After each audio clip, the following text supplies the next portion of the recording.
Hello everyone, and welcome back to Kevin Audiobook TV. It's great to have you here once again as we continue our journey through the incredible world of Shadow Slave. Thank you so much for your continued support, your patience, and for being part of this amazing community. I hope today's episode gives you a chance to sit back, relax, and escape into the story for a while. So put on your headphones, get comfortable, and let's dive straight into the next chapter. This is Shadow Slave. Let's go. Chapter 551, Slave's Inheritance. The underground dojo was submerged in darkness, and as soon as Sunny willed the drop of ichor to manifest itself into reality, that darkness suddenly came to life. Countless shadows moved and danced around him, forming an invisible whirlpool. Their movements were strange and erratic, fraught with anticipation, excitement, and longing. Slowly, golden sparks of light appeared in the air in front of him, and then shot toward a single point in space, coalescing into a small, radiant dot. However, the memory did not appear yet. Instead, more and more sparks flew into it, thousands upon thousands of them, until at last it seemed as though wide streams of brilliant golden light were constantly flowing into the slowly growing sphere of radiance. This continued for almost an entire minute, and when the sparks finally disappeared, a brilliant drop of golden liquid was floating in the air in front of Sunny. It was suffused with a beautiful light that didn't seem blinding, but was somehow able to illuminate the entire expanse of the dojo. However, there was also something dark about the shining drop of divine blood. Contrasted against its golden radiance, the shadows around him were now suddenly much deeper, darker, and starkly pronounced. All their movements ceased as though they were frozen still by awe and reverence. That is Shadow God's blood, all right.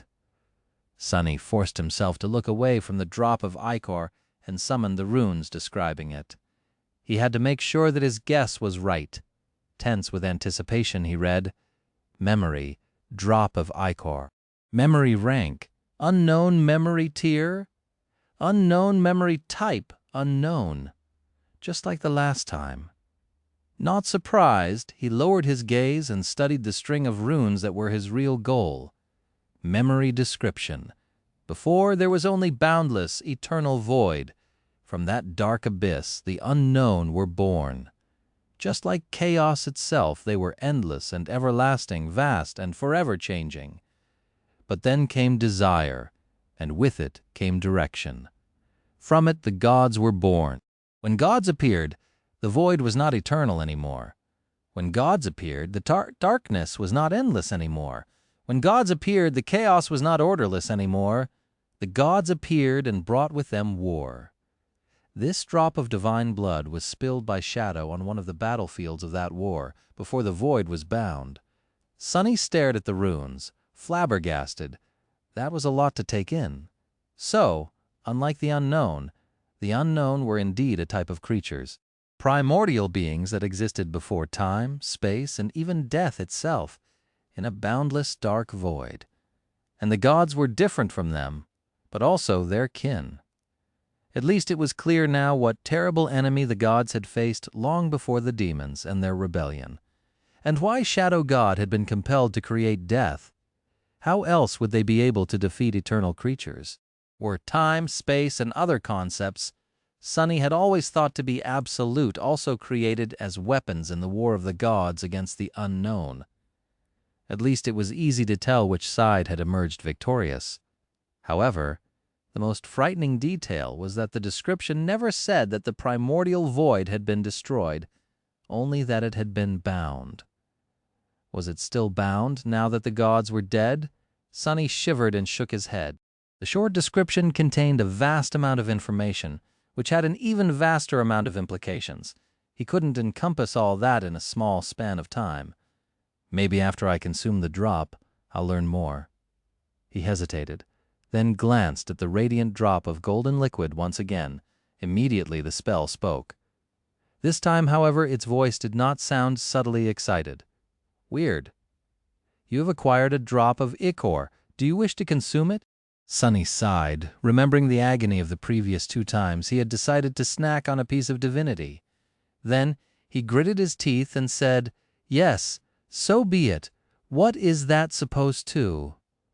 The golden drop suddenly separated into 3 equal parts, which then shot toward his chest, abdomen, and head. The radiant droplets entered his 3 shadow cores and disappeared, dissolving into the darkness of his soul. Sunny flinched. Already? The shadows surrounding him exploded with motion, and at the same time the darkness inside of him seethed. He felt something entering his bloodstream, a cold and unfamiliar energy that brought with it both pain and euphoria. This is it. It's starting. He lowered himself to the floor, preparing for the torturous process of transformation. The cold energy spread through his entire body, reaching every corner of it. It surged, on the cusp of assimilating into the very essence of his being, and then something strange happened. Sunny opened his eyes wide in shock and horror. As the lineage of Shadow God flowed through his veins, blood weave suddenly surged too, but its behavior was not at all normal or caused by Sunny himself.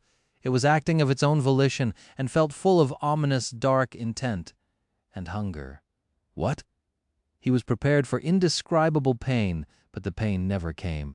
Instead, he could feel the cold energy being hungrily and ruthlessly devoured by the blood weave like it had been starving for thousands of years. What the hell is happening? A sudden spasm ran through his body, and Sunny fell down with a short yelp. Inside of him, 2 forces were fighting for control over his very being. One was the lineage of Shadow God, and the other was blood weave. And despite the fact that one was complete and came from an actual divinity, while the other was fragmented and incomplete, the forbidden inheritance of Weaver was winning.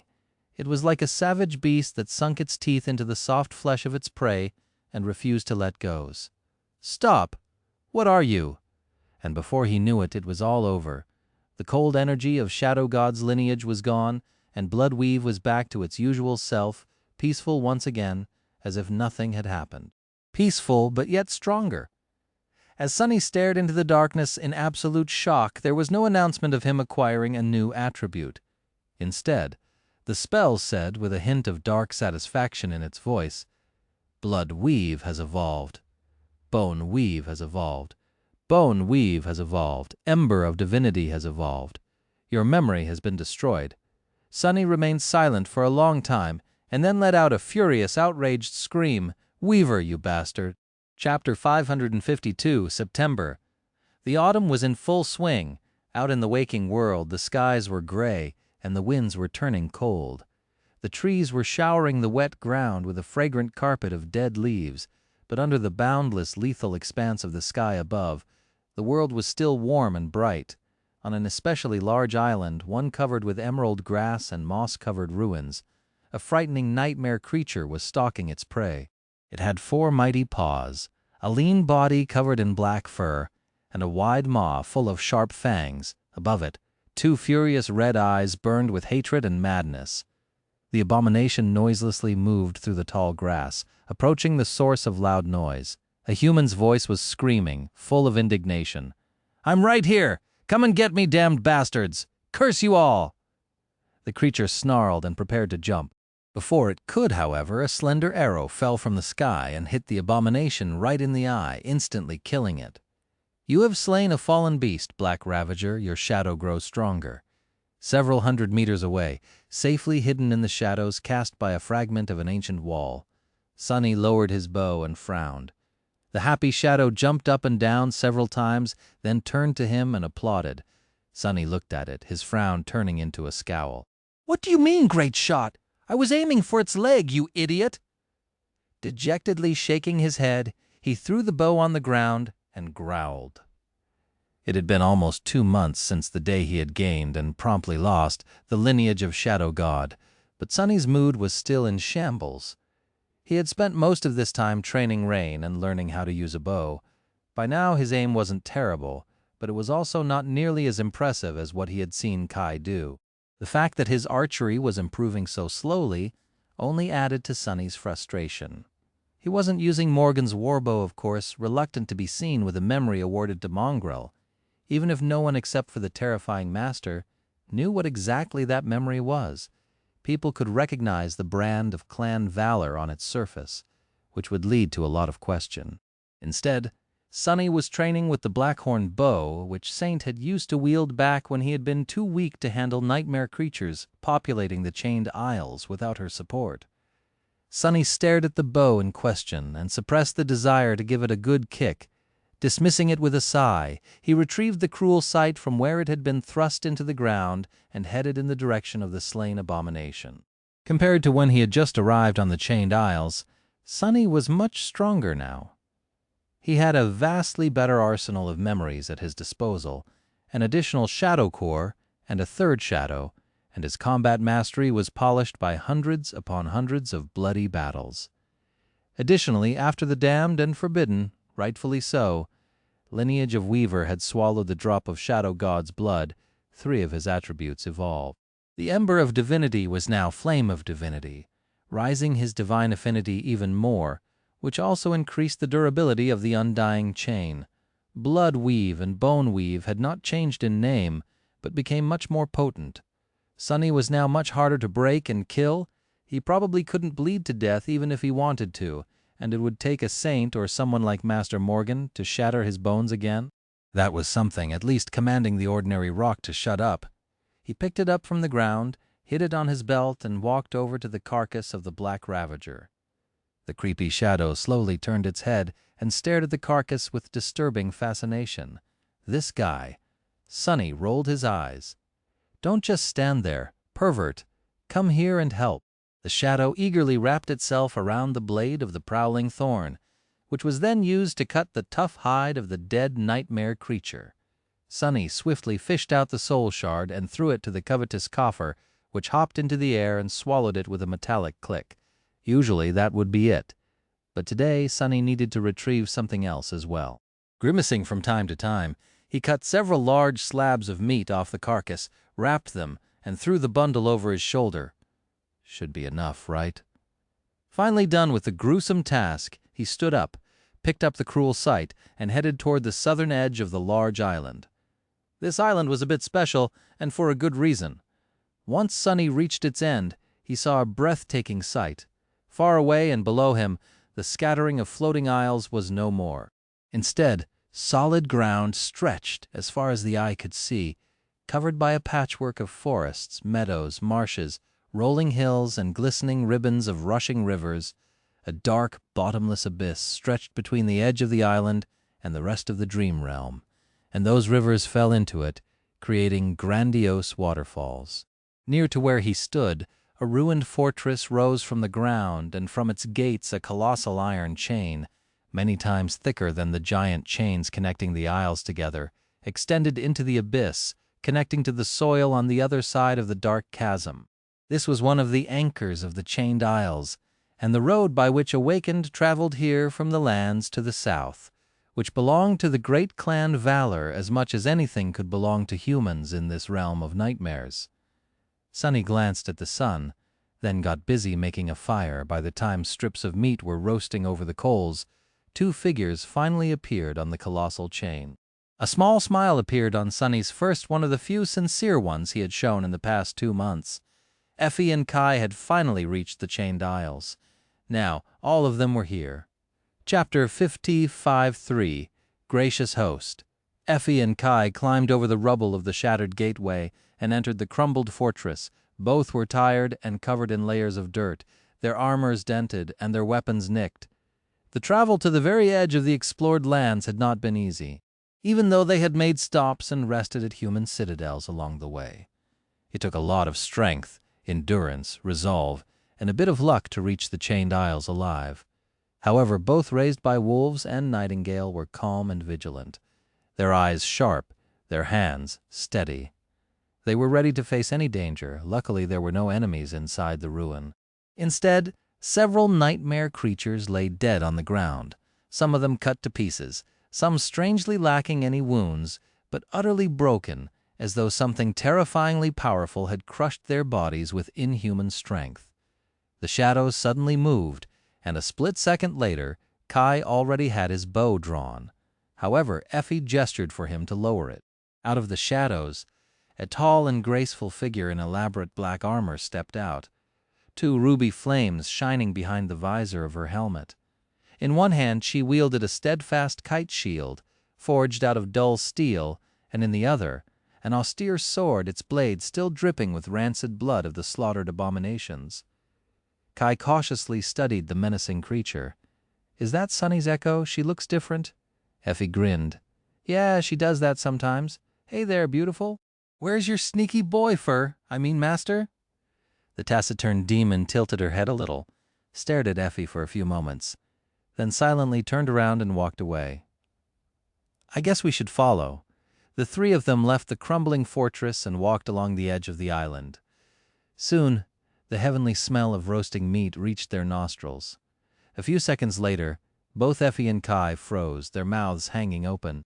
A fire pit was built in the shadow of an ancient wall, strips of juicy, generously seasoned meat roasting over the coals. But that was not all. There were also fresh vegetables and succulent fruits, a copper sesvi producing the unmistakable smell of freshly brewed coffee, and a few more things that people very rarely saw in the dream realm. The person responsible for all this revelry was sitting in a comfortable folding chair, lazily enjoying a slice of melon. When he saw them, an impish smile appeared on his face.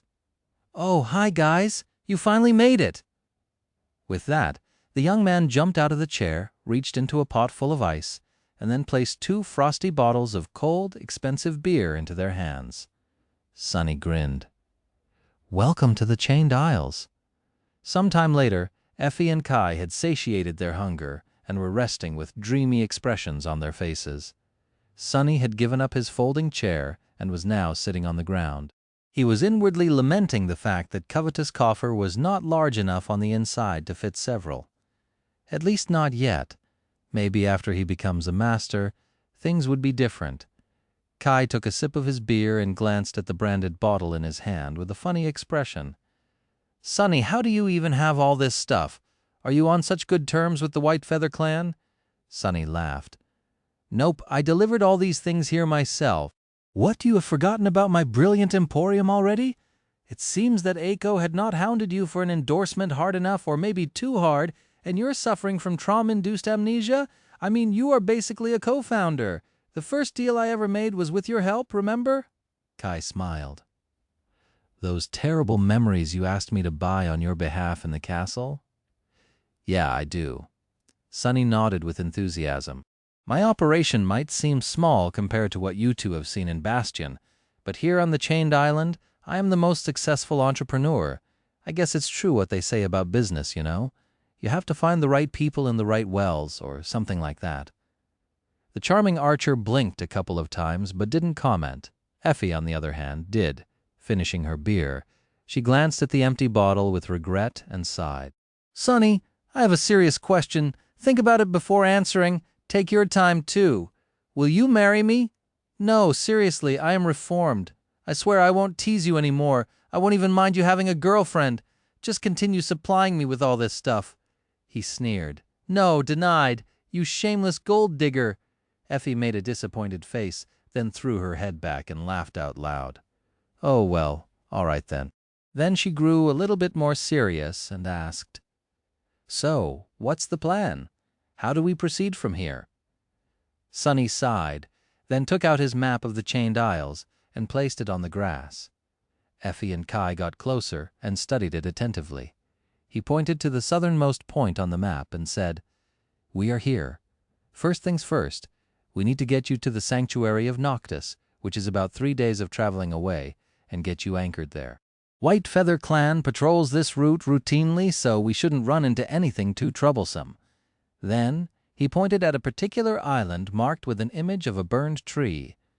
"After you are settled, we'll go check up on the firekeepers and their progress on the ship. They won't be finished repairing that thing for at least a month more from what I've heard, so you'll have to spend that time well. Hunt, saturate your cores as much as you can. Search for better equipment." Effie nodded. "What about you and Cassie? Are you well prepared?" Sunny hesitated, then nodded. "I'm reasonably prepared, Cassie. I don't know. But the two of us have another task to accomplish before the ship is ready to set sail." He pointed to the very north of the Chained Isles, to a dark island that was almost touching the foreboding slopes of the Hollow Mountains. There is something we need to retrieve from the Night Temple. If all goes well, we'll travel north and come back within a month. If it takes longer, we will rendezvous here." His finger landed on the shipwreck island. "And challenge the seed. That's the gist of it. Don't worry, though. We'll talk everything through in detail before Cassie and I leave." Effie and Kai glanced at each other. "Sounds like a plan." Sunny nodded, then glanced at the setting sun. "Good. Rest well tonight, then. We'll set off in the morning." Winter was drawing closer and closer, and the closer it got, the more nervous he became. Chapter 554, Coming Clean. On the way back to the sanctuary, Sunny tried to impart as much knowledge about the Chained Isles as he could to Kai and Effie. The archer, in particular, needed to go through a tough adjustment. His main combat tool was his ability to fly, which was obviously restricted in this strange land. Looking at the clear blue sky with a bit of trepidation, Kai asked, "So that crushing, how deadly is it?" Sunny grimaced. "Deadly enough to kill a saint, but it is also situational. After a bit, you'll develop a sense of how high or low the island you're standing on is. When it is at its lowest point, like right now, you will probably be able to rise several hundred meters into the air before feeling any pressure. The exact margin depends on how long the chains of the island are." He paused, then continued. "However, when it is ascending or descending, you'd better either stay on the ground or not fly more than a dozen meters up. And if it has already reached the peak, well, you really should have already escaped to another island. But if you fail to do that in time, lay on the ground and pray. If the chains are short enough, you will survive." Kai studied the sky above some more, then looked down. "What about below the islands? Can I fly freely there?" Sunny nodded. "Theoretically, yes. The sky below is generally safe. There's just nothing there. But that is only true for its depths. The underside of the islands is actually much more dangerous than their surface. The creatures that dwell there are the true horrors of this place. Some of them stay put. Some move through the darkness as they hunt and migrate between islands. So flying under the islands is lethal in its own way." Effie was less concerned with the crushing, since her mighty constitution allowed her to withstand it on par with someone like Master Roan or Sunny himself. She was, however, very interested in all the kinds of nightmare creatures that populated the region. The huntress was determined to finish saturating her core in the month left before their departure. Sunny shared all the knowledge he had about the inhabitants of the Chained Isles. He had spent many months fighting local abominations, so he knew a lot: which creatures frequented which island, how they attacked their prey, what their weaknesses were, and so on. He also knew which islands had to be avoided at all costs. By the end of their journey, even Effie seemed impressed by the amount of knowledge he had accumulated. I guess the Academy doesn't pay you for nothing. You really did do a lot of research." Sunny grinned. "When I hunt nightmare creatures, I get to sell their shards and also get paid by the research faculty. So much money, ain't it a dream?" She giggled. "The wonderful thing about you, Sunny, is that you are very easy to please." What is that supposed to mean?" Effie, meanwhile, looked east and asked with a bit of tension. "What about the saint who rules this region? What's your opinion of her?" Sunny thought for a bit, then said with uncertainty, "Sky-Tide. She is a bit of a recluse. I don't really know. But her husband is a really decent guy, so that earned her some points in my book." Effie smiled lightly and didn't continue the conversation.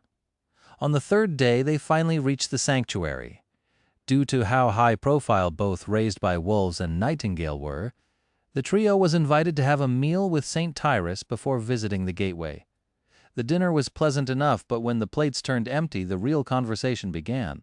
St. Tyrus looked at Effie and Kai with her usual expressionless severity and asked, "I was surprised to hear that 2 more of the most brilliant, awakened of the new generation had decided to visit my remote and unremarkable citadel. If you forgive my bluntness, to what do I owe the pleasure?" The 3 of them glanced at each other. They had discussed what to say in advance at this point. There was no reasonable way to keep their intentions secret, so it was easier to just let the cat out of the bag. Kai smiled politely before answering. That smile of his was charming enough to make a crowd of women faint on the spot, but Sky-Tide did not even blink. We came here with the intention of challenging a nightmare seed. Sunny, awakened Sunless discovered one not too long ago. Since the seed is years away from blooming and doesn't pose a threat to the waking world at the moment, he didn't inform you. Please forgive him that transgression." Master Roan frowned. "There is a seed on the Chained Isles." "Where?" Effie pointed down. "To reach it, we'll have to descend into the depths of the sky below. Song of the Fallen will also be joining us. We plan to use that ancient ship the Firekeepers are repairing." Roan blinked a couple of times. "Well, how extravagant." "At least that explains a few things, I guess." St. Tyrus lingered for a few moments, then asked evenly, "Are you sure that you want to enter a second nightmare? It has been less than a year since the four of you awakened. Most people take much more time to prepare for the rigors of the spell's trial, and even then many don't survive." A wild smile appeared on Effie's face. "Sure, yes, I guess we are sure, as much as anyone can be." The decision to challenge the seed was not made rashly, nor was it based on blind ambition. "You are right, of course, but the circumstance of our awakening was not ordinary, even though it only happened recently. Between the four of us, we already share a decade of battle experience, and the battles we fought were not soft." Skytide did not answer immediately, turning her face away to look at the vista of the Chained Isles. Kai cleared his throat. "Are you going to try and dissuade us, my lady?" Tyrus remained silent for a few moments, then slowly shook her head. "No. If four awakened with the SSA designation want to challenge a nightmare seed, they must know what they're doing. Your timing is actually good as well." Sunny frowned slightly. "Good timing? What does she mean?" But Skytide wasn't going to elaborate. Instead, she looked at Effie and asked, "When do you leave?" The huntress shrugged. "Cassie and Sunny have an errand to run in the Night Temple, so we'll depart as soon as they return." Tyrus shifted her gaze to Sunny. Was he imagining things, or did her expression become darker? "You are going to the Night Temple, Sunless." He nodded. "Yes, it is a part of our preparations. Why?" The beautiful saint remained silent for a few moments, then said simply, "Be careful to strictly follow the rules while you're there." Sunny politely agreed. Inwardly, though, he was a bit disturbed. Well, that did not sound ominous at all. Cassie, too, had seemed a bit apprehensive about the Night Temple. Just what kind of a place was it? Chapter 555, Dinner with Friends. A few days later, a delicious aroma was slowly spreading through Sunny's home. He was currently in the kitchen area of the first floor, whistling an upbeat tune as his hands juggled several cooking utensils. There were several pans and pots simmering on the stove, and a scattering of fresh ingredients on the countertops around him. "Ah, this smells so good!" Taking a step to the side, he produced a strange knife out of nowhere and started slicing and dicing the vegetables, the triangular blade moving so fast that it turned into a blur. Rain, who was tasked with peeling the potatoes, gave him a long and dark look. "Sunny, not to doubt your honesty and professional integrity, but how exactly is this a part of my training? Are you sure you're not just using me as cheap labor?" "No, wait, it's not even cheap. I'm actually paying you," without stopping what he was doing. Sunny looked at her and frowned. "Why, of course, I am very sure also, is this how you handle a blade? By gods, you just sliced half of that poor potato off and threw it into the sink. It's called peeling, not destroying, you know. Where's your finesse? Where's your precision? Control that knife better? These things are very expensive." Rain stared at him with burning resentment for a few moments, then sighed heavily and continued peeling the potatoes. Sunny grinned. Effie, who was watching him cook with a wolfish expression, gulped. "So, it's not ready yet?" His eyes twitched. 40 seconds, damn it. That's how long ago you asked the same question for 100th time. What do you think changed since then?" Effie opened her mouth to retort, but at that moment the doorbell rang. A sadistic light suddenly gleamed in Sunny's eyes. "Oh, I wonder who can it be?" He glanced at Rain and said nonchalantly, "Rain, go see who it is." The teenage girl blew a strand of hair out of her eyes, wiped her hands on her apron, and glared at him. "What, I'm your doorman now, too!" Grumbling, she put the knife down and went to the door, then opened it. Sunny observed her with keen interest. Rain looked up, revealing that the unexpected visitor was quite tall, and then suddenly froze. Her face paled so much that it turned almost entirely white, and her pupils became as wide as saucers. Her mouth hung open. It was as though the girl was paralyzed by horror. Sonny weighted the heavy kunai in his hand and walked over. As he walked, a strange sound escaped Rain's mouth. N. A tall and ridiculously attractive young man was standing on the porch, looking at her with a polite and friendly smile. His hair was auburn and absolutely gorgeous, and his electric green eyes were nothing short of stunning. He was dressed in simple but exquisitely stylish clothes, holding fashionable sunglasses and a face mask in one of his hands. "Oh, I am so sorry. I must have come to the wrong house." Even his voice was charming and velvety, causing one's ears to tingle. Rain was finally able to force out a word. Her voice a panicked squeal. "In night?" Sonny gave her a short look, shook his head, then smiled at Kai. "Young, you're here. Sorry. The dinner isn't even ready yet. Come on in. Come on in." Kai returned his smile and came inside. Sonny raised a hand and poked Rain in the back, then narrowed his eyes and said with exasperation, "Rain, why are you just standing there? Get my Hyung some slippers quick." Then he turned to Kai and sighed. "So sorry. That's Rain, a girl I tutor. She is a bit slow sometimes." Kai glanced at her, two lethally cute dimples appearing on his cheeks. "I'm sure that is not true. It is very nice to meet you, Rain." She opened her mouth, trying to say something, but no words came out of her mouth. Sonny waited for a couple of moments, then shook his head again and bent down to push a pair of house shoes to Kai. "Make yourself at home. This is the living room.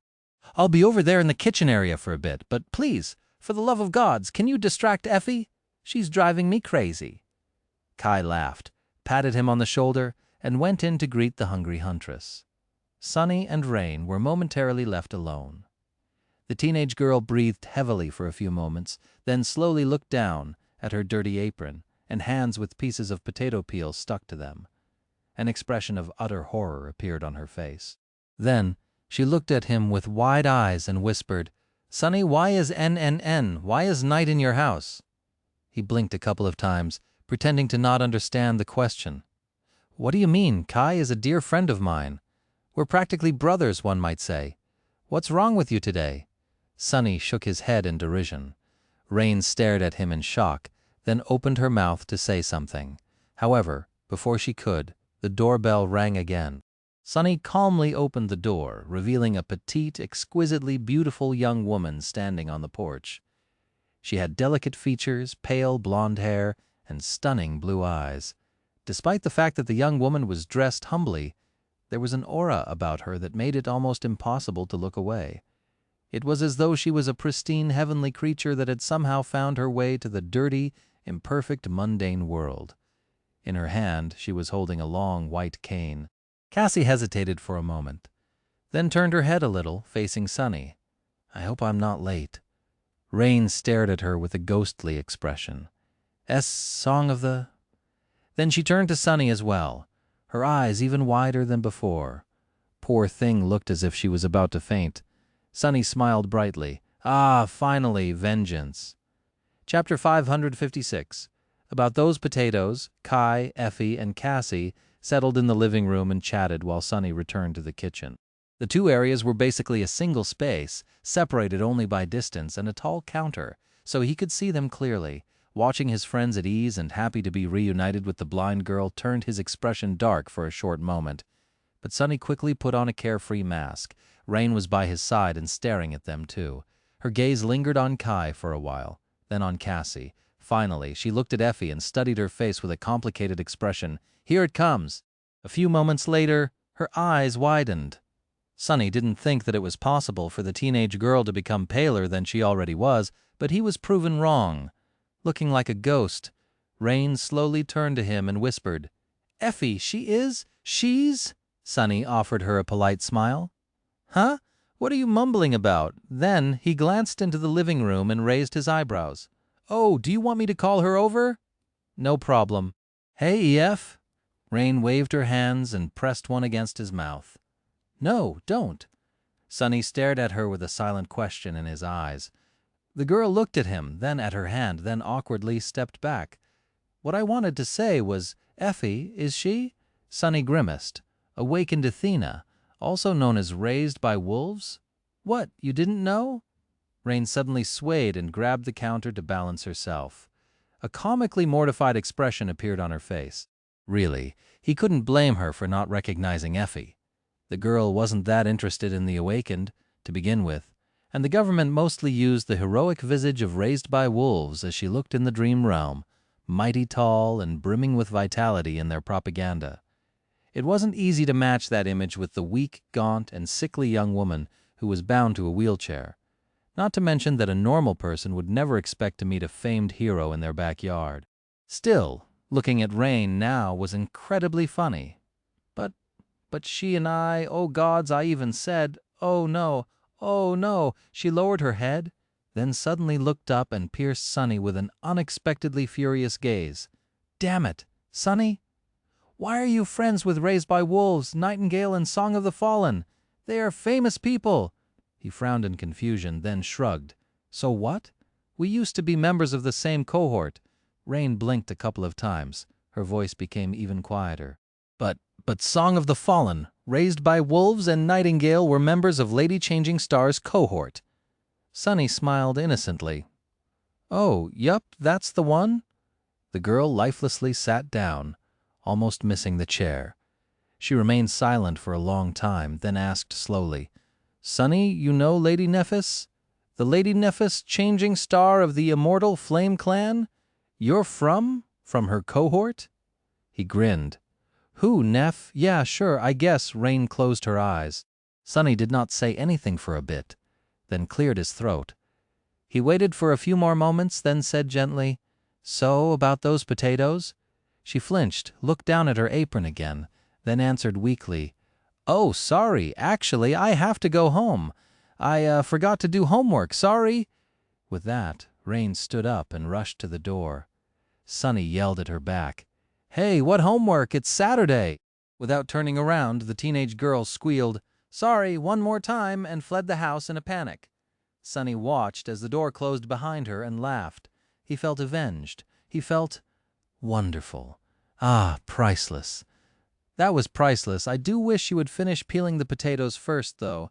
After the dinner, the four of them settled around the table and moved on to the real reason for today's gathering, the discussion of their plan to challenge the Nightmare Seed. This conversation could have taken place in the sanctuary, but despite having a somewhat good relationship with the White Feather Clan, Sunny didn't want to say some things aloud in their territory.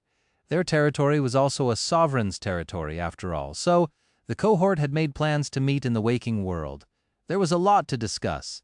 The second nightmare was a deadly challenge, and they had to be as prepared to face it as possible. There were also a lot of preparations to be made for the journey to the seed itself. Venturing into the sky below and locating the rift in the ocean of flames that hid in its depths was not an easy task in and of itself. So they spent many hours going over every little detail, sharing knowledge and finding solutions to potential problems they could encounter. The nightmare itself was a mystery, of course, so no matter how much they tried to account for every possibility, they still had no way of knowing what awaited them inside. All they knew was that it would be dangerous, deadly, and terrifying.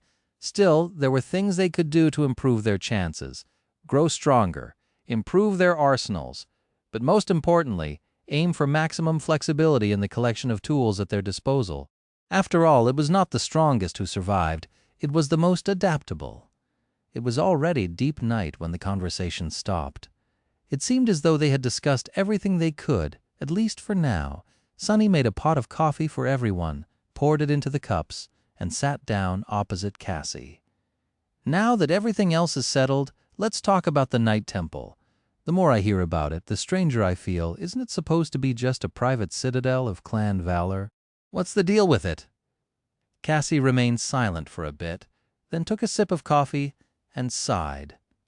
Night Temple? How do I describe it? It is an eerie place. The first thing you need to know, I guess, is that it's actually situated on the underside of the northern island, and not on its surface. In the eternal shadow, that makes it harder to access, but also more defendable. I doubt that even an army of nightmare creatures, or awakened for that matter, would be able to take it by force. She paused and then continued, At first glance, it's a frontier outpost for the Knights of Valor, a transfer base that was supposed to serve as a staging ground for their push further north during the active expansion of the previous decades. But, as you know, after humans encountered the Hollow Mountains, our progress in that direction stopped. Night Temple remains, though? Sunny frowned. So it's basically empty. Cassie lowered her head. When she spoke, her voice sounded tense.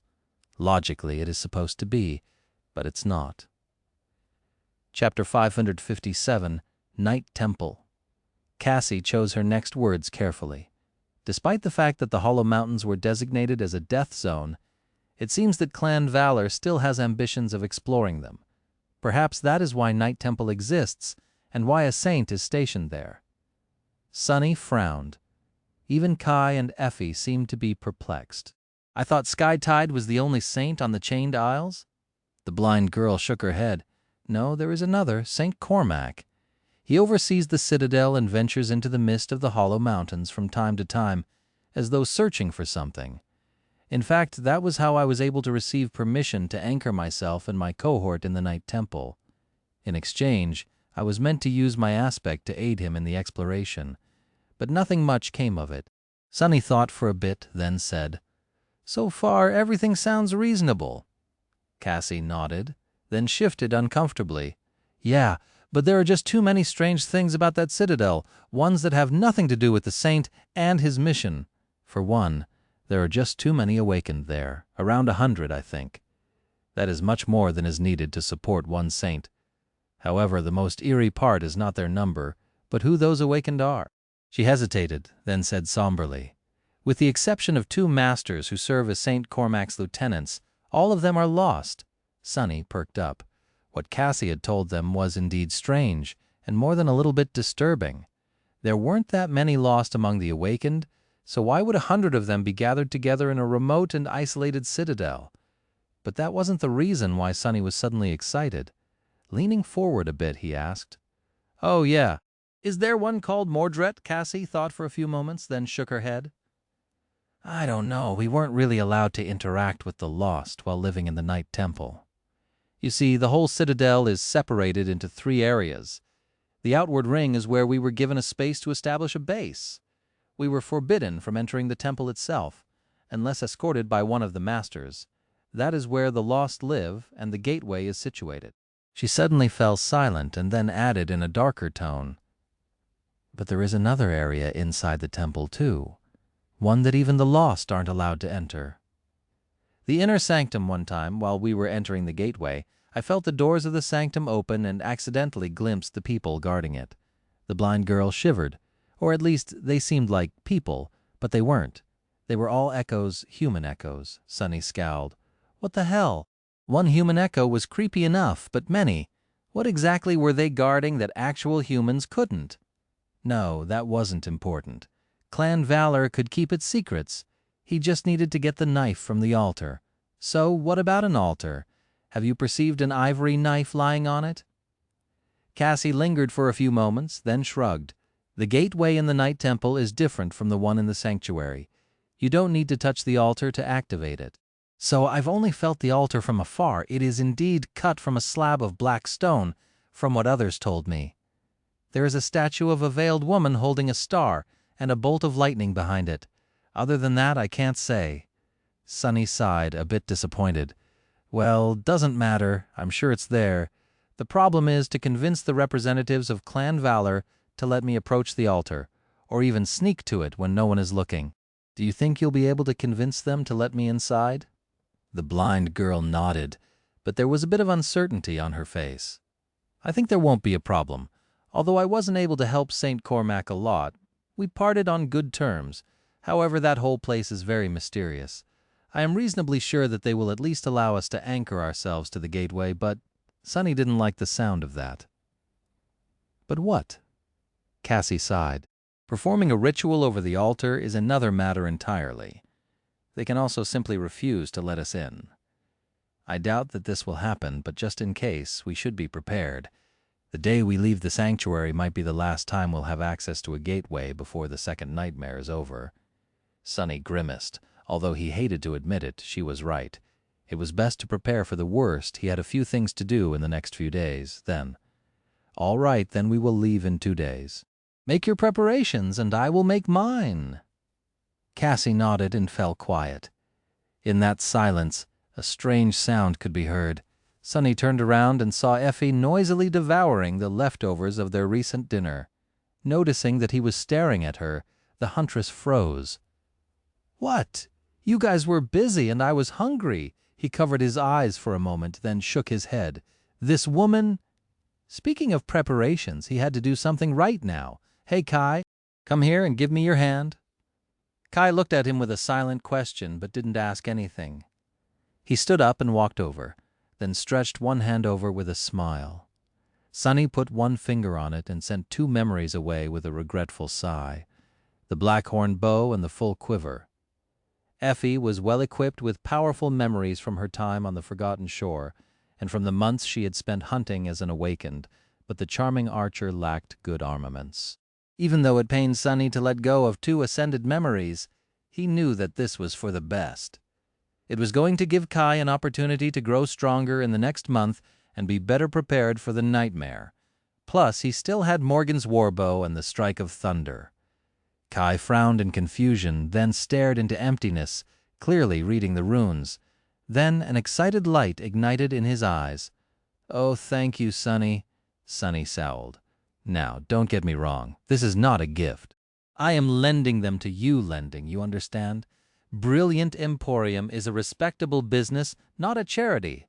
I'll be expecting a full repayment or an exchange of equal value in the future.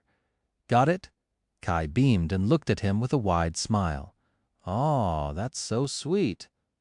Sonny's scowl deepened. "Sweet? What does he mean, sweat?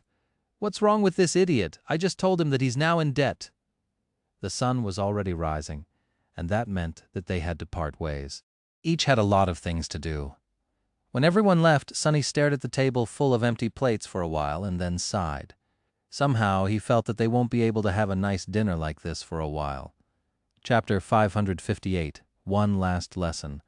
It was already morning, so he didn't bother going to sleep and just brewed himself more coffee, poured it into a cup, and went to sit on the porch. The mental fatigue of the long planning session made his thoughts a bit slow, but Sonny knew that he would be able to remain awake and lucid for a couple more days without any problem. He wasn't going to return to the dream realm until all his business in the waking world was taken care of. So Sonny just rested for a bit, watching the dawn and unhurriedly thinking through all the things that had to be done. Say goodbye to Teacher Julius, talk to Aiko about the Emporium. The second nightmare could take a lot of time to conquer, so there was a question of how long the supply of soul shards he had given her would last.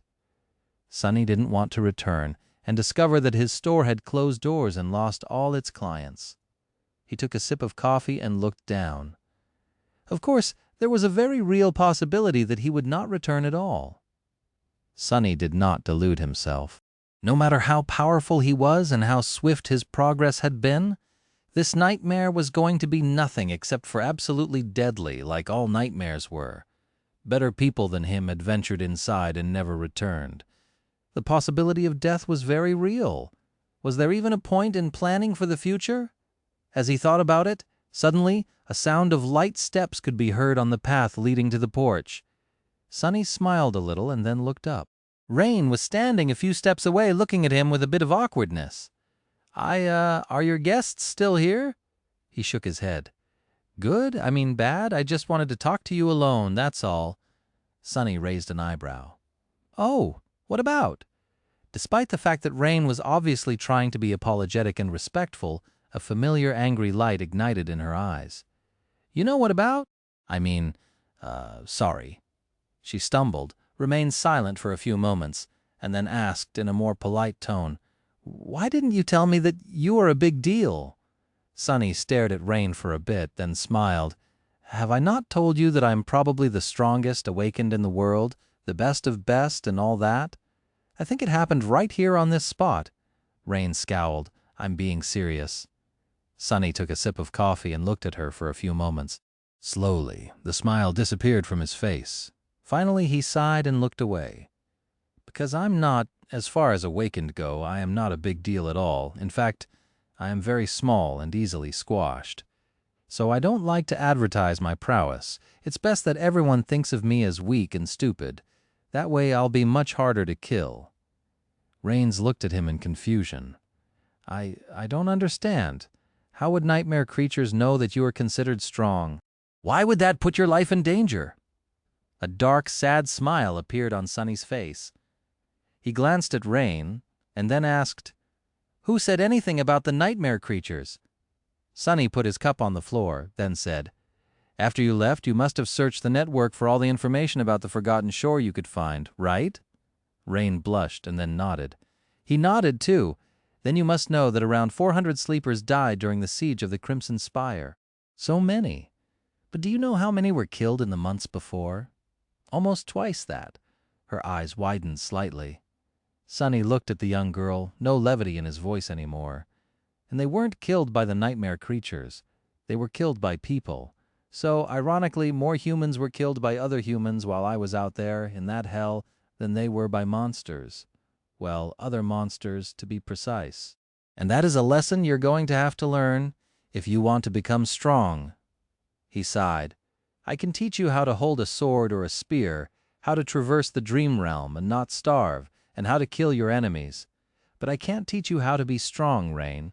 That is something that you can only learn yourself. This world, it is a cruel and ruthless place. Some people are lucky enough to never learn its truth, but some do, and out of those, soft ones never survive. You are very, very soft. But are you lucky? I don't know. It's up to you." She listened to him attentively, an expression that was a bit too serious and somber for a girl her age appearing on her face. After a while, she said, I think I understand," Sunny smiled.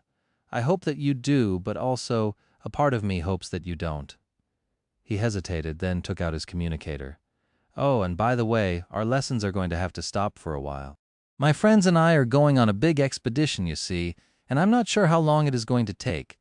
Don't worry, though. I have already taught you enough for you to continue practicing on your own.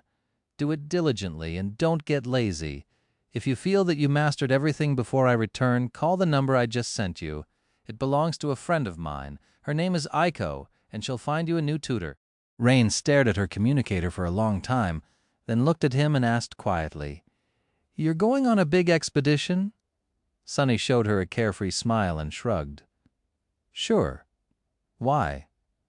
She hesitated for a few moments, and then asked, her voice suddenly uncharacteristically timid, Will it be dangerous?" He picked up his coffee, took a sip, and then shrugged again. "Dangerous? Yeah, of course. Really dangerous, I guess. But anything having to do with spell is—" Rain looked at him with sudden intensity, her previous timidness gone. When she spoke, her voice rang with tension. "Then why? Why are you going?" Sunny looked at her in bewilderment, and then suddenly threw his head back and laughed. When he was done laughing, he glanced at her and said with an amused smile, "Why? The same reason you wanted to train, to become strong, really strong." Chapter 559, No One Path. Sometime later, Sunny waiting in a cafe looking out of the window at a lively street outside. People were rushing past in a hurry to get inside before the heavy clouds covering the bleak sky erupted with rain. The subtle smell in the air told him that this was going to be a bad one, maybe not toxic enough to burn through clothes, but still unpleasantly hazardous. The acid rain didn't bother Sunny too much, since it was something everyone was accustomed to. Even in the outskirts, people knew how to avoid getting caught in one. Here in a prosperous part of the city, citizens had much more protections. What he was thinking about was the street itself. This was the same cafe he used to visit when observing rain, and the same street that had become a scene of panicked evacuation during the gate incident several months ago. Armored vehicles of the government had torn apart the road, and several violent skirmishes had spilled into the peaceful surroundings, and yet there were no signs of the furious battle left. The road was long repaired, and the battle damage mended. The cafe was open again, and people went on about their business as though nothing had happened. They had endured the disaster and moved on, showing the astonishing resilience the human race possessed. Not even the nightmare spell could overcome it. At least it had not managed yet.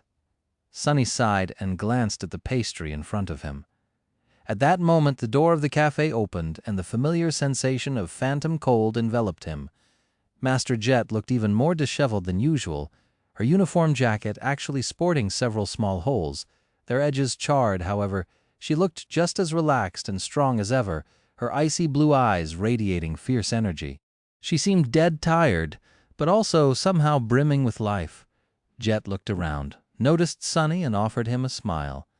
Then she flicked a few flakes of soot off her epaulette, walked over, and crashed on the chair. "I hope that this pastry is for me." He smiled and pushed the plate and a cup of fresh coffee toward her. Of course, Master Jet took a bite out of the pastry, closed her eyes in delight for a few moments, and then cradled the cup of coffee in her hands. After a while, she looked at him and sighed. "So second nightmare, huh?" Sonny simply nodded. Soul Reaper Jet was the only Ascended he knew well enough to trust a little, so he had asked her to meet him, hoping to receive some advice. Nothing he could read on the network, or even in the staff library of the Academy, could be as valuable as talking to a person who had actually conquered a seed once. She took a sip of coffee and shook her head. "Crazy kid." A slight smile appeared on his face. "Kid? I'm not that much younger than you. Well, I think—" Jet glanced at him with a dangerous grin. "Are you asking me about my age? Damn, I guess I haven't slapped you in a while." The two of them stared at each other for a few moments, and then laughed. In truth, Sonny knew that Master Jet was in her late 20s, so the age gap between them was not insignificant. Considering how much had happened to him in the past 2 years, 10 seemed like a lifetime. But at the same time, he wasn't a kid anymore, not by a long shot. He looked down, thought for a few moments, and then said, "Now is as good a time as any. I thought things through before deciding to challenge a seed. This is for the best." She studied him for some time, then nodded. "I see. Well, there are a lot of benefits to being an Ascended. There are certain drawbacks, too. But you don't need to worry about that for now. Right now, you need to concentrate on surviving the nightmare." Sonny smiled. "My thought exactly. So, is there any wisdom a venerated elder like you can share with this ignorant junior?" Master Jet glared at him, then took another bite of the pastry. "Elder, maybe I really should slap you." She lingered for a few moments, then sighed. "The second nightmare. It is a lot like the first, but at the same time very different. The spell will send you and your cohort into an illusion of the past, one centered around a central conflict. To conquer the nightmare, you will have to resolve that conflict one way or another. There's no right or wrong way to do so. You just have to end it somehow." Jet fell silent, as if remembering her own trial. Her icy blue eyes stared into the distance. "That won't be easy, of course. Your friends might die. You might die, too. But you know this already. Let's talk about the differences, then. The first one is rather obvious. The nightmare will be larger, longer, and harder than your first one. The nightmare creatures populating it will be of higher ranks and classes, usually either awakened or fallen. But if you're unlucky, you might meet a corrupted one, too." Sonny grimaced. His first nightmare had pitted him against an awakened tyrant. What were the chances that he would get lucky this time and only encounter abominations within his ability to handle? Slim. Master Jet, meanwhile, continued. "The other difference is less talked about, but very important. Unlike the first nightmare, this one won't be tailor-made for you personally. You're smart enough to think through the implications of that fact on your own. But I'll mention one thing that very few people consider. The spell will try to find you a body that closely resembles your own, but due to what I have just mentioned, it might not be as similar as what one might expect." Sonny tilted his head and frowned. "How different are we talking?" She shrugged. "You will be of the same rank, that is certain. Your build will be more or less the same. But that's the thing, if you are unprepared in a fight, more or less might cost you your life. A specialist has to rely on his or her body. It is our first and most important tool. Imagine that you are suddenly slightly higher or shorter. Your limbs are of a bit different length. Your center of gravity has shifted a little. Many people died because they weren't quick enough or couldn't adapt to that sudden change." Sonny closed his eyes for a moment. "For a fighter, their body was like a well-oiled machine that they knew in and out. They knew every detail about it, how it moved, how it performed in any given situation, what it could accomplish, and what was beyond its ability. All battle techniques were finely tuned for that precise machine. Changing its parameters was like throwing a wrench into the mechanism, potentially causing its collapse. He had not known that detail. Luckily, now that he was informed, he would be able to prepare and shorten the adjustment period as much as possible. "Thank you. That is a very valuable piece of information." Master Jet shook her head. "It's not like it's a secret. People just don't think about this stuff." She hesitated, then said in a darker tone, "The last large difference, hopefully you won't have use for that knowledge. But if worse comes to worst, it is better to be prepared." Sunny looked at her and raised an eyebrow. "What?" She glanced at her cup, took a sip, and then carefully put it on the table. "The thing is, I said that there is no one way to conquer the nightmare. That means that some solutions can contradict each other, and people participating in the trial are not forced to aim for the same result." He scowled. What exactly are you trying to say?" Master Jet looked him in the eye and said, her voice cold and grim, "I'm saying that not all challengers have to be on the same side. That rarely happens, but you should keep that in mind anyway." Sunny stared at her for a few moments, then turned away. He wondered what she wanted him to realize was Master Jet warning him that his allies could betray him and turn into another obstacle he would have to overcome to escape the nightmare, or saying that he could betray them if needed. They talked for a while, discussing various matters having to do with the nightmare seed and the trial itself. Sunny acquired a lot of useful information as well as several pieces of valuable advice, but throughout the whole discussion he continued thinking about that one statement. Rarely happens, but you should keep that in mind anyway. Chapter 560, Pawns of Fate. Sunny left the cafe and caught a train to go visit Aiko. After that, he traveled to the academy and said his goodbyes to teacher Julius. The old man was a bit emotional to let him go, but did not try to dissuade his unruly pupil. Instead, he tried to offer encouragement. The second nightmare. Ptooey. No student of mine can be killed by a mere second nightmare. Don't you dare put a stain on my reputation. Sunny, my boy, you hear me? Finally, Sunny left the sleeper compound and stood outside for a while watching the setting sun. Then he turned around and headed deeper into the academy complex. The room where Nephis slept did not change much. He replaced the flowers on one of the tables and sat down, looking at her pale and motionless face. No matter how many times Sunny came here, seeing her like this brought a dull pain to his chest. The cauldron of emotions burning in his heart was too deep and seethed too furiously for him to understand it. Sunny was never good with emotions after all. There was resentment, longing, guilt, affection, fear, and hope. Looking at the transparent lid of the sleeping pod, he sighed. "Hey, Neph." Just like before, this was the only thing he said out loud. He lingered for a bit and then thought, "You're still alive out there somewhere.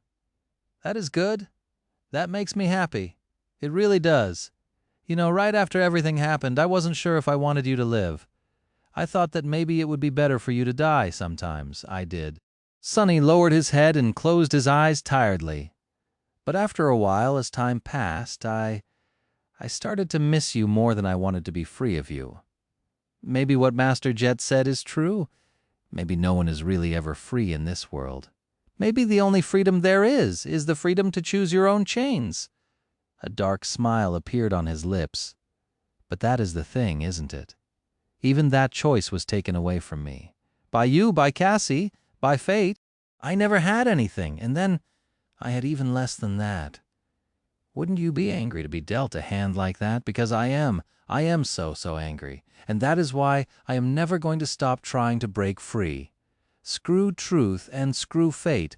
Who said that its chains can't be broken?" Sunny shifted slightly and stared at the sleeping young woman with burning intensity. "I just have to get strong enough to rip them apart. You want to destroy the spell? Well, I want to destroy fate itself. Which one of us do you think is more crazy?" He suddenly laughed, his voice full of both mirth and bitterness. "If Weaver did it, why can't I? And if Weaver created it, why can't you break it? If that is our will, who dares to stop us?" Sunny smiled widely and then grew quiet again, his eyes full of darkness. After a while, he rubbed his face. Anyway, Cassie and I are going to challenge the second nightmare soon. We might not be able to visit you again for a long time. So you take care of yourself, Neff. Don't disappoint me. I am counting on you to stay alive, to keep me striving to surpass you." With that, he sighed heavily, stood up, and left without looking back. It was finally time for him to sleep, too. Before climbing into his luxurious sleeping pod, Sunny had a conversation with Effie. He moved her pod into the underground dojo and installed it near his own.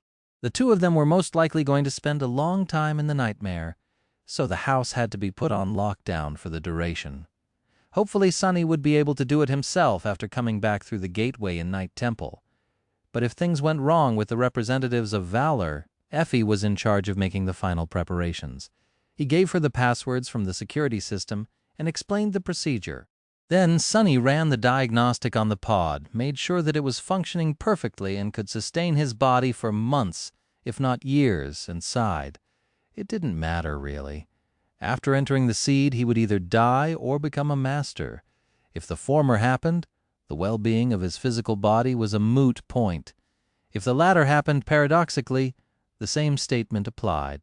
Ascension merged the physical body with the spirit body, however. Even if the physical body was completely destroyed, the process would create a new one. So, maybe it was more appropriate to say that Ascension allowed the spirit body to become corporeal. In any case, the result was the same. That was why Effie wanted to become a master so badly, knowing that it would make her as strong and healthy as she was in the dream realm. Why many of the lost dreamed of challenging the second nightmare as well. And that was why it didn't matter even if the sleeping pod malfunctioned and thoroughly roasted Sunny's physical body instead of preserving it. If the nightmare didn't kill him, he would be as good as new. Still, Sunny was very attached to his mortal shell.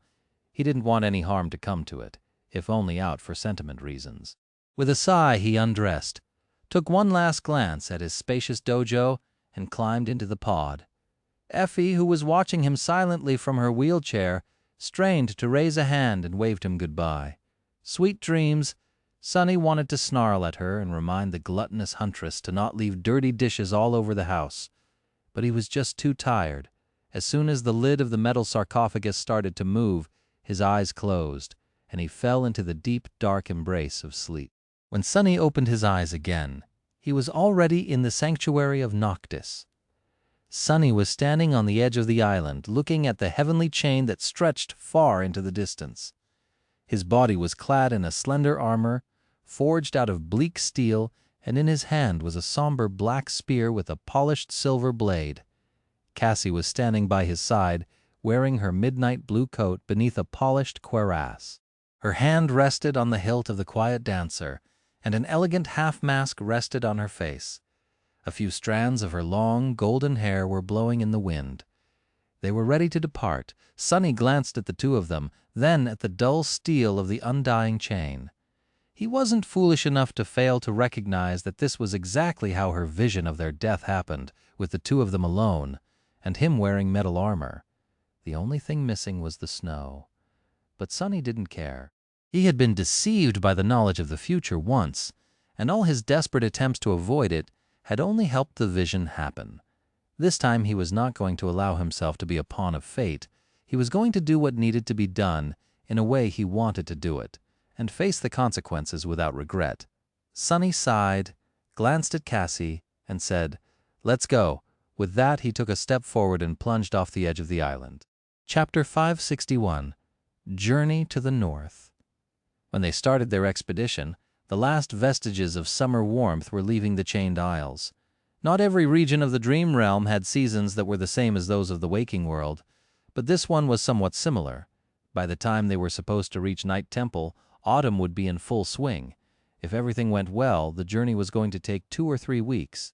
Sunny wanted to reach the mysterious citadel and retrieve the ivory knife by the middle of October. Then rendezvous with Effie, Kai, and the firekeepers at the shipwreck island in the first days of November. That would give them almost a full month to reach the Ebony Tower and enter the Seed before winter. Of course, in the Dream Realm, one could never put too much faith in any plan. Sunny felt reasonably confident in his ability to travel across chained isles, but he knew not to get arrogant. This was a wild and deadly land, one full of fearsome creatures and insidious threats. He had explored many islands and hunted down many abominations here, but even after 9 months of fighting and traveling across the region, Sunny was only well acquainted with the southeastern part of it, where the sanctuary of Noctis was located. He had never ventured west or north of the tier. The situation was only made worse by the fact that the closer one got to the vast emptiness at the heart of the Chained Isles, the more dire dangers they would face. To reach Night Temple quickly, Sunny and Cassie had to reach the tier and skirt around its edge, which meant that they would be moving through the most perilous area of the entire region. Not all was bad, though. Cassie had some of the knowledge that Sunny lacked, since the Firekeepers had spent a lot of time in the northern reaches of the Chained Isles. He also had all the information copied from Mordret's map, which contained a detailed description of many places they were going to have to travel through. He was strong enough to face the dangers that awaited them there, and Cassie wasn't defenseless anymore. The two of them were enough, most likely. These were the reasons why Sunny had decided to attempt the expedition without a full cohort. The following days proved that he had been right in his decision. Their journey was surprisingly smooth. The traversal itself provided no problems. Cassie was more than capable of moving from island to island without his help, which was a relief due to her second aspect ability and the quiet dancer. The blind girl was able to move through space with an adequate measure of accuracy.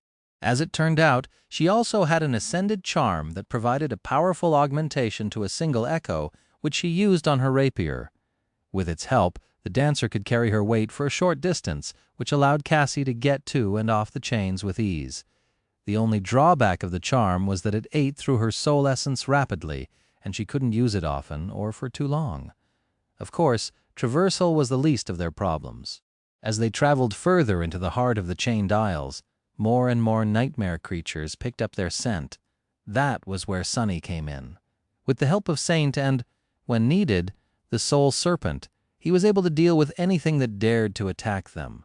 Cassie helped too, but there was rarely anything for her to do. Sunny and his shadows were just too swift, cunning, and deadly. Their combined power was almost terrifying. That was not to say that the blind girl was useless. On the contrary, her presence was perhaps the single most important factor of why they were able to move toward their goal with such ease. Her great affinity to revelations, keen senses, and supernatural intuition complemented Sunny's battle prowess perfectly. It was almost disturbing how well they worked together, him scouting ahead and obliterating monsters, her guiding them through the maze of shifting aisles in a way that took them past the true horrors, the hidden hazards, and the crushing. The strangest part about all of this was that they didn't even talk to each that much, yet were able to achieve such a deep level of understanding. Most of the journey was spent in silence, with both of them preferring not to speak to another unless absolutely necessary. There was no small talk, no irrelevant conversations, and no friendly banter. Sunny didn't even talk to his shadows and Saint like he was already used to, which made the silence almost suffocating. It was indeed a bit awkward in the beginning, but then he got used to it. He actually started to enjoy the peace and quiet, as well as the company of another human being, even if it was Cassie. Their cooperation was efficient, seamless, and not burdened with emotions and other troublesome complications, an alliance of pure convenience. What was there to complain about? They traveled across islands that were barren and stark, and across islands that were lush with beautiful verdure, across islands that teemed with vile abominations, and islands that were full of nothing but bones and ash, across islands that were open and vast, and islands that were small and hid unseen dangers behind a veil of deception. It wasn't long before a day arrived when a dark line became visible far away over the northern horizon. When Sunny first saw it, he stood motionlessly for a while, looking north with a dark expression, the hollow mountains. After so long, he finally saw them again. Every day after that, the black line grew bigger and closer. Soon he was already able to discern individual peaks and the jagged shape of the mountain chain that pierced the sky like the fangs of a colossal dragon. And on the day that the dark peaks towered above, shrouded in flowing mist, they finally reached Night Temple. Chapter 562, El Nentio the Night. The chain swayed lightly as Sunny and Cassie walked across it, rattling loudly from time to time. Since the island that they had just left was currently ascending, the one in front of them was below and fully visible. The northern island was not too large, maybe 2 kilometers in diameter. Its surface was one vast level plain and covered entirely by a beautiful field of violet flowers, as if wrapped in a silken mantle. Despite the fact that the sun was high in the sky, the buds of the delicate flowers closed. From what Cassie had told him, Sunny knew that they would open only at night, emanating an eerie and beautiful light. He would have liked to witness that strange and magical sight himself, but right now there were far more important things for them to do. Not to mention that at the moment, Sunny's attention wasn't even on the island itself. Instead, he was looking past it at the draconian peaks of the hollow mountains that towered above the island, submerging it into their vast and deep shadow. They were shrouded in white mist that flowed slowly down the dark slopes and fell into the black abyss of the sky below like an endless wall of white swirling clouds. The image of it was both magnificent and frightening. It was as though the sky itself was slowly being devoured by the lightless void, or maybe invading it. Looking at the dreadful mountains, Sunny couldn't help but wonder if Nephis was currently lost somewhere out there in the white mist, or had she not dared to enter it and instead chosen one of the other directions. There was no way to know. With a sigh, he looked down and concentrated on putting one foot in front of the other. Soon they reached the northern island and flew up, Sunny with the help of the prowling thorn and the dark wing, Cassie by unsheathing the quiet dancer, jumping and holding tightly to the hilt as the flying rapier pulled her into the air. The two of them landed softly amidst the delicate flowers and looked around. Without the need to say anything, Sunny allowed the blind girl to take the lead and followed her as they walked toward the only landmark on the island, the ruins of the ancient fortress that perched precariously on its northern edge.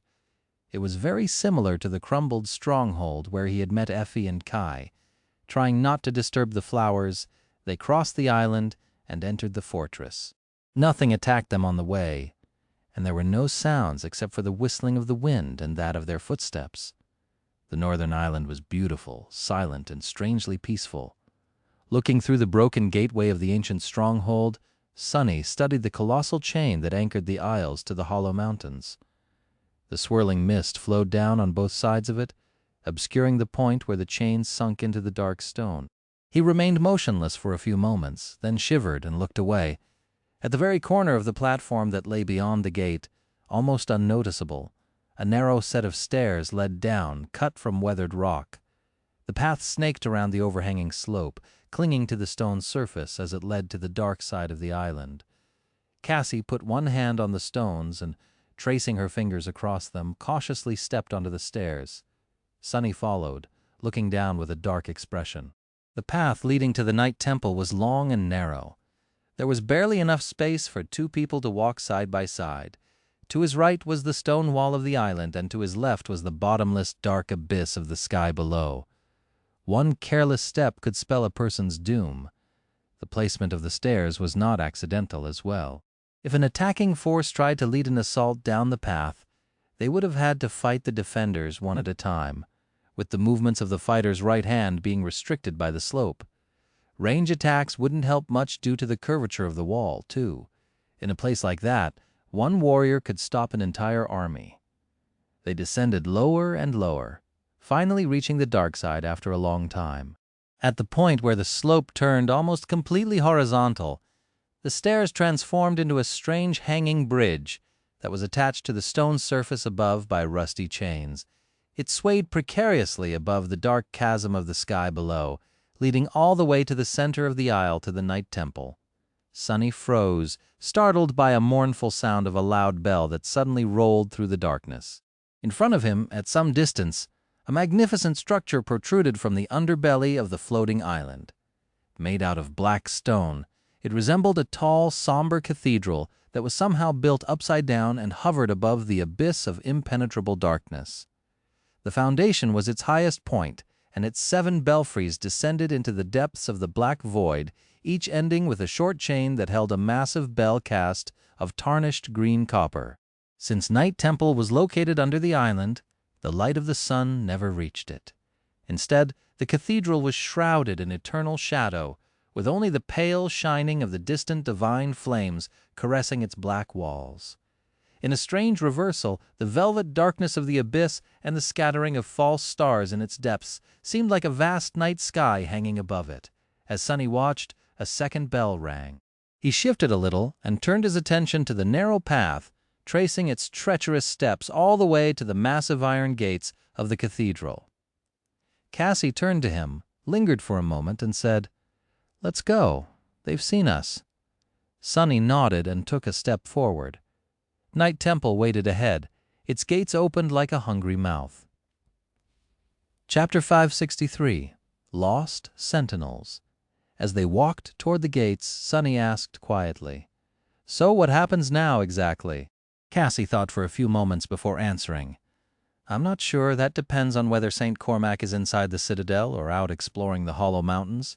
In any case, my standing should be good enough to at least get an audience with one of the masters overseeing the temple in his absence."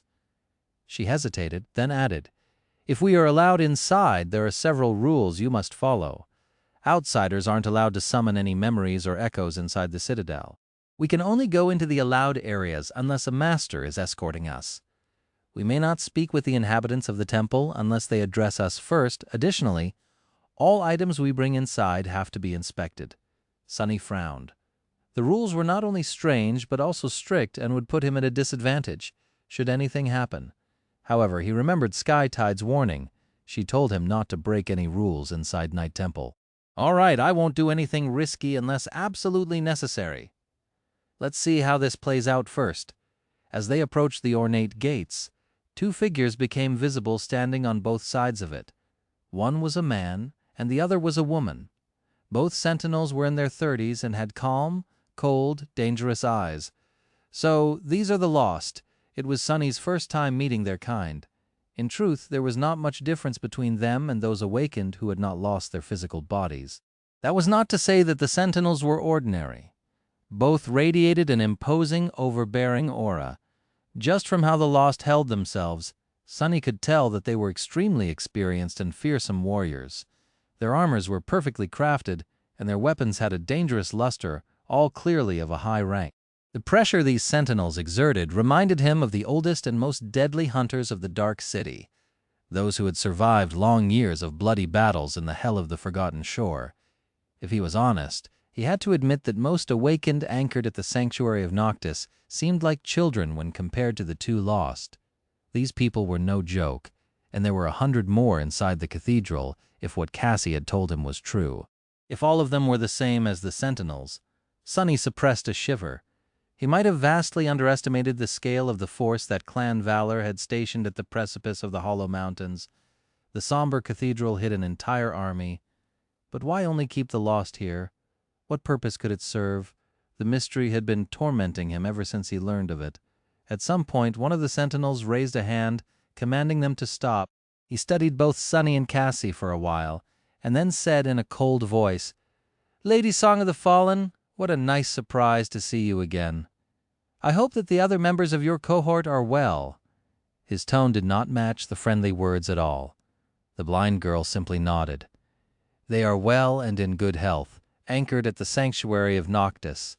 The second sentinel raised an eyebrow and spoke. "Oh, what prompted you to make the long journey and return to our modest citadel, then? In a company of a stranger, and without your loyal comrades no less." Cassie glanced at Sonny and smiled.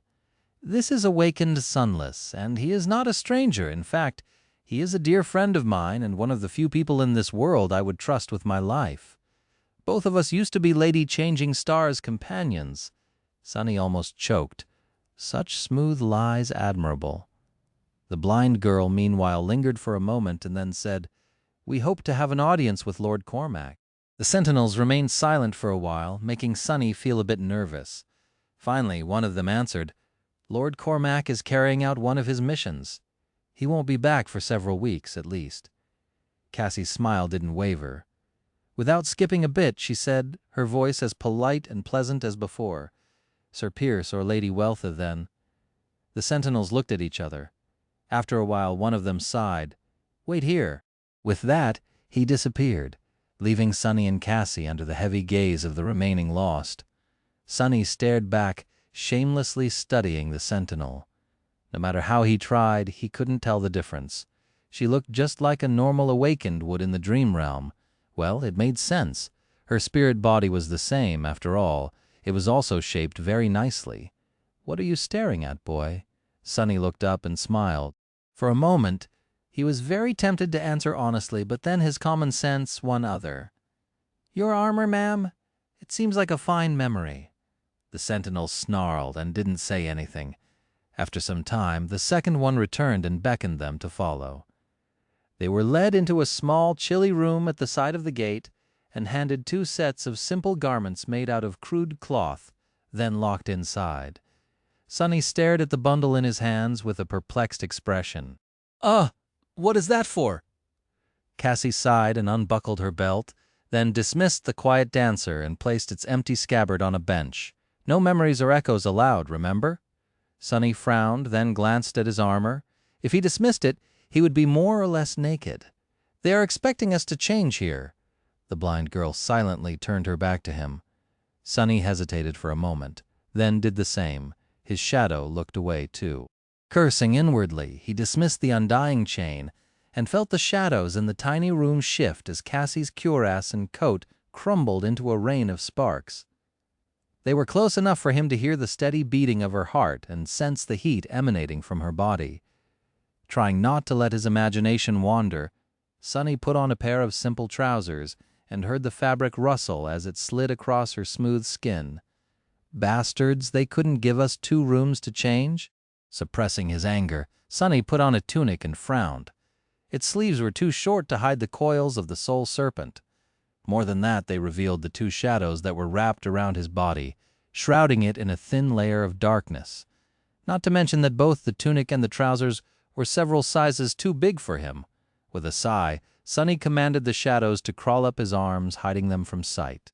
Then he dismissed the serpent and bent down to roll up the pant legs and put on a pair of leather sandals and cleared his throat. "Are you done?" Cassie answered after a short pause. "Yes." The clothes provided to her consisted of similar sandals and a long tunic that left her shoulders bare and her legs exposed below the knee. The silver half-mask was gone, too, revealing Cassie's beautiful blue eyes. Sonny stared at her for a few moments, realizing that he had almost forgotten how they looked. Then he scowled and banged on the door. Soon the same sentinel let the out and led them through into the depths of the night temple. As soon as they left the gateway behind, Sonny tensed, as if expecting something terrible to happen. But nothing did. The sentinel glanced at him and frowned. "What are you waiting for? Come, Sir Pierce will be with us shortly." Chapter 564. Inspection. The interior of the somber cathedral was as bizarre as its exterior. Sonny expected the actual floors to be constructed properly, and some of the corridors they walked through were, but other parts of Night Temple were upside down. As well, the flat floors serving as ceilings and the arching ceilings serving as uneven floors, and that was just the outward ring. He didn't even want to imagine how the temple itself and the inner sanctum looked. As they walked, he saw several lost, silently going about the mundane business of maintaining the citadel. They were dressed in the same crude clothes he was now wearing, and wielded no weapons. However, every one of them, from a person calmly changing the oil in the wall lamps to a man sweeping the floors, radiated the same aura of strength and lethality as the 2 sentinels that had met them at the gate. They were all battle-hardened, veteran elites. Just what is this place? After descending a few sets of twisting stairs, Sonny and Cassie were led to another, slightly bigger room. That one had a large table in its center. The sentinel gestured at it and said, his voice not betraying any emotions, "Sir Pierce is on his way. Please present the items you brought from the outside for inspection." Cassie took a step forward and placed her belt and scabbard on the table. The lost shifted his gaze to Sonny and waited. All my things are stored inside a memory." He considered hiding the existence of the covetous coffer, but thought better of it. There was nothing inside of it worth hiding anyway, or rather, almost nothing. The sentinel frowned, then said in a dark tone, "Summon it." Soon the small box was sitting on the table. Sonny opened it and started producing item after item, slowly building a large pile. They were spices, cooking utensils, hygienic products, several packs of underwear, both male and female, which earned him a strange look, a piece of a broken mirror, a couple of soul shards, a folding chair, various snacks, packs of tea and coffee, and many more. As the pile slowly became larger and larger, the sentinel's face grew more and more incredulous. Finally, his eye twitched. "How much trash do you have in that box?" Sonny smiled.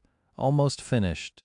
He fished out a tube of sunscreen and several sticks of lip balm, threw them into the pile, then thrust his arm into the maw of the coverless coffer up to the shoulder, swept its bottom a few times, ignoring Weaver's needle and diamond string, then finally took a step back. "That is all." The Lost shook his head and started picking up the items one after another, inspecting them carefully. What he was expecting to discover, Sonny did not know. At that moment, the door of the room opened, and a tall man with sharp features and steely eyes came in. His dark hair was cut short, and there was stubble on his cheeks. The man wore a scale armor forged out of lusterless blue steel and held himself with the relaxed confidence of an experienced killer. Sonny didn't need an introduction to realize that he was standing in front of a master, and a powerful one at that. Sir Pierce seemed to be less frightening than Morgan of Valor. But Morgan was barely older than Effie, while this man had a decade or two to sharpen his skill and accumulate battle experience. He was a knight of valor, still. Sonny harbored no illusions in front of this monster. Neither Cassie nor he stood a chance, especially not while surrounded by an army of 100 awakened elites. Why am I thinking about this? We are here to talk, not fight, and they really needed this conversation to go well. Depending on how convincing they could be and how receptive Sir Pierce was, Sonny would either have to do things the easy way, the hard way, or abandon his plans to retrieve the second knife altogether. The sentinel greeted the master respectfully, and then continued to inspect the mountain of items Sonny had produced from the covetous coffer. Sir Pierce glanced at it for a moment, then turned to Cassie.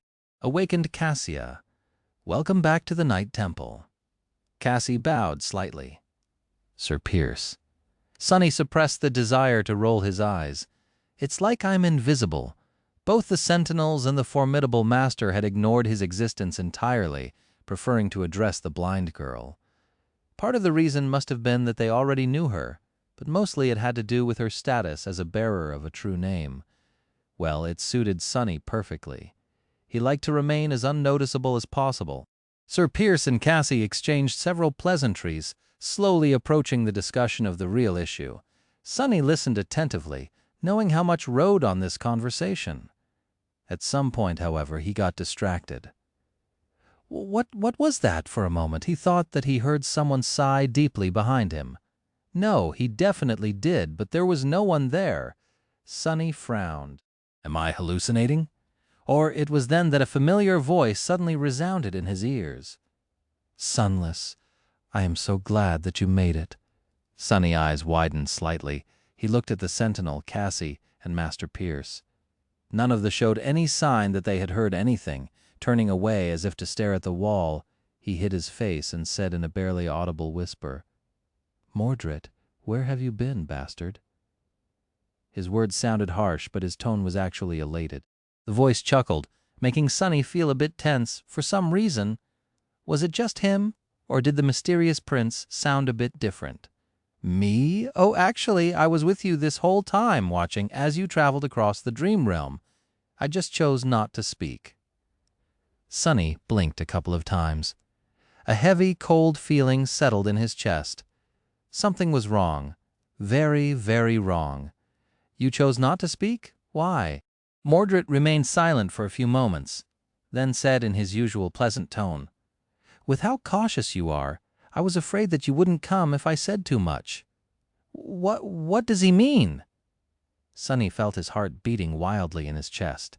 His intuition was sounding the alarms, filling him a sudden feeling of dread. Fooled? Was I fooled? Come where? Here, to the Night Temple." At that moment, the sentinel picked up the piece of the broken mirror from the pile.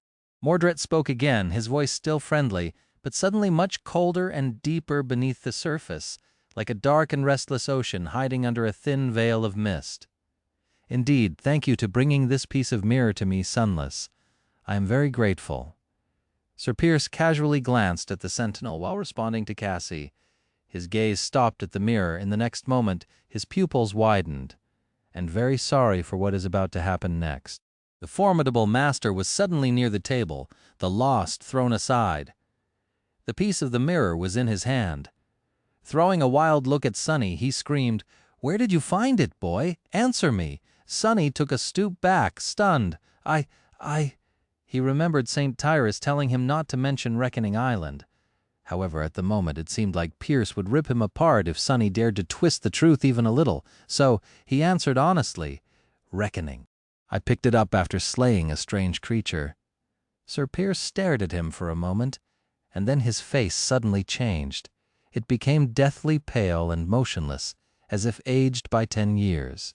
His eyes grew wide and glassy. The fearsome master was terrified, but before any of them could do anything, a thin crack appeared on the shard in his hand, and in the next moment, all Sonny could hear was the sound of breaking mirrors. Chapter 565, Unleashed. Sonny flinched as the sound of shattering mirrors filled his ears.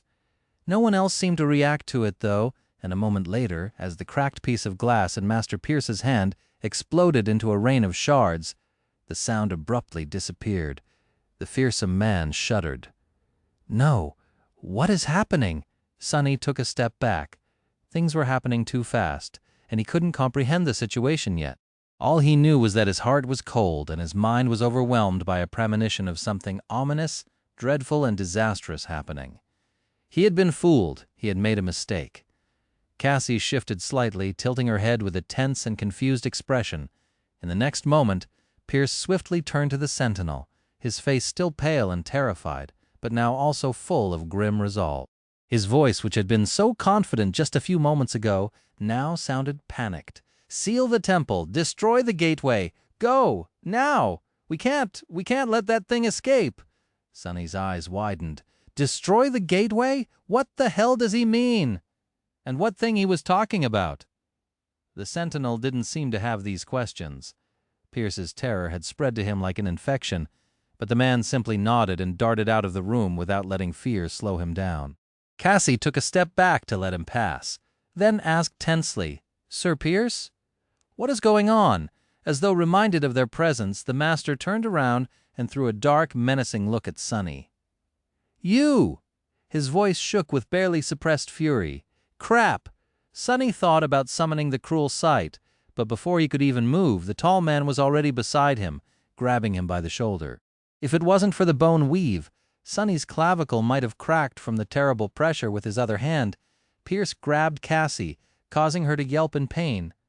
"I'll deal with 2 of you later, there's no time." Next thing Sonny knew, they were being dragged out of the room.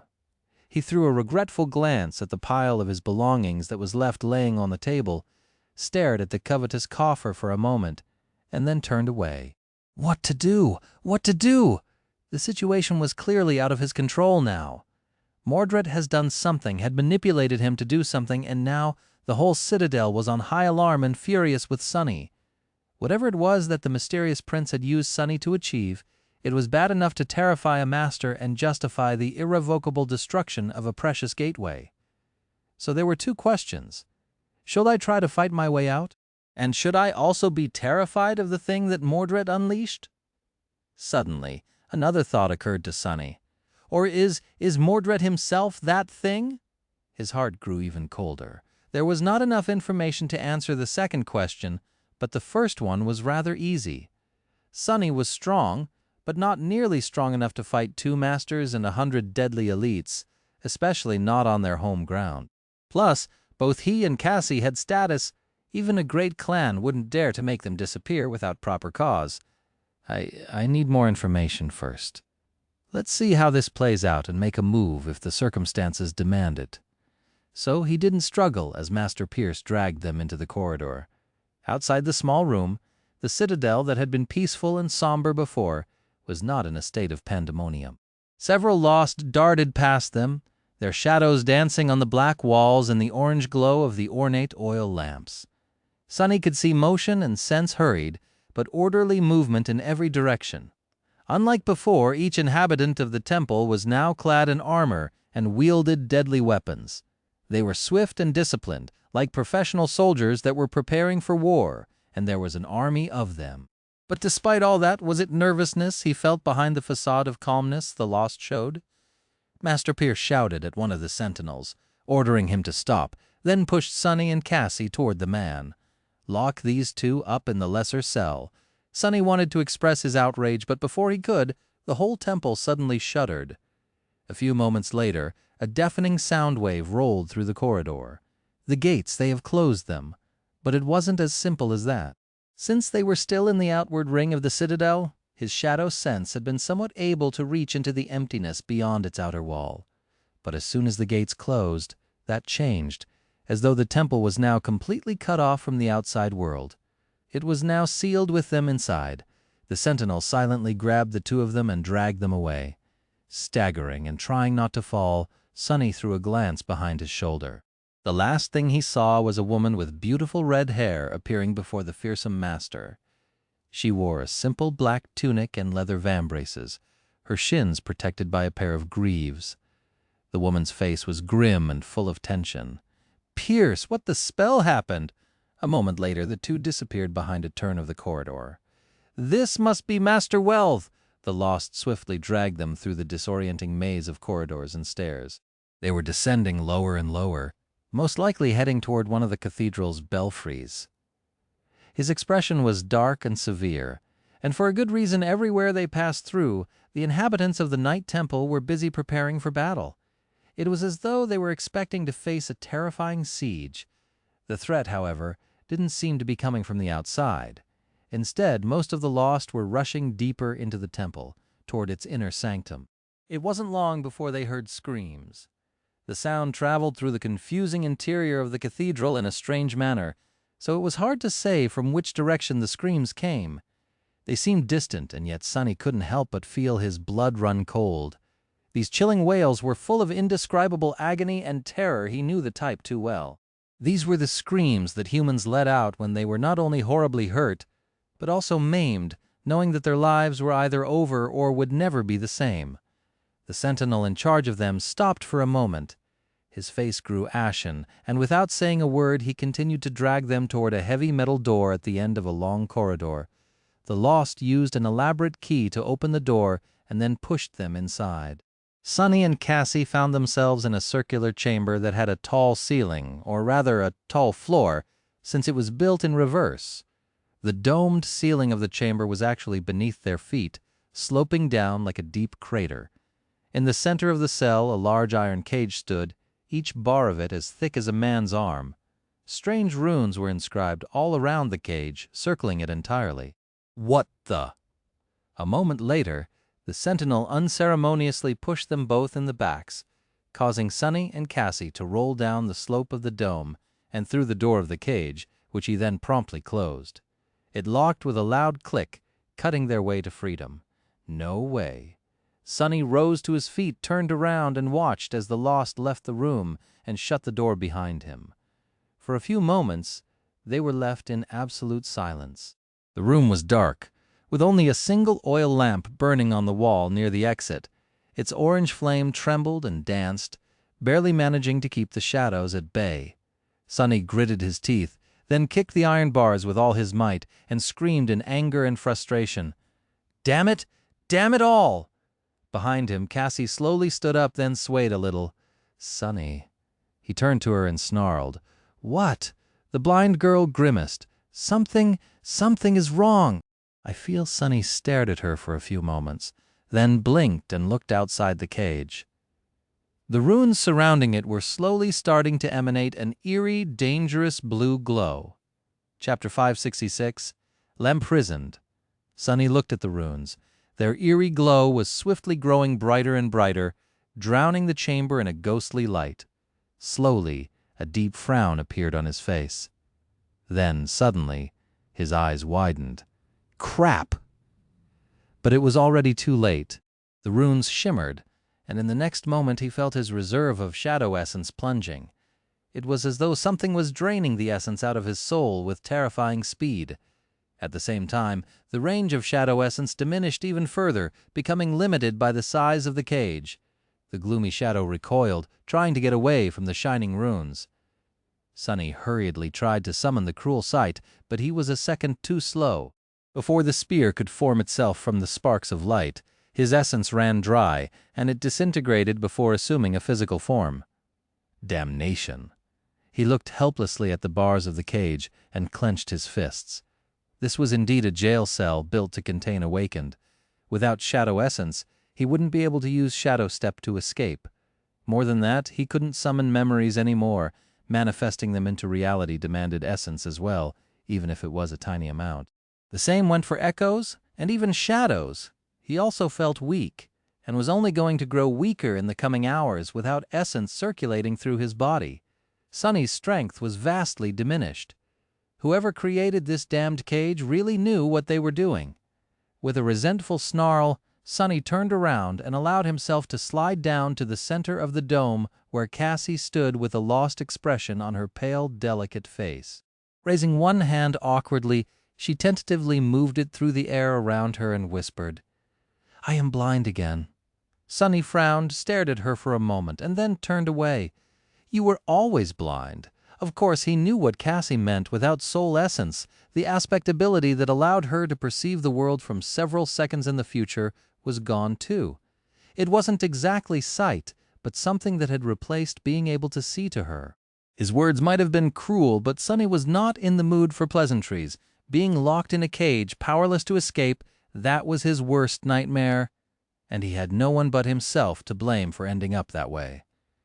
Turning away from the blind girl, Sunny sat down, lowered his head, and grabbed it with both hands. Curse him. Suddenly the cathedral shook again. Cassie remained silent for a while, then said quietly, "This must have been the gateway. They really destroyed it." Sunny closed his eyes. "I guess you're right." He heard her sitting down opposite him and wondered about the black altar that was now laying somewhere in the depths of the citadel in pieces. Was the ivory knife destroyed as well? Had there even been a second knife to begin with? Or was it just a lie Mordret had invented to lure him into the Night Temple? What else had he lied about? Sunny gritted his teeth, suppressing a groan. He felt scared, furious, and utterly humiliated. He had been so careful not to trust the mysterious voice after hearing it for the first time. But Mordret had been so helpful, and had provided him with so much valuable information that proved to be true. Sunny was, most likely, only alive because of the lost prince's aid. Even so, he had never lowered his guard. If there had been the smallest hint that Mordret wanted something from him, he would have suspected the worst. But the bastard was just too devious and cunning, terrifyingly so. Mordret had played him like a fiddle. He had understood perfectly just how untrusting Sunny was, and went with the lightest of approaches. Knowing that any pressure would scare his paranoid Markov, Mordret had simply mentioned the ivory knife in passing, and never spoke about it again. In fact, after the hook was in, he had never spoken to Sunny again. Observing silently, and waiting for his prey to come to him of its own volition, Sunny shuddered. Oh gods, how much has he seen? He was willing to bet that there had never even been a need for Mordret to wait days between their conversations. All of it was just a part of an intricate web of lies and manipulation. Fool! I'm such a fool! How had he allowed himself to be fooled so completely? A crazy smile suddenly appeared on Sunny's face, and he let out a stifled laugh. Wasn't the answer obvious? Truth, his downfall was the truth. Like a masterful liar, Mordret had mixed just enough of it into his lies to make them believable. Oh, the irony! Cassie shifted slightly and asked, her voice soft and cautious. "Sunny, what exactly happened back there?" He let out a bitter chuckle and answered in a dark tone. "Why, don't you know everything?" The blind girl didn't answer, and after some more time passed, he sighed. "Sorry. It was me. I got us into this mess." Sunny straightened and forced himself to calm down. Dwelling on the past was not going to do them any good. The situation was bad, but not hopeless. The future was uncertain, and there would surely be a chance to turn everything around. He just needed to remain in control of himself and be ready to act when an opportunity presented itself. Who said that Mordret was going to have the last laugh? Do you remember the mysterious lost I told you about? The one who had taught me about the seed and the knives? Cassie nodded slowly. Sonny lingered for a few moments, then shook his head. Well, as it turns out, he lured me into the night temple on purpose. He needed the piece of mirror I found a while back for some reason. When Master Pierce saw it, all hell broke loose. She remained silent for some time, and then asked, "Do you think that this lost is here in the night temple?" Sonny looked away. When he finally spoke, his voice sounded grim. "I do, actually. I think that this whole citadel is a prison that was meant to contain a single creature. Him." Cassie shivered and hugged her shoulders. A heavy silence settled between them. After a while, she said, "Maybe you are right, but Sonny..." Her voice trembled. "What kind of a being would require 100 awakened fighters, 2 ascended knights, and a saint to guard it?" Sonny stared at her, not knowing what to say. He had no idea. Chapter 567, No Escape. Sonny felt that there was a hint about what manner of a creature Mordret was in the fact that only the lost and human echoes had been allowed to guard him, but that was too little information to make a guess. What else did he know about the man who called himself the Prince of Nothing? He was reasonably sure that Mordret was a human, or at least had been once at some point. A nightmare creature could fake a human voice, but not the knowledge of the waking world that Mordret had shown. Sonny also felt that the mysterious prince had told the truth about conquering the first nightmare at 12 years of age. Other than that, all Sonny had was the description of the cruel edge, which told of a prince that had been given away to a monstrous Dreamspawn, and later returned only to find out that he wasn't welcome in his father's home anymore. That and the fact that the mirror beast had been created by Mordret, much like Saint had been created by him. That was not much to go off of with a sigh. Sonny looked around the cage. Due to the concave nature of its floor, he and Cassie were forced to stay close to each other. The only surface flat enough to sit comfortably was at the very center of the dome and not too large in diameter. The cage was utterly empty with the exception of a rusty bucket that was covered by a wooden lid. Sonny stared at a bucket for a while, then grimaced. "How long do you think they'll keep us here?" Cassie remained silent for a while, then answered evenly, "That depends on whether they can contain the prisoner." A deep scowl appeared on his face.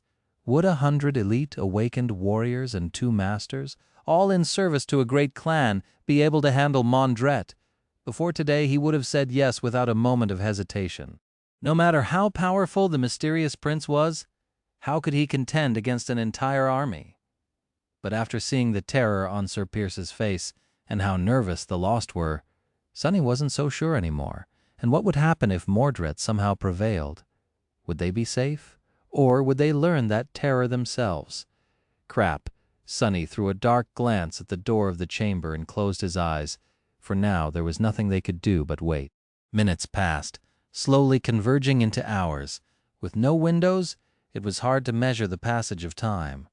Sonny and Cassie mostly remained silent, partially because each was preoccupied with their own thoughts, and partially because there was nothing useful they could say. The night temple shuddered several more times, but these tremors weren't as strong as the first 2.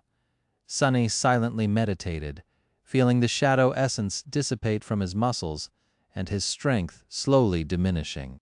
After a while, he stood up, climbed to the walls of the cage and studied the runes, then explored every centimeter of the cell.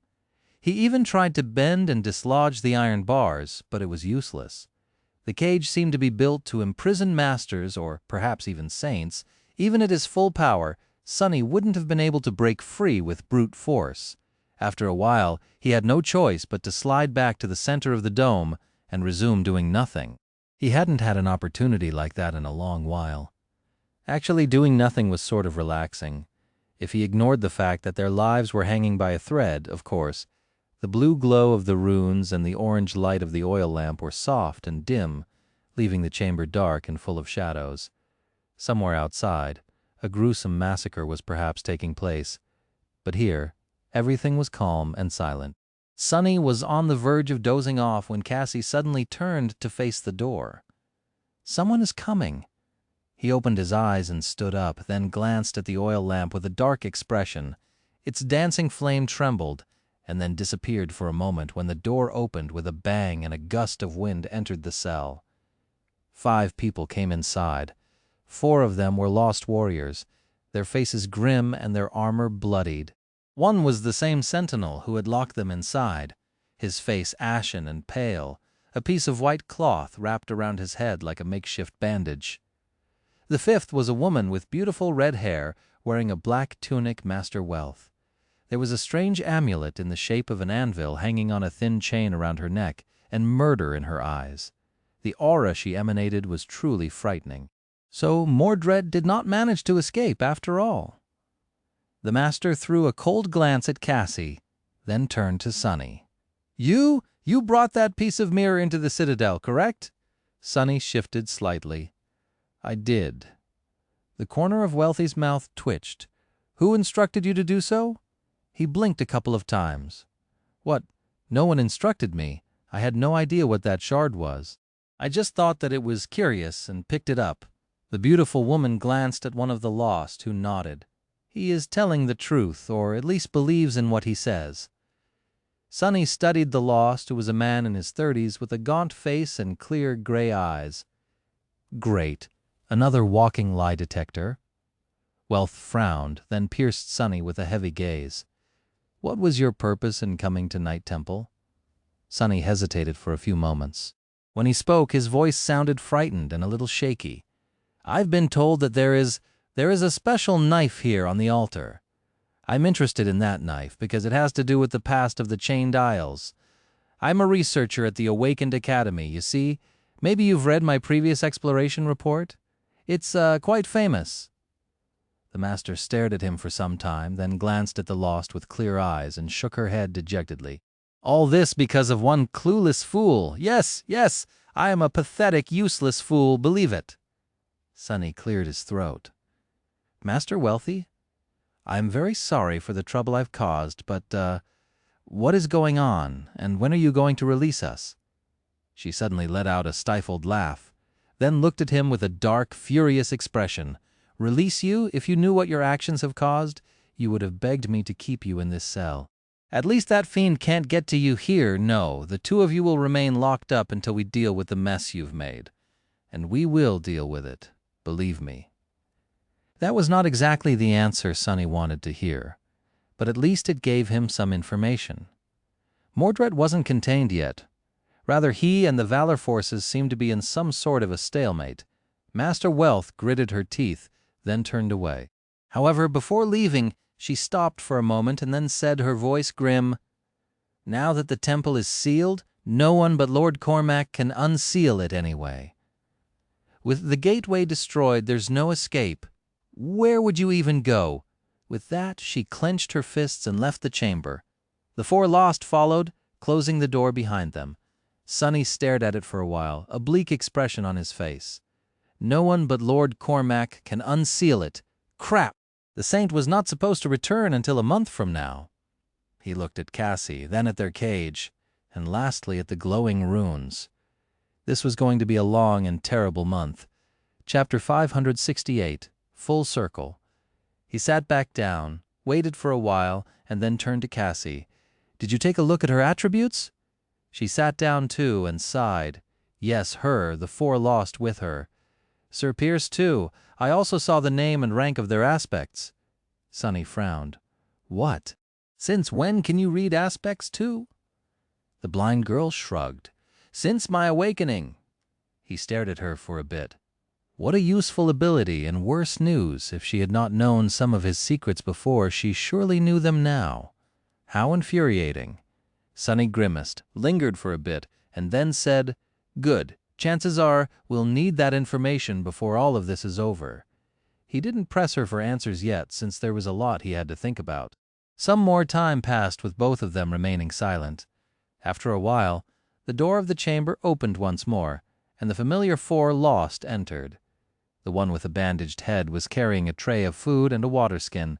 He studied them for a few moments, a cold expression on his handsome face, and then threw the food and the water skin through the iron bars without approaching the cage. Sonny suppressed his anger and opened his mouth, assuming the persona of a cowardly researcher. "Hey! Sir Awakened, can you tell us what is going on, please? We don't even know what is wrong." The sentinel glanced at him darkly and spat in a commanding tone. Silence. His voice was clear and strong, full of arrogant confidence and deep animosity toward the two of them. Without saying another word, the Lost left once again, locking the door behind them. Sonny remained motionless for a few moments, then slowly lowered his gaze and glanced at the food that rolled down the slope of the dome to his feet. Then suddenly he threw his head back and laughed loudly. Oh gods, never thought I'll be eating this crap again. Right in front of him, reflecting the blue glow of the runes, 2 colorless tubes of synth paste were lying on the floor. He knew their shape all too well.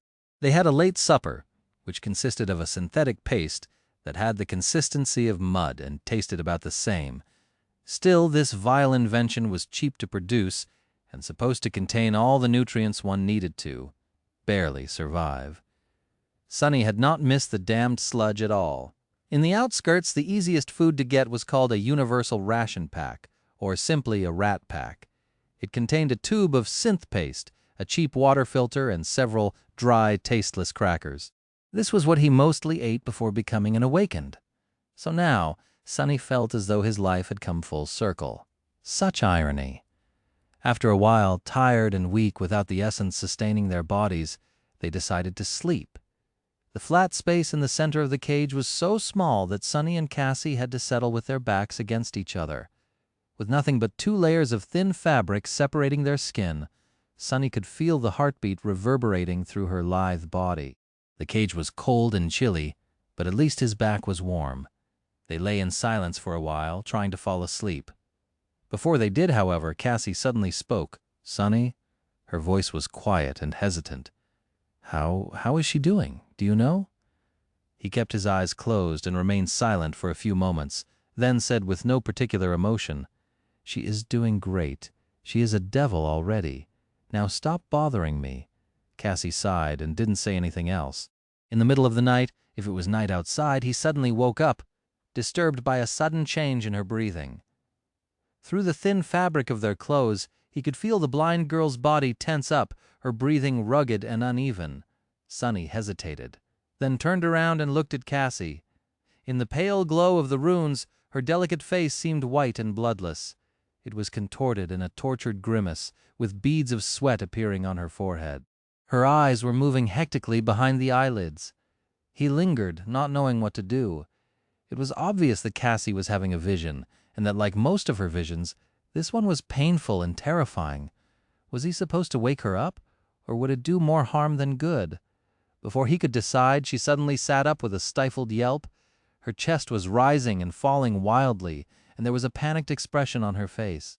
The blind girl raised her hands and tried to feel her surroundings. Clearly not quite remembering where she was, Sonny caught one of them, making Cassie flinch, and said darkly, "Take a hold of yourself, damn it. You're in a cage in Night Temple. Stop thrashing around." She froze, surrendering to his iron grip. After a while, Cassie took a deep breath and said weakly, "I'm all right." He let her go, picked up the mostly empty water skin, and put it onto her hand. The blind girl drank the last of their water and closed her eyes, her breathing slowly returning to normal. Sonny waited for a minute, and then asked in a gloomy tone, "Another vision?" She silently nodded. A dark grin appeared on his face. "What, did we die again?" Cassie shook her head, then opened her eyes and frowned. No, this time I saw someone else." She put the water skin on the floor, hugged her knees, and spoke again, her voice still tense, but now much calmer. It was one of the Lost, the man with gray eyes who advised Lady Wealthy. He was in front of a large crucible, throwing shards of broken mirrors into the fire. There were thousands of them, all reflecting his image. Only at some point one of the reflections stopped. She shivered. The Lost stopped, too, and stared at the motionless reflection, his eyes full of utter terror. It was as though he was paralyzed by fear. He opened his mouth to scream, but no sound came out of his mouth. After that, he didn't move anymore, but the reflection finally did. It raised its head and smiled. Cassie grew silent and then added, her voice trembling, "That smile filled me with so much dread that all I could think about was to run away. But I couldn't. That was when I woke up." Sonny looked at her for a while, thinking. His face was cold and grim. It wasn't hard to understand what the vision was about. Mordret's aspect was somehow tied to mirrors after all. But what did it all mean? What were his powers, exactly? He sighed and turned away. "It's fine. You did well. Go back to sleep if you can." She listened to him and slowly lay down. However, Sonny could tell by her breathing that the blind girl was wide awake. He couldn't sleep, too. In the morning, the door of their cell opened, and the same group of lost brought them more food. Only this time, there were only 3 of them. The man with gray eyes was nowhere to be seen. Chapter 569, On the 7th Day. The 3 lost seemed to be in a better shape than they had been the day before. Their armor was cleaned, and their wounds were properly tended to. However, somehow they looked worse to wear. Their faces were paler, their movements were full of tension, and there was a strange darkness hiding in their eyes. Only the sentinel who had spoken to Sonny before was the same. If anything, his cold resolve seemed to have grown stronger, as did his silent hostility. Without saying a word, he threw the tubes of scent paste into the cage, then pointed at the water skin laying on the floor near Cassie. Sonny tossed the empty water skin out and received a new one in return. "Sir, can you please tell us what is going on? Where is your, 4th friend? Did something happen?" The sentinel stared at him with a heavy, grim expression. When he answered, his voice was steady and even. "Don't speak unless spoken to." With that, the lost left. The door of the cell locked with a loud click, the flame of the oil lamp trembled, and everything became silent once again. Sonny sighed. What an unfriendly fellow. Just like that, their imprisonment started. There were no windows in the stone chamber, so it was almost impossible to track the passage of time. Their only hint was the appearance of the 3 lost who brought them food and water once every day, and sometimes changed the oil in the lantern. Sonny and Cassie spent the first few days in silence and tense, grim anticipation. They slept back to back, sharing the heat of their bodies to overcome the chilling cold of the prison cell, and suffered through the daytime without speaking to each other unless absolutely necessary. Both were waiting for something disastrous to happen. However, nothing did. The Night Temple had not shaken again, and nothing came through the heavy door to either set them free or destroy them. Neither Master Welf nor Master Pierce had visited the enchanted chamber as well, as if Sonny and Cassie were completely forgotten. The stone cell was silent and unchanging. However, they could still tell that something sinister and dire was going on outside. The evidence was in how the 3 lost that brought them food, their only connection to the rest of the world, looked and behaved.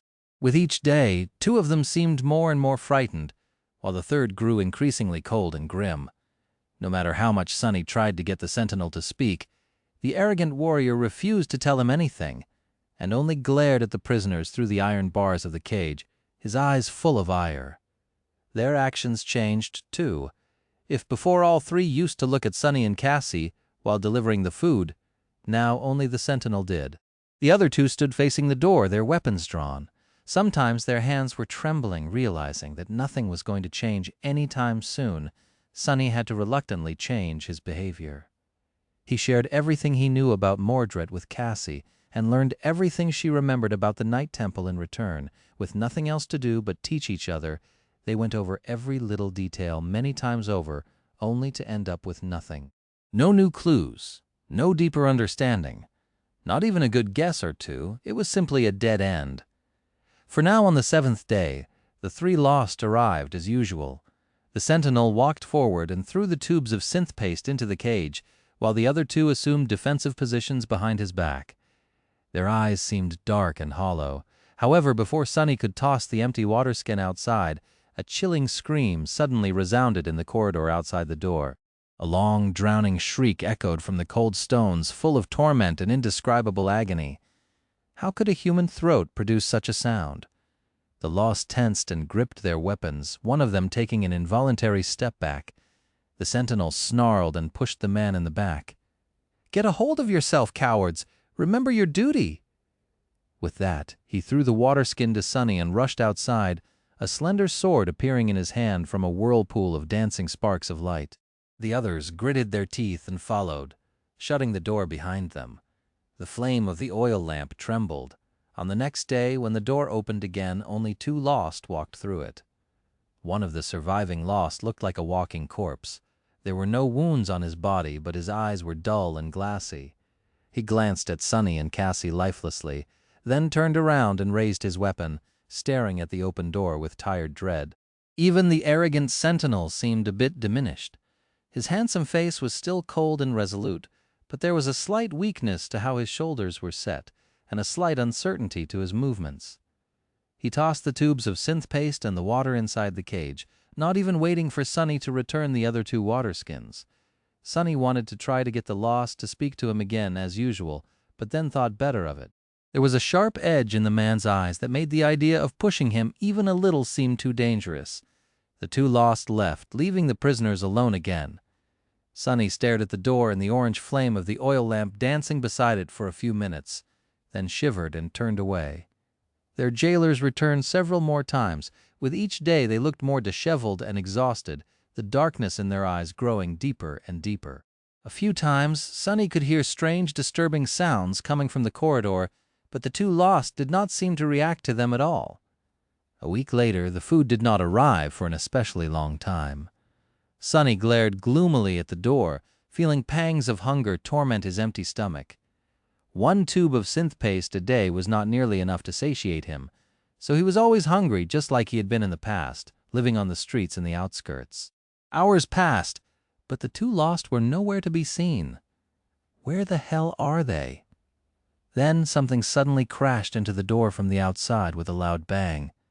A bit of dust fell from the ceiling, and then everything became silent once more.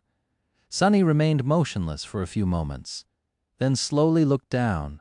Something was flowing from beneath the door, streaming down the slope of the dome toward the cage.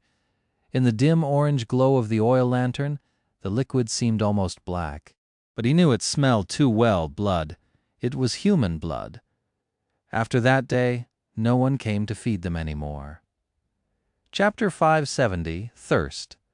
Sonny looked at the stream of blood that was getting closer and closer to the cage, then glanced back at the door and waited, wondering if someone or something would burst through it and enter the cell. But nothing did. After that first loud bang, everything stayed eerily quiet. Seconds passed, then minutes. Finally, he slowly turned away from the door and looked at Cassie. "Do you smell it?" She lingered for a moment, then nodded. Blood. Sonny remained motionless for a bit, then walked back to his usual place and sat down. His face was grim. After a while he said in a dark tone, "We are going to need to start rationing water. Humans could survive for a long time without food, but water was much more precious. Without it, a healthy human could die in a matter of days. And there were very few more agonizing ways to go." Cassie turned her head, then asked somberly, "Why do you think that they are going to just leave us here?" Sonny opened his mouth to retorn that she was the one who could see the future, but in the end, he held his tongue. Just in case, they had 1 full water skin left. As awakened, they would also be able to last longer without water than mundane humans, especially Sonny, whose body was strengthened by 3 cores, blood weave and his shadows. But would that be long enough? There was no way to know.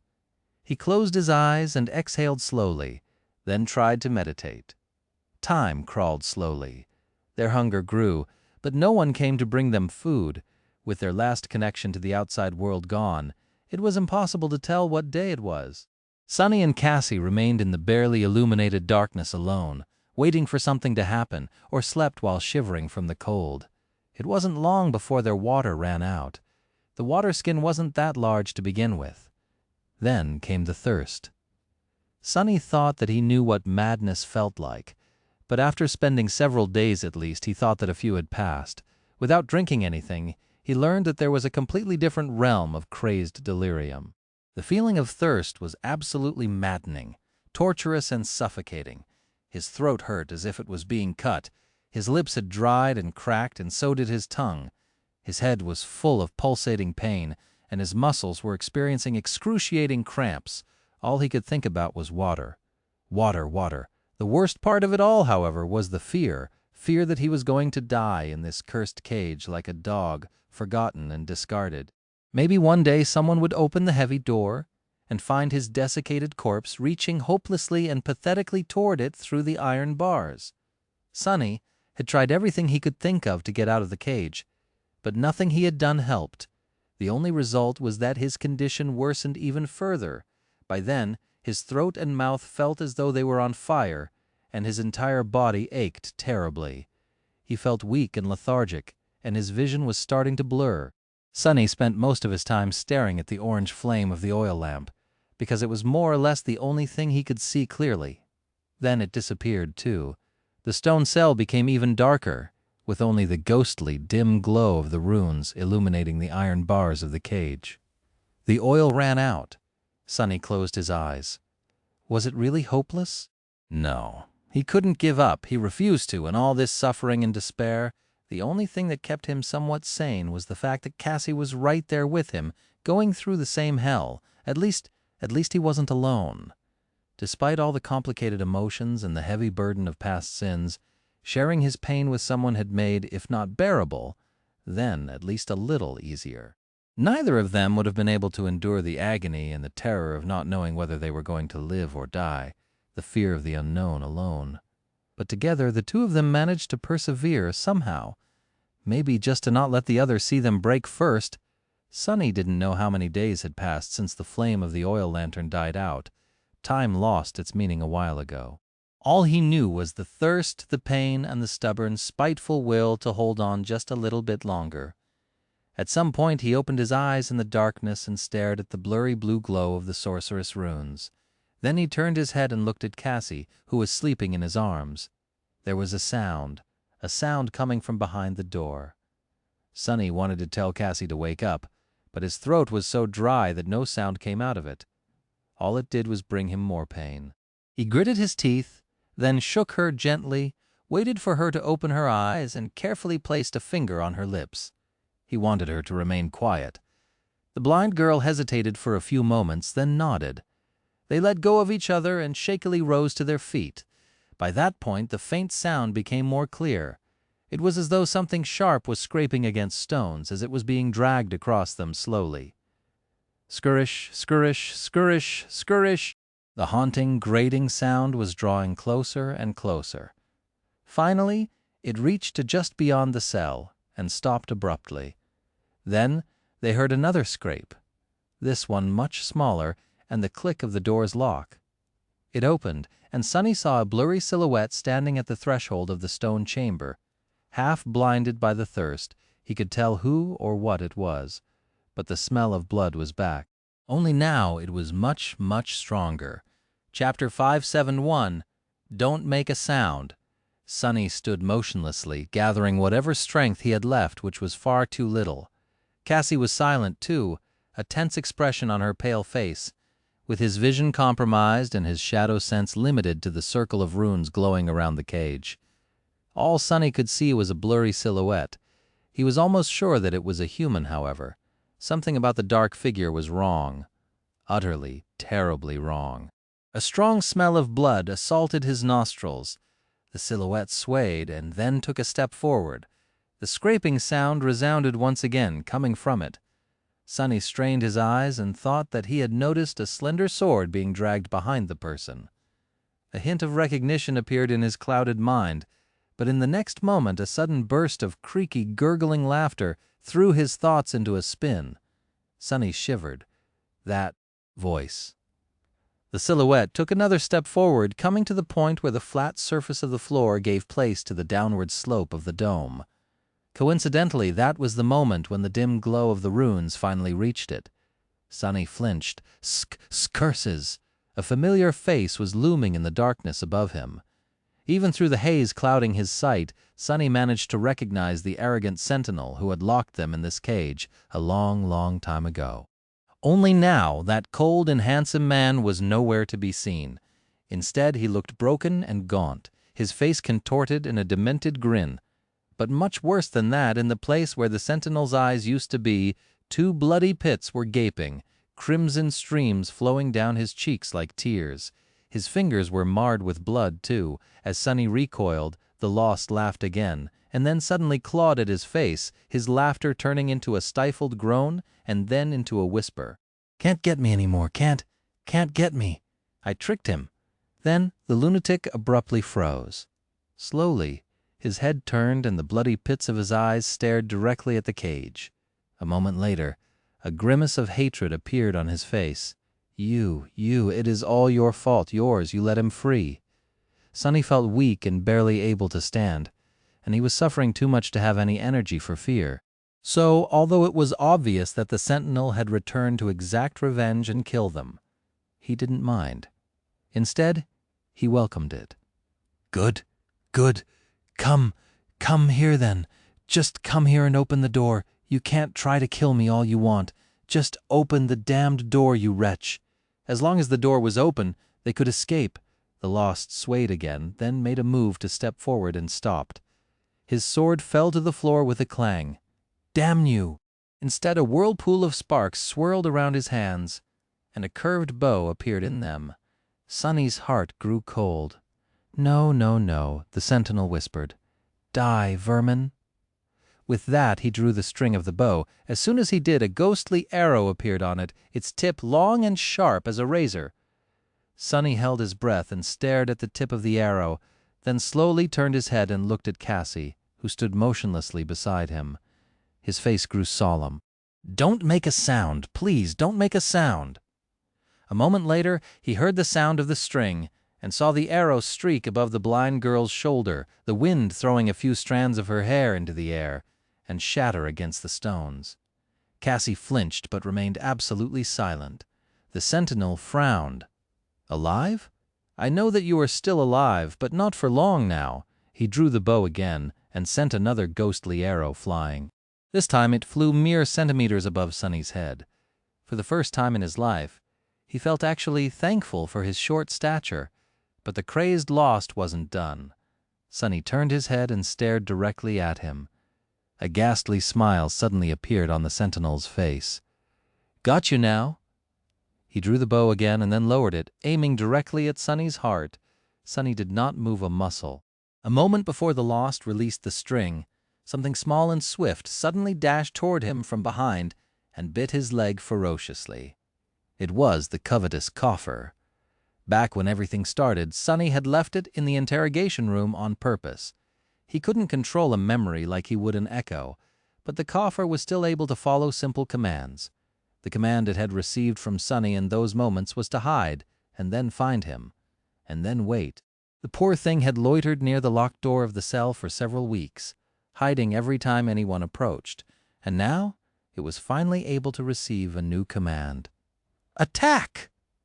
The box scurried from its hiding place, reached the cell, and ran through the door on its 8 short iron legs, just in time to sink its sharp triangular teeth into the sentinel's heel.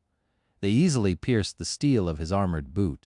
Blood spurted into the air, and with a surprised shriek, the man stumbled forward, fell, and rolled down the slope of the dome, crashing into the bars of the cage.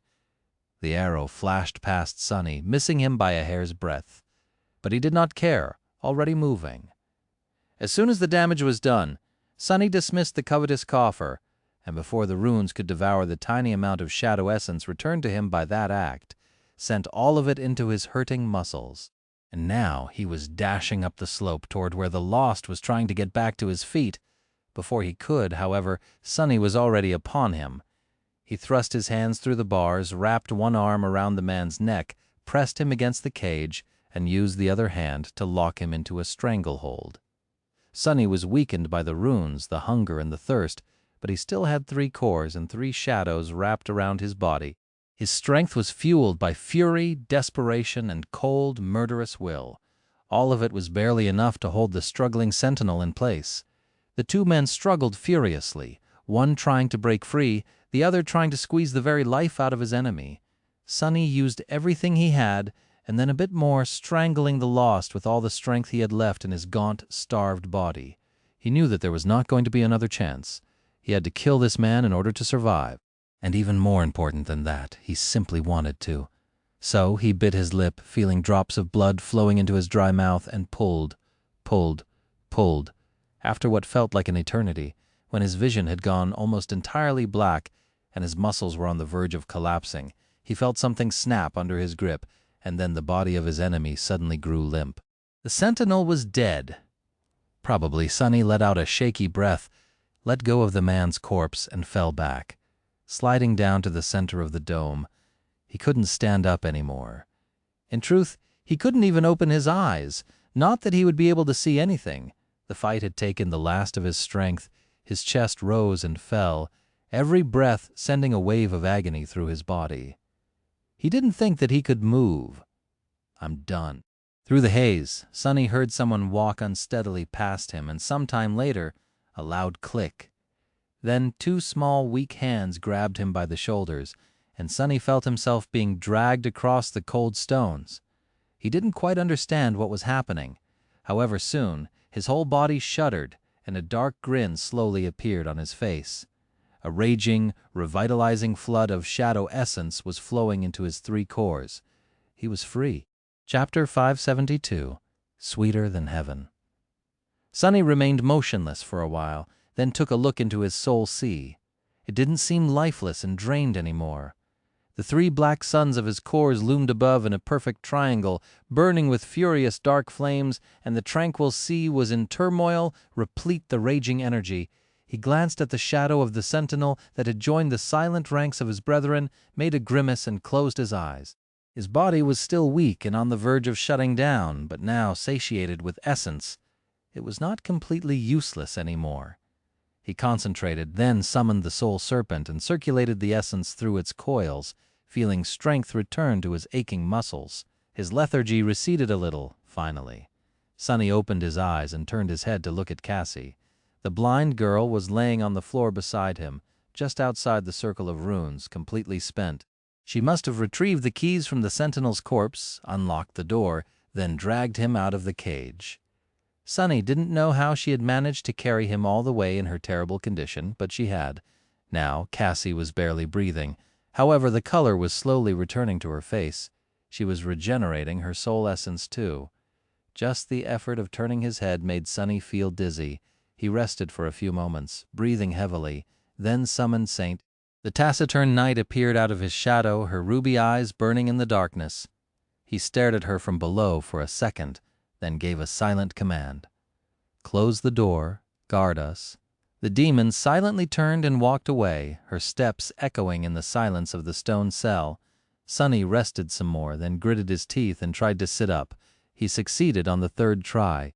Water! Water! He needed water! All of his being lusted for a single drop of the precious liquid. A swirl of sparks danced around his hand, and then the most glorious thing he had ever seen appeared in it. It was a dazzling, beautiful, sublime bottle made out of patterned blue glass. Sonny lingered for a few moments, then crawled closer to Cassie, held up her head, and brought the endless spring to her cracked lips. As soon as the first drops of water fell into her mouth, the blind girl opened her eyes, flinched, and then drank greedily. At some point, she raised one hand and grabbed his own, as if afraid that he would take the bottle away. Sonny observed her, his own throat spasming in pain. Finally, he wrestled his hand free and drank his own share. The cold water was, without a shadow of a doubt, the sweetest and most magnificent thing he had ever tasted. Drinking it was more euphoric than being reborn during the awakening, and much more rewarding by far. With each sip, he could feel life returning into his tortured body, as if he was rising from the dead. In these moments, he was probably the happiest he had ever been. After both of them satiated their thirst, they fell to the floor, dead, tired. Sonny and Cassie were revitalized by the water, but mentally exhausted and utterly drained. It wasn't long before they fell asleep. When Sonny woke up, he felt much better. He was still in a rather bad shape and weak from hunger, his stomach pulsing with pain, but at least not dying anymore. He sat up, drank more water, and looked around the cell. Cassie was still sound asleep. laying on the cold stone floor. She looked to be in a worse condition than him, but there was color to her face, and her breathing was calm and steady. Even though the blind girl did not possess the miraculous blood weave, she was still a powerful awakened. Her body was much more resilient and quicker to heal than that of a mundane human. Sonny suspected that in a couple of days, both of them would be mostly back to normal, provided that nothing else happens. What were the chances of that? He glanced at Saint, who was guarding the heavy door, then at the cage and the corpse of the sentinel laying near it. His face became contorted by a grimace of disgust. Sonny sighed, then closed his eyes and sent one of his shadows to take a look outside the door. The long corridor was empty and submerged in darkness. Nothing moved there, and nothing seemed to pose any threat.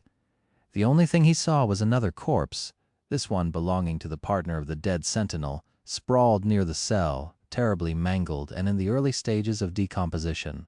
Sonny stared at it for a while, then commanded the shadow to return. The silence outside was almost eerie. At that moment, Cassie stirred and opened her eyes. She sat down and groaned quietly, then slowly turned her head in his direction.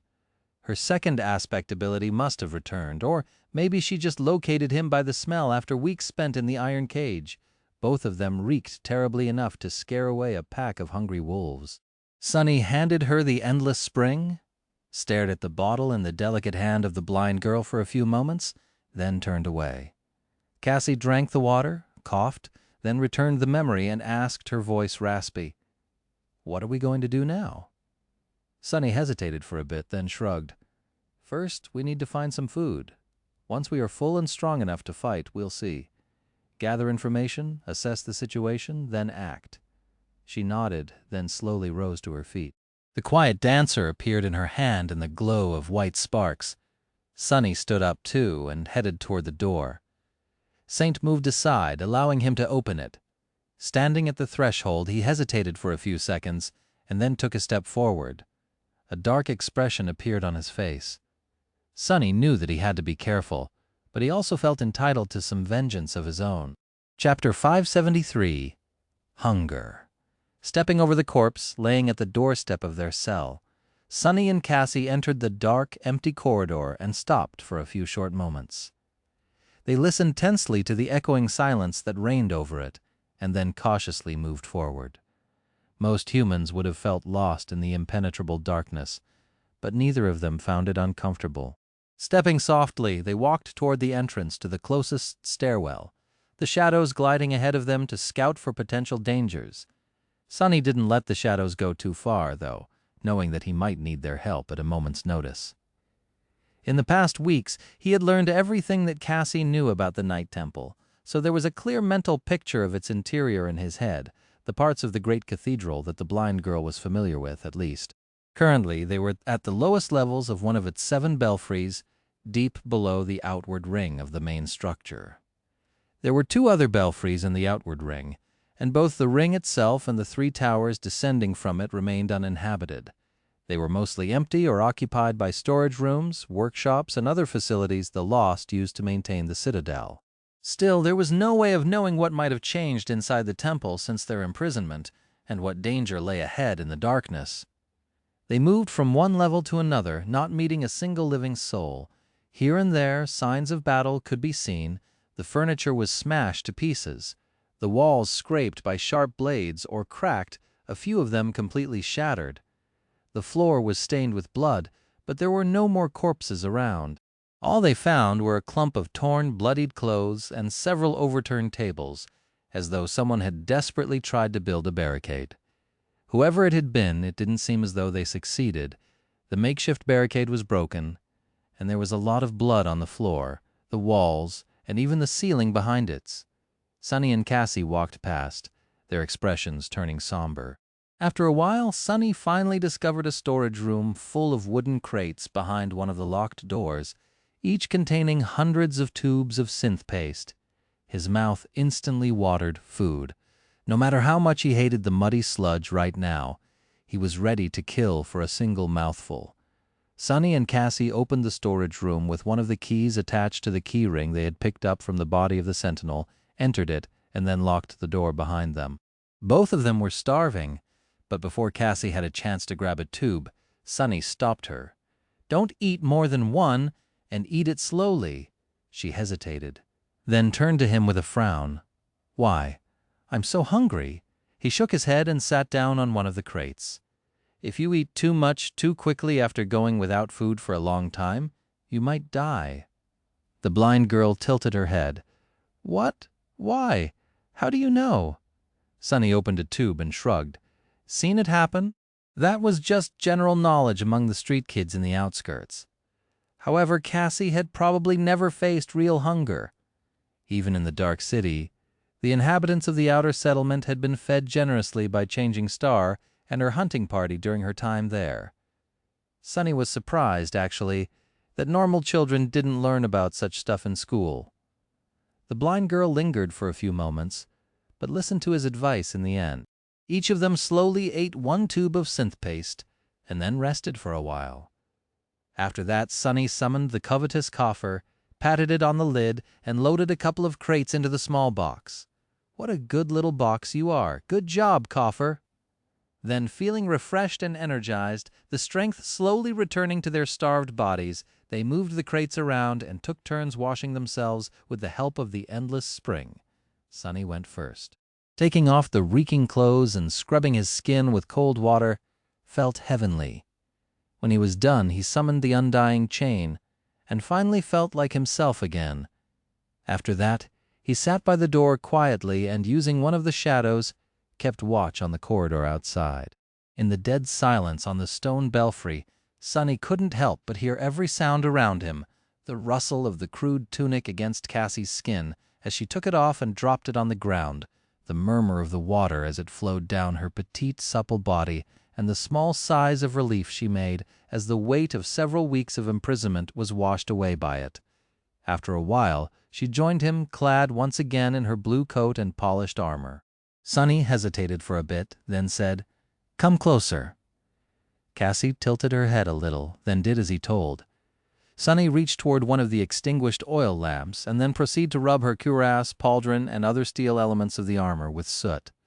The blind girl frowned but didn't stop him. "Are you trying to make it non-reflective?" He nodded. "Yeah, just in case." They still didn't know what powers Mordret possessed, but whatever they were, mirrors and reflections obviously had something to do with it. The undying chain was forged out of bleak steel, but Cassie's armor was too lustrous for him to feel at ease. That was also the reason why he had not summoned the cruel sight yet. The silver blade of the enchanted spear was like a clear mirror, and he wasn't sure what might happen if he did. After Sunny was done covering up the polished steel of Cassie's armor with soot, they rested for a while, ate a little more, and left the storage room behind. It was time to ascend the belfry and return to the outward ring of the Night Temple. As soon as they stepped out of the stairwell and found themselves between the black walls of the main structure of the Night Temple again, a terrible smell assaulted their nostrils. Sunny grimaced and then covered his nose with a hand. This was the familiar, vile smell of death. Just like the belfry, the outward ring was submerged in darkness. No one had bothered to change the oil in the lamps, and there were no windows to let in the light. The corridors here were wider, and their adornments richer, however. Just like before, everything was silent, and there was nobody around. Sunny shivered. Just where is everyone? The Night Temple seemed completely deserted. At first, when they had been hungry and weak, he was glad for it. But now, the absence of people was starting to make him nervous. What the hell had happened here while they were locked up? Moving slowly, the two of them cautiously headed in the direction of the gates leading to the outside. It wasn't long before Sunny noticed a trail of dried blood on the stones beneath his feet, as though someone dead or dying had been dragged across them. Coincidentally, the trail led in the same direction. Soon the smell of death grew stronger, making it hard to breathe. Sunny and Cassie entered the hall separating them from the gates, and froze. His face darkened. That is not good. Chapter 574, Black Altar. Before the gates of the temple, a large hall stood submerged in darkness. The air was permeated with the smell of rot, and at least a dozen of eviscerated bodies lay on the cold stones, staring into nothingness with their empty eyes. Sunny had long become accustomed to such sights, so he wasn't too bothered by it. The implication, however, left him feeling cold. Damnation! He entered the hall. both Saint and the serpent emerging silently from his shadows. Cassie followed, gripping the hilt of the quiet dancer so hard that her fingers turned white. Sonny walked over to the nearest corpse, held his breath, and knelt beside it, studying its wounds. Then, with a grim expression, he moved over to the next one and did the same.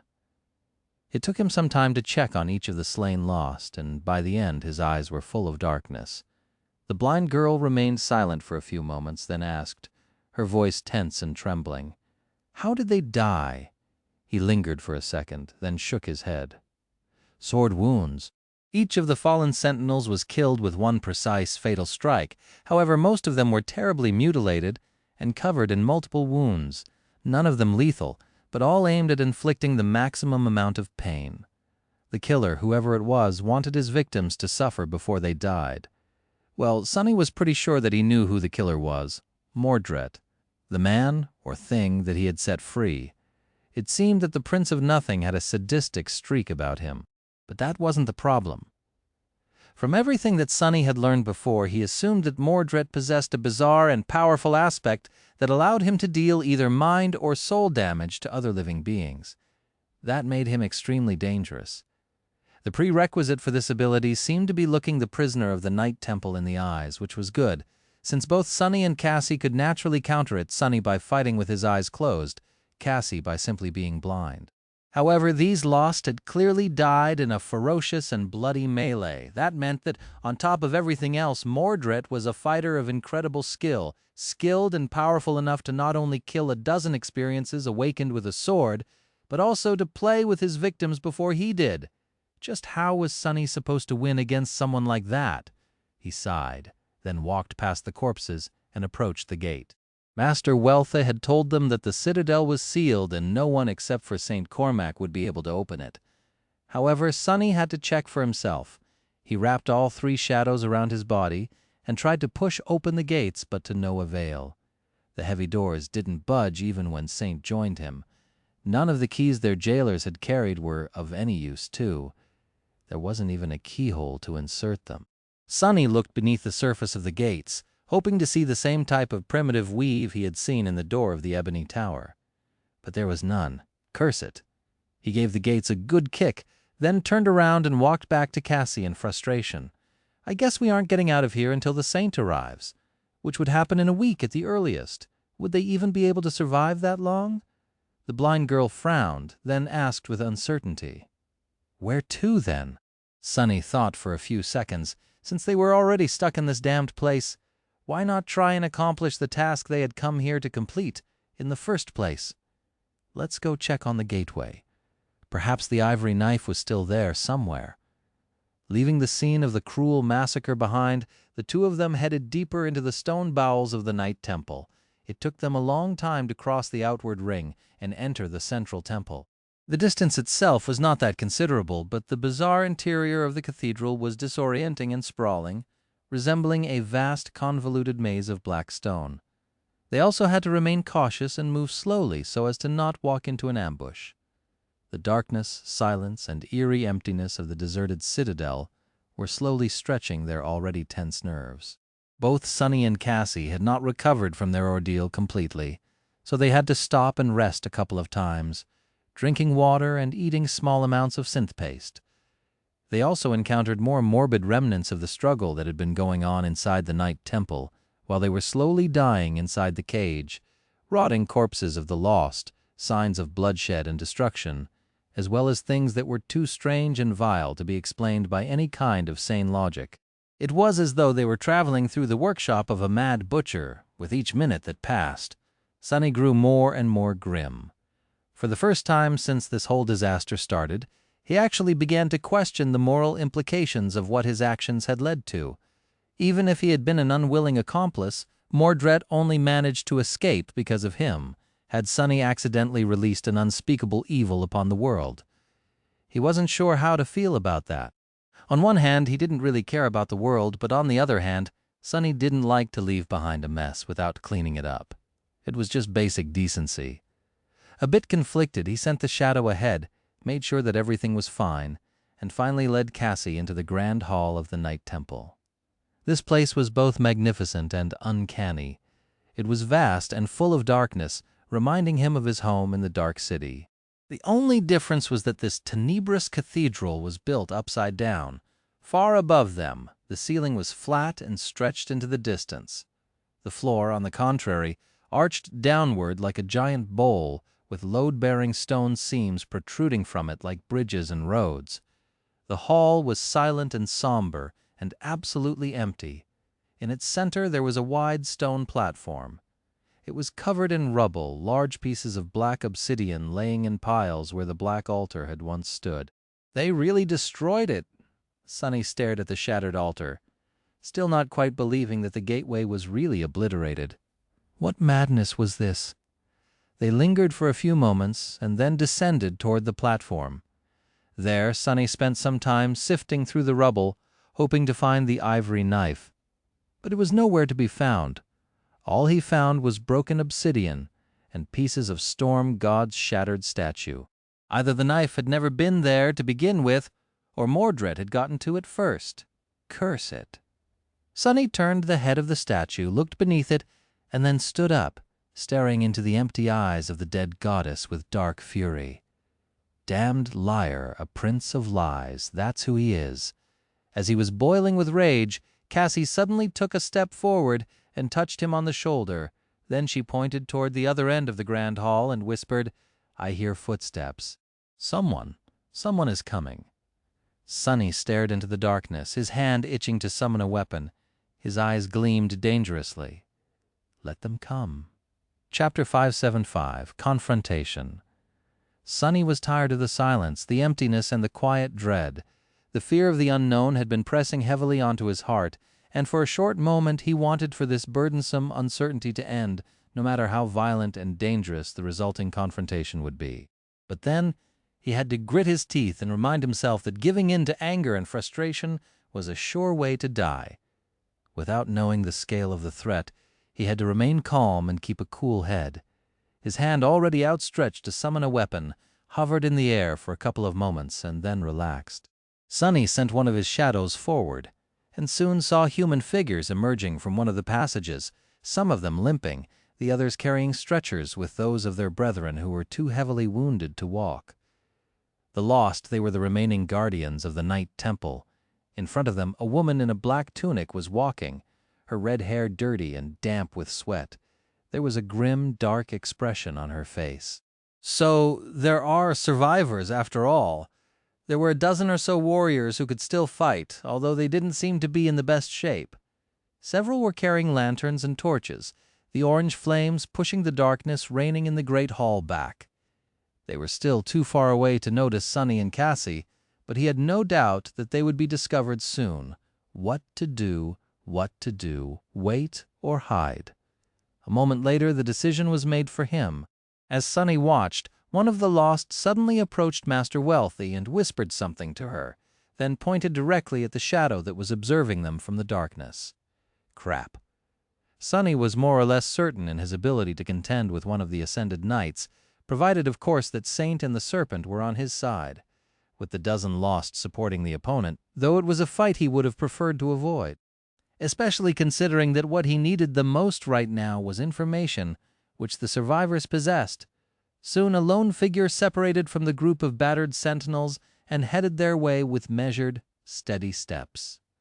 As soon as Sonny saw who it was, his face darkened. Master Pierce, the man, was as rugged and severe as he had been when they first met, his steely eyes cold and hard. The stubble on his cheeks had turned into a short beard, and his lusterless scale mail was damaged in several places.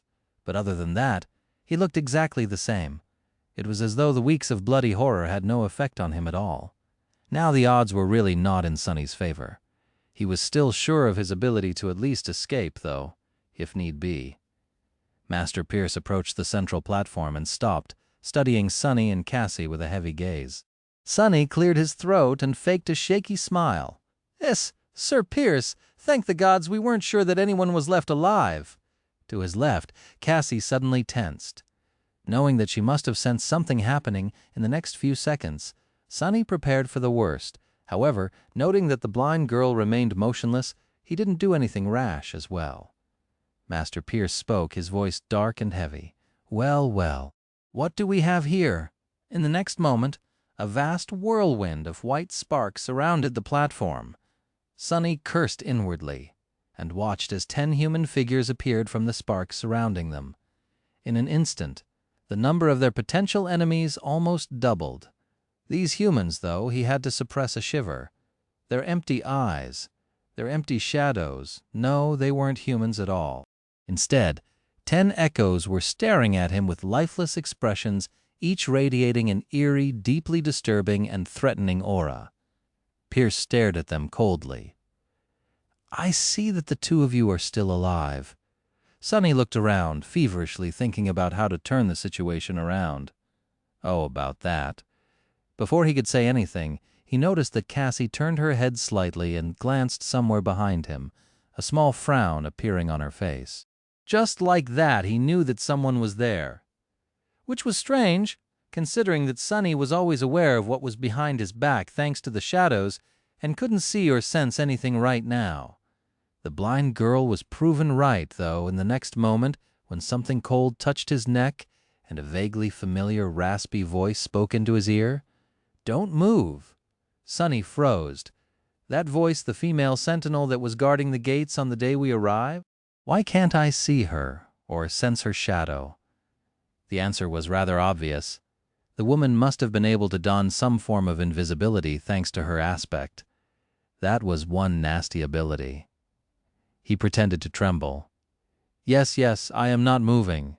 For a couple of moments, no one spoke. Then Cassie turned her face toward the fearsome master and said, "Sir Pierce, I would appreciate it if you could give us shelter and explain what is happening.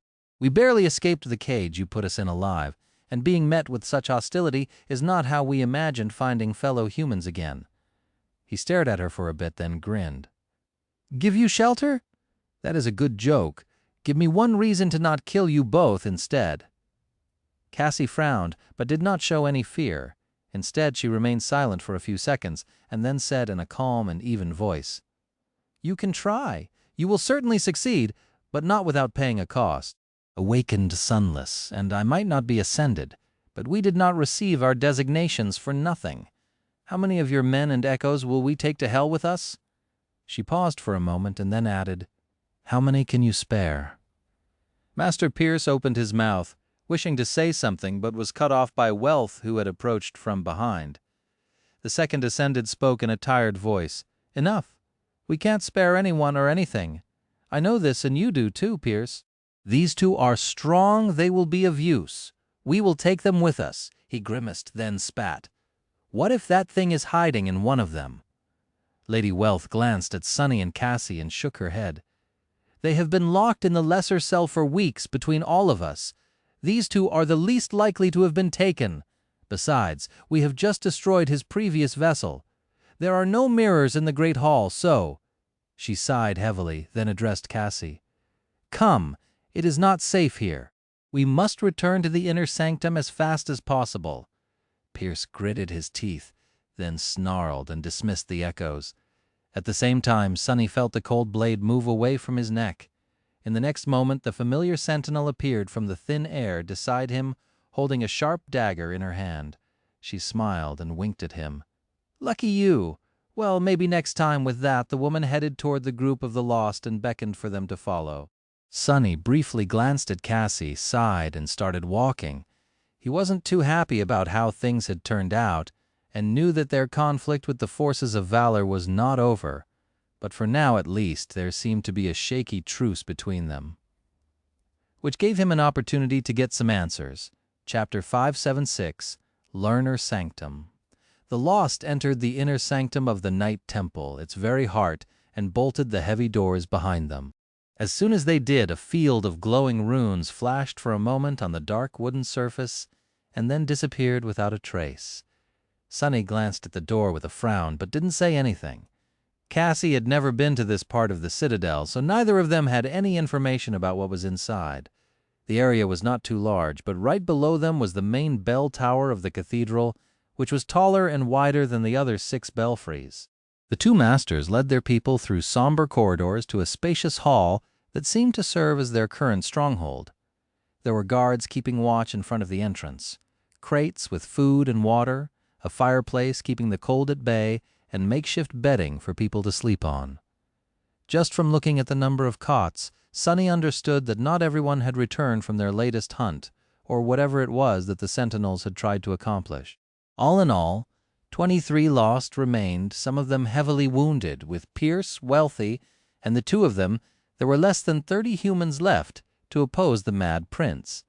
That meant that in several weeks, Mordret had eviscerated more than 2/3 of the temple's defenders. Remembering how confident Master Wealthy had been in their ability to contain the prisoner at the start of all this, Sonny couldn't help but shake his head.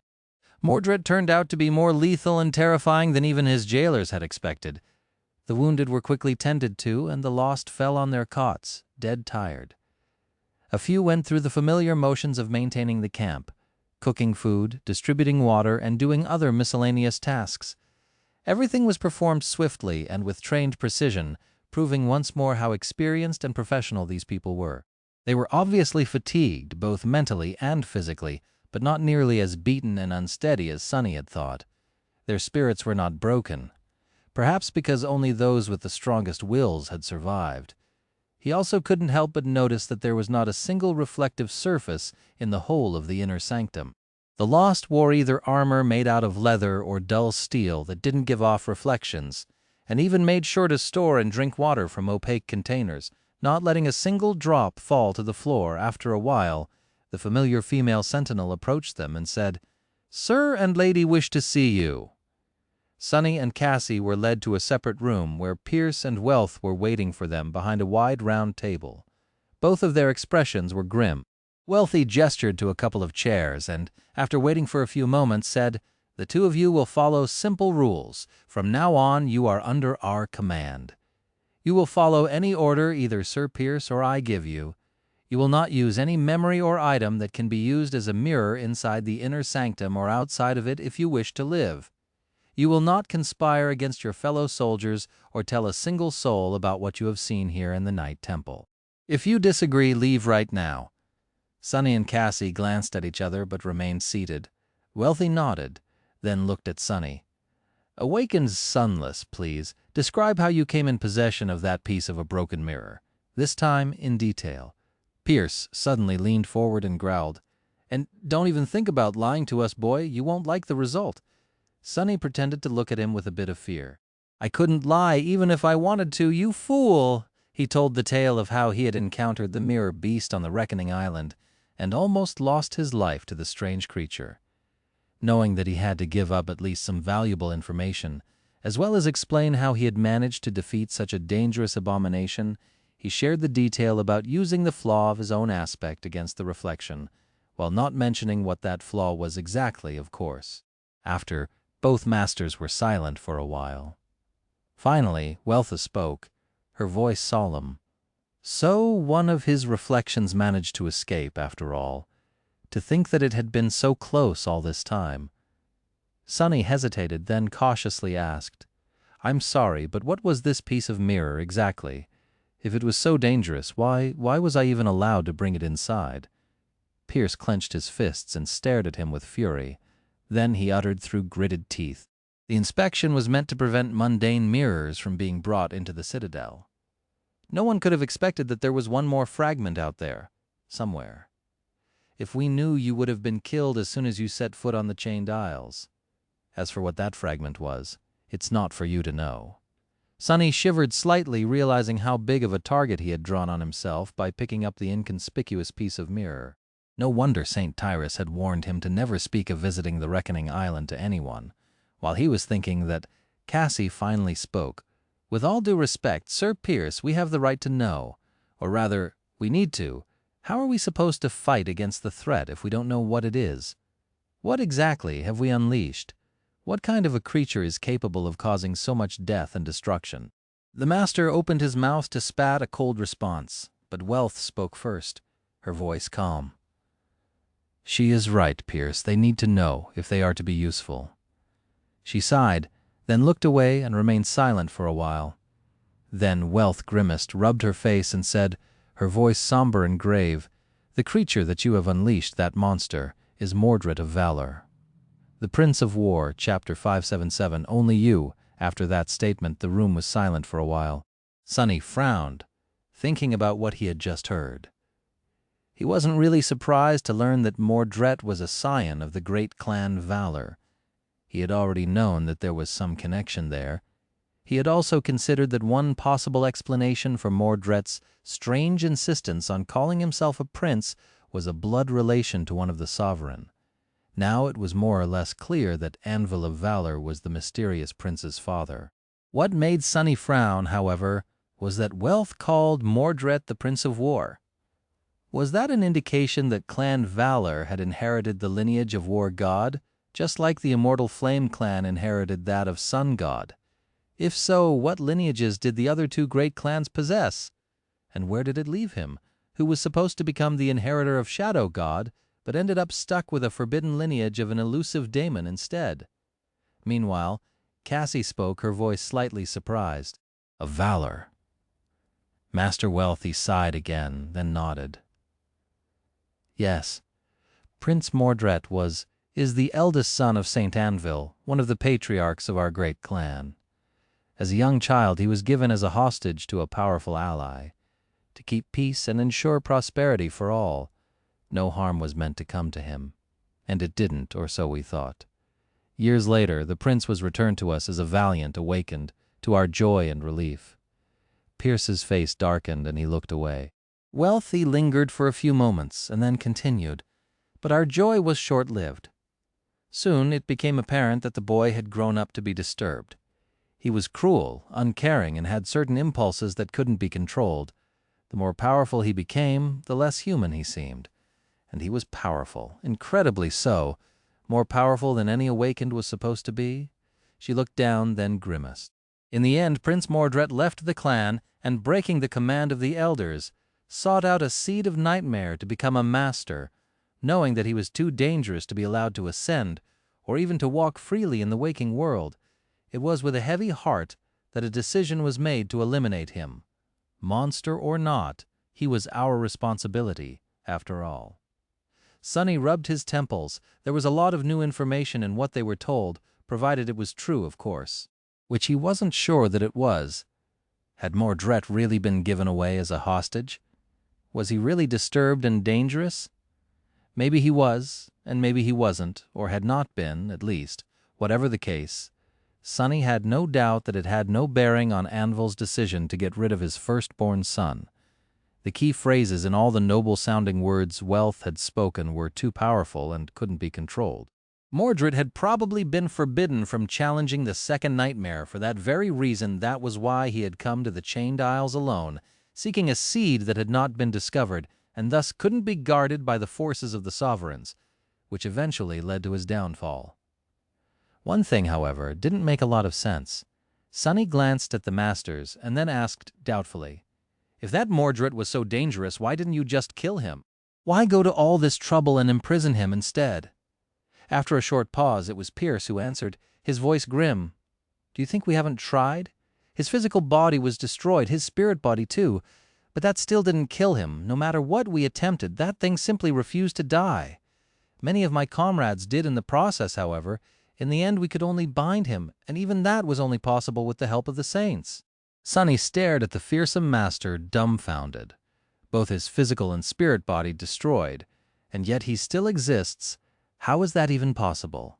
He opened his mouth, then closed it, then opened it again. What is his aspect exactly? Pierce and Wealth glanced at each other. In the end, the woman spoke. It has to do with mirrors, reflections, and souls. Prince Mordret is able to travel through mirrors and control the reflections.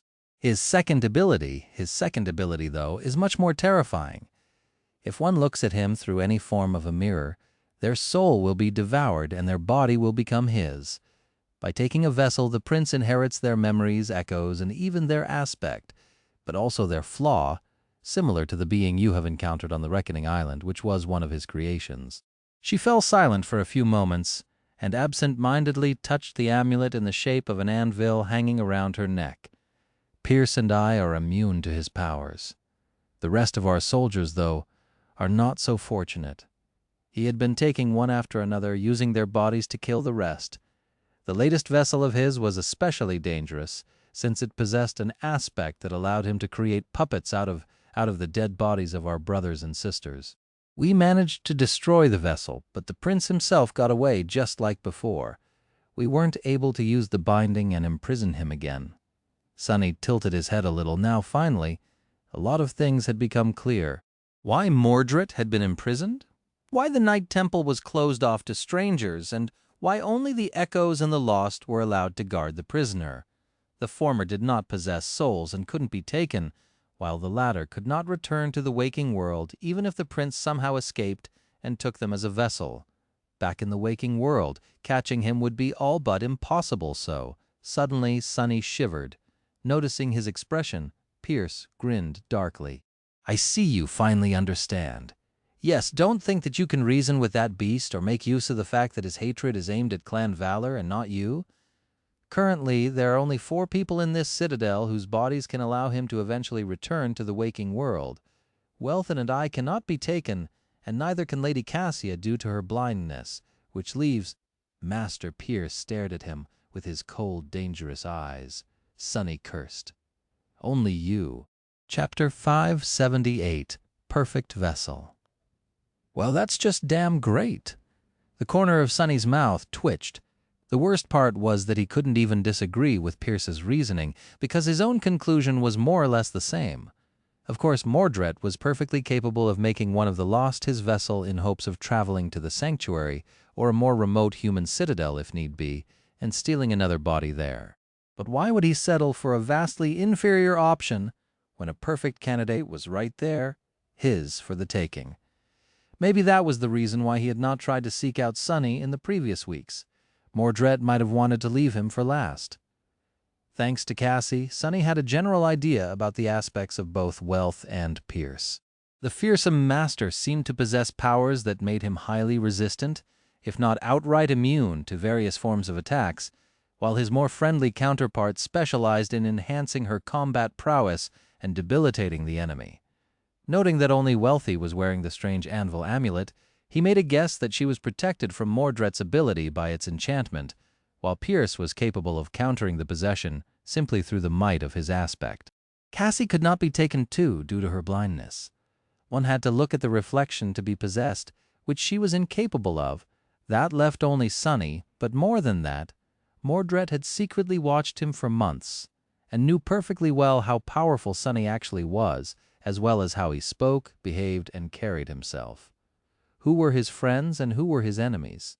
Mordret knew everything he needed to know to impersonate him perfectly, as well as how much would be gained by stealing his aspect, shadows, and memories. Truly, Sonny was an ideal vessel. It was almost as though this role had been predetermined for him from the very start. Damnation. He hesitated for a bit, then glanced at Pierce and Wealth, this time not even having to fake worry. "So, what is the plan then?" The masters lingered for a bit.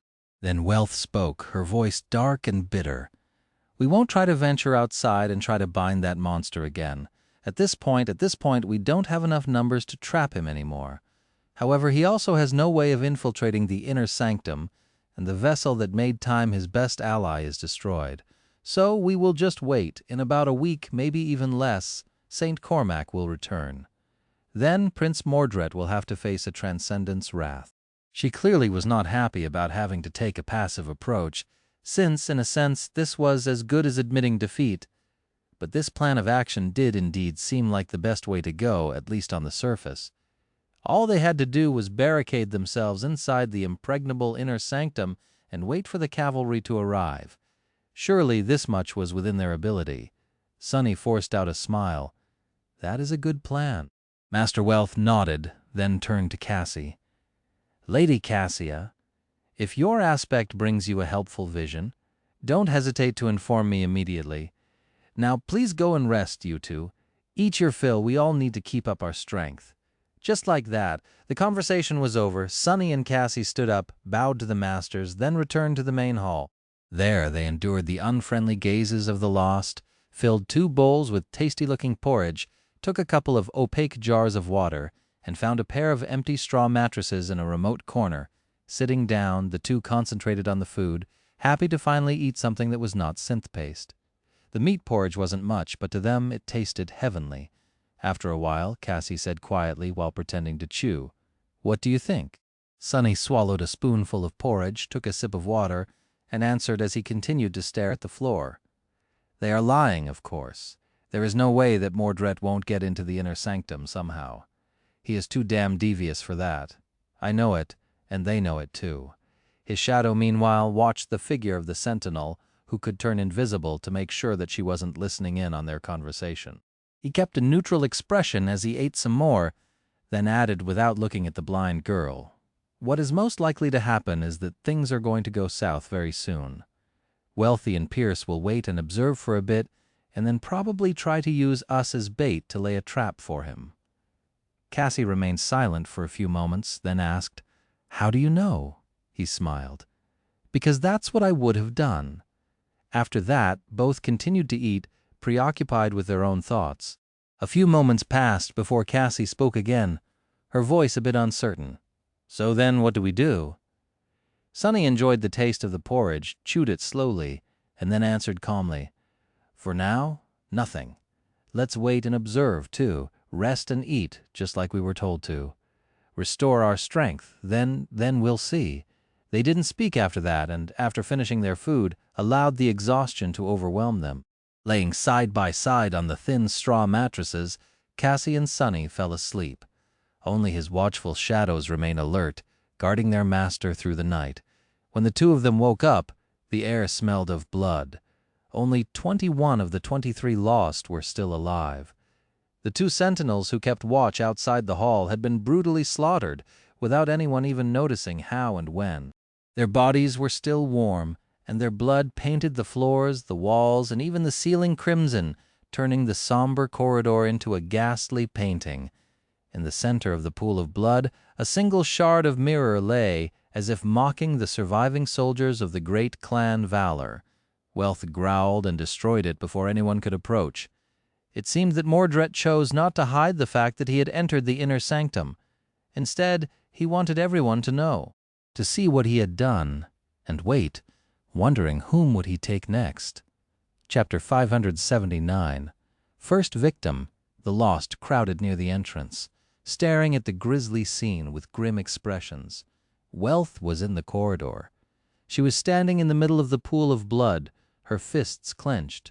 Sonny wasn't clear on who had discovered the bodies, since he only woke up due to the noise of everyone rushing to the door and the shine of the sparks of light as they summoned their weapons. He remained at the back of the crowd, using one of the shadows to study the corpses, and another to observe the surviving sentinels. There was a thoughtful expression on his face. "I wonder." Before he could finish the thought, Pierce appeared from behind the bend of the corridor, glanced at Wealthy, shook his head briefly, and then growled at the lost. "What are you standing around for? Clean up this mess and secure the perimeter?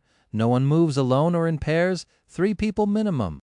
Be ready. The bastard might return at any minute." The soldiers glanced at each other, seeds of fear blooming in the depths of their eyes. Then they silently got to work, following the master's command. Sonny lingered for a few moments, then returned to Cassie and sat down on his mattress. The blind girl asked quietly, "Who died? And how?" He rubbed his face tiredly. "The guards. One was the guy who had noticed my shadow back in the great hall. The other, I didn't know him. As to how, pretty much the same as everyone else. Butchered and cut to pieces." She thought for a bit, then frowned, and no one heard a thing. Sonny sighed. "He must have done it really fast, or his new vessel possesses an aspect that can dampen sounds." He remained silent for a bit, then said somberly, "Anyway, you should prepare." Cassie tilted her head. "Prepare for what? Another attack?" Sonny didn't answer immediately, looking at the lost.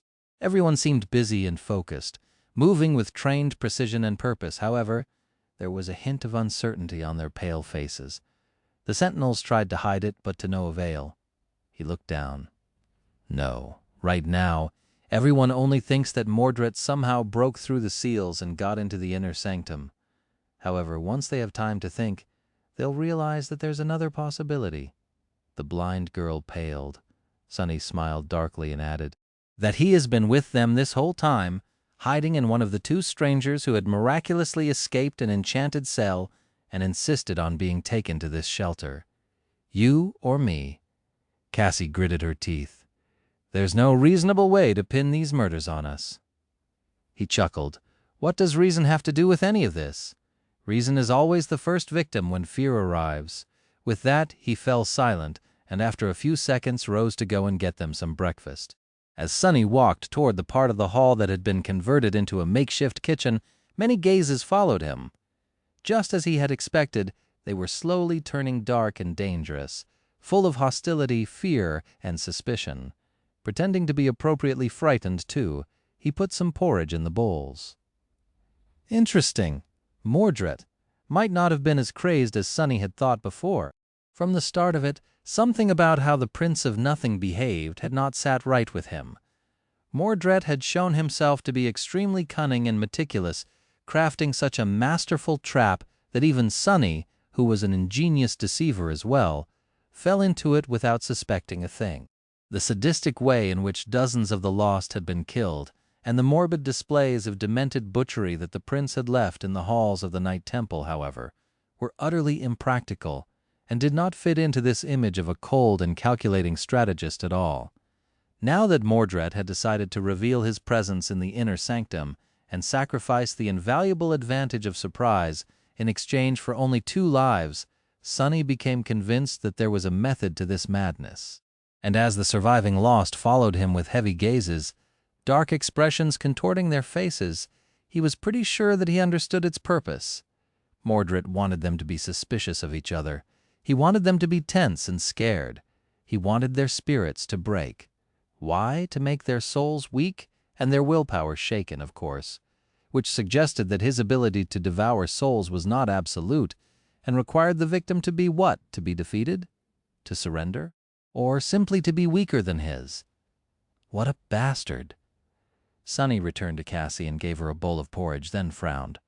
Honestly, he wasn't sure who was scarier, an unhinged lunatic that enjoyed torturing his victims before murdering them in horrific ways, or a cold-blooded killer that uncaringly did the same simply because it suited his practical goals. Either way, the result would be the same. The lost were shaken, but not nearly close to breaking down. Which meant that Mordret was not going to stop. No, he was only getting started sowing terror into the souls. The question was, how was Sonny supposed to stop him? He ate his porridge, then glanced at Pierce and Wealthy, who were speaking quietly near the doors. And should he? Soon Master Pierce summoned the 10 echoes. Even though maintaining them at all times cost a considerable amount of essence, it was decided that the disturbing things would remain among the lost from now on. Several were sent to explore the inner sanctum and try to find signs of the attacker, or at least learn how he had managed to get inside. The rest assumed guarding positions outside the hall, making the remaining sentinels feel both relieved and tense. Not even these experienced warriors felt comfortable in the presence of human echoes. The security measures were enhanced as well. No one was allowed to remain alone, and if there was a need to leave the common area, only groups of 3 could do so. Sonny and Cassie had to recruit the help of the female sentinel, the one who had the ability to turn invisible just to visit the bathroom, and yet none of these measures helped protect the stronghold. Come the next morning, 2 more lost were dead. This time, they were killed inside the hall itself, not even in the corridor outside. After that, things turned really ugly for Sonny. Chapter 580, Presumption of Guilt. 2 days had passed after the battle with Mordret's previous vessel and the army of corpse puppets he had created with its help. Those of the wounded who had received light injuries were already back on their feet, but 3 of the sentinels were still in bad shape. Their comrades were doing everything in their power to treat their wounds, but with every healer in the citadel already dead, there was little that could be done to hasten the recovery. One of the corners of the hall was converted into an infirmary, where the 3 heavily injured sentinels rested and received care. In the morning, a piercing scream suddenly echoed between the black stone walls. Those who were sleeping jumped up, grabbing the weapons that they had kept summoned to be ready for an attack.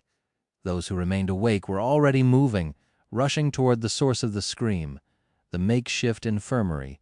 Sonny simply sat up on his mattress, a tense expression on his face. There were 3 cots for the wounded, standing in a row along the wall. It was the Lost who occupied the middle one that was screaming, his face contorted by an expression of sheer terror. The other 2 were dead. Their throats were sliced open, blood streaming to the floor.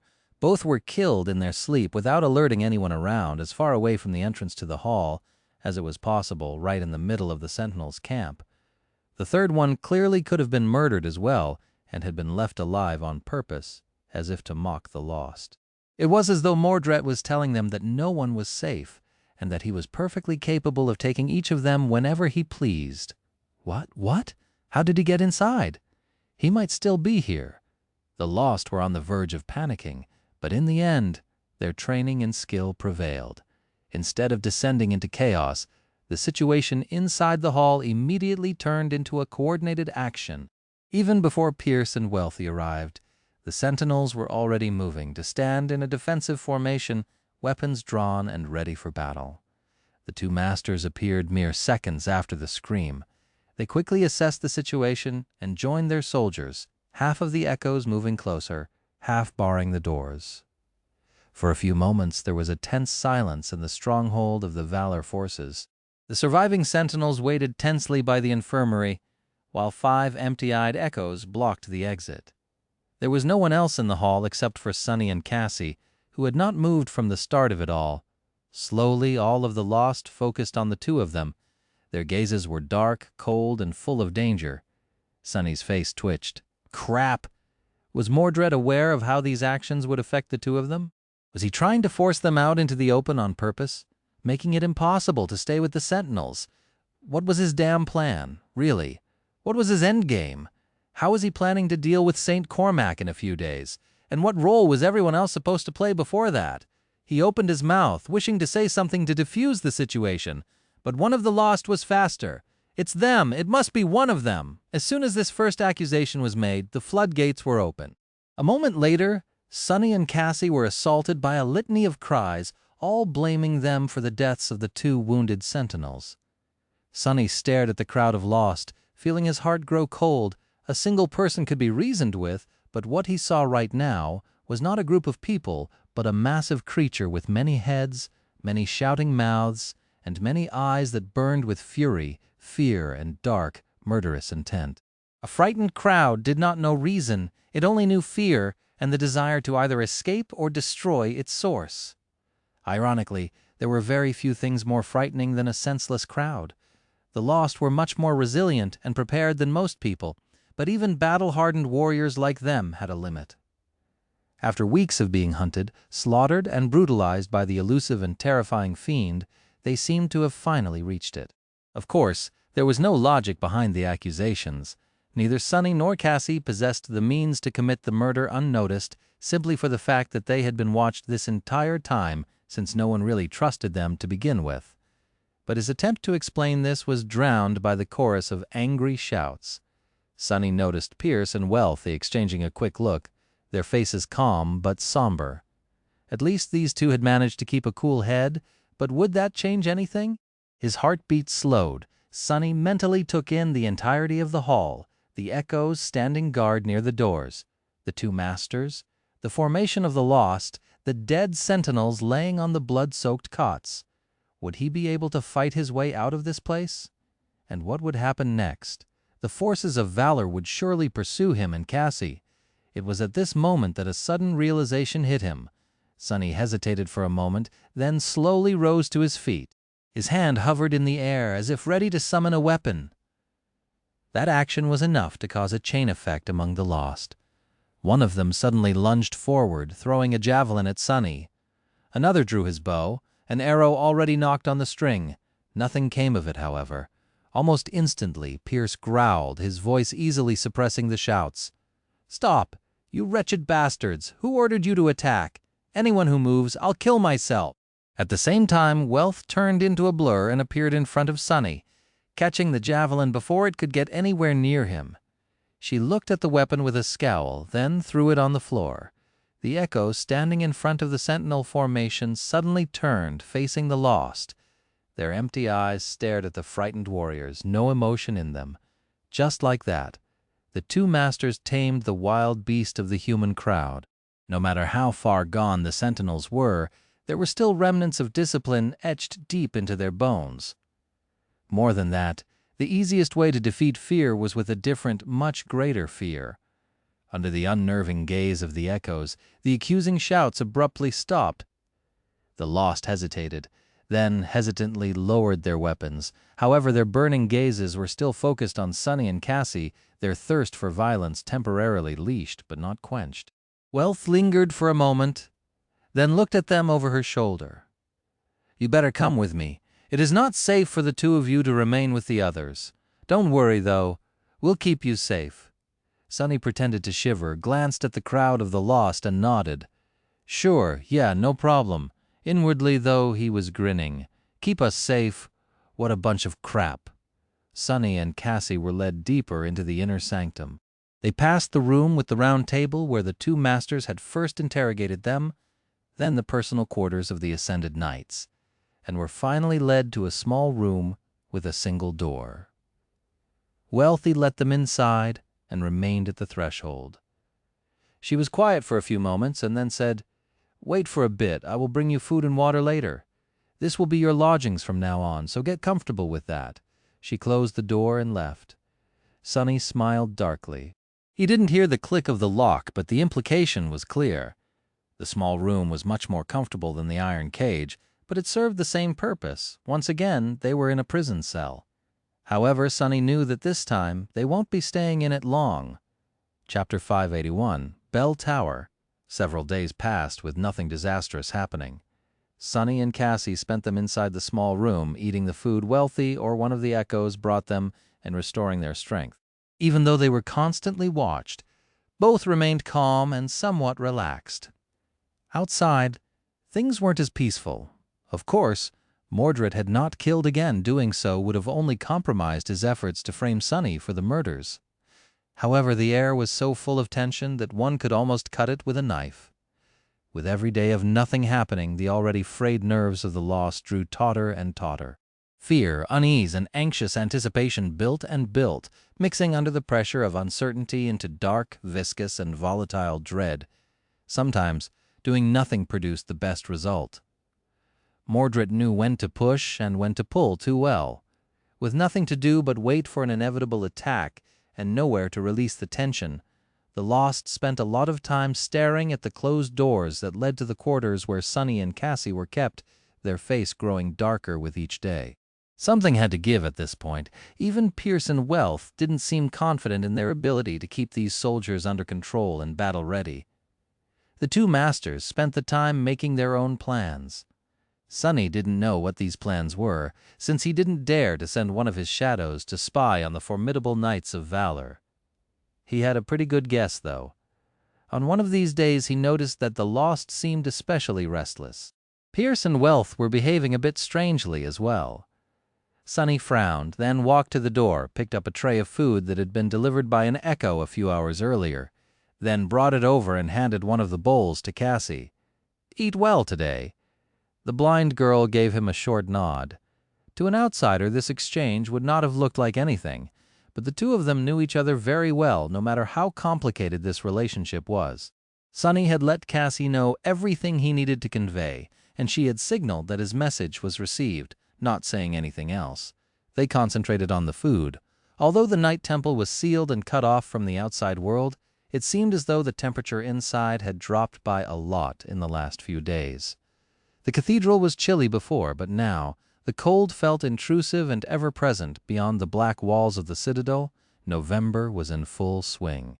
It was at least 1 week past the date when Sonny and Cassie were supposed to rendezvous with the rest of the cohort on the shipwreck island in case Valor denied them access to the gateway. Sonny wondered how Effie and Kai were doing right now. Were they worried or waiting patiently, not knowing that everything had gone horribly wrong? There was no way to know. He sighed and looked at Cassie. The blind girl was sitting silently, staring into nothingness. They were close enough for him to see the reflection of his pale face in her beautiful blue eyes. Sonny smirked. Not bad. He had looked terrible after crawling out of the iron cage, but by now his appearance was more or less back to normal. He felt much better, too. Whatever fate had in store for him, he was ready. A few hours later, the door of their small room opened, and Wealth appeared outside.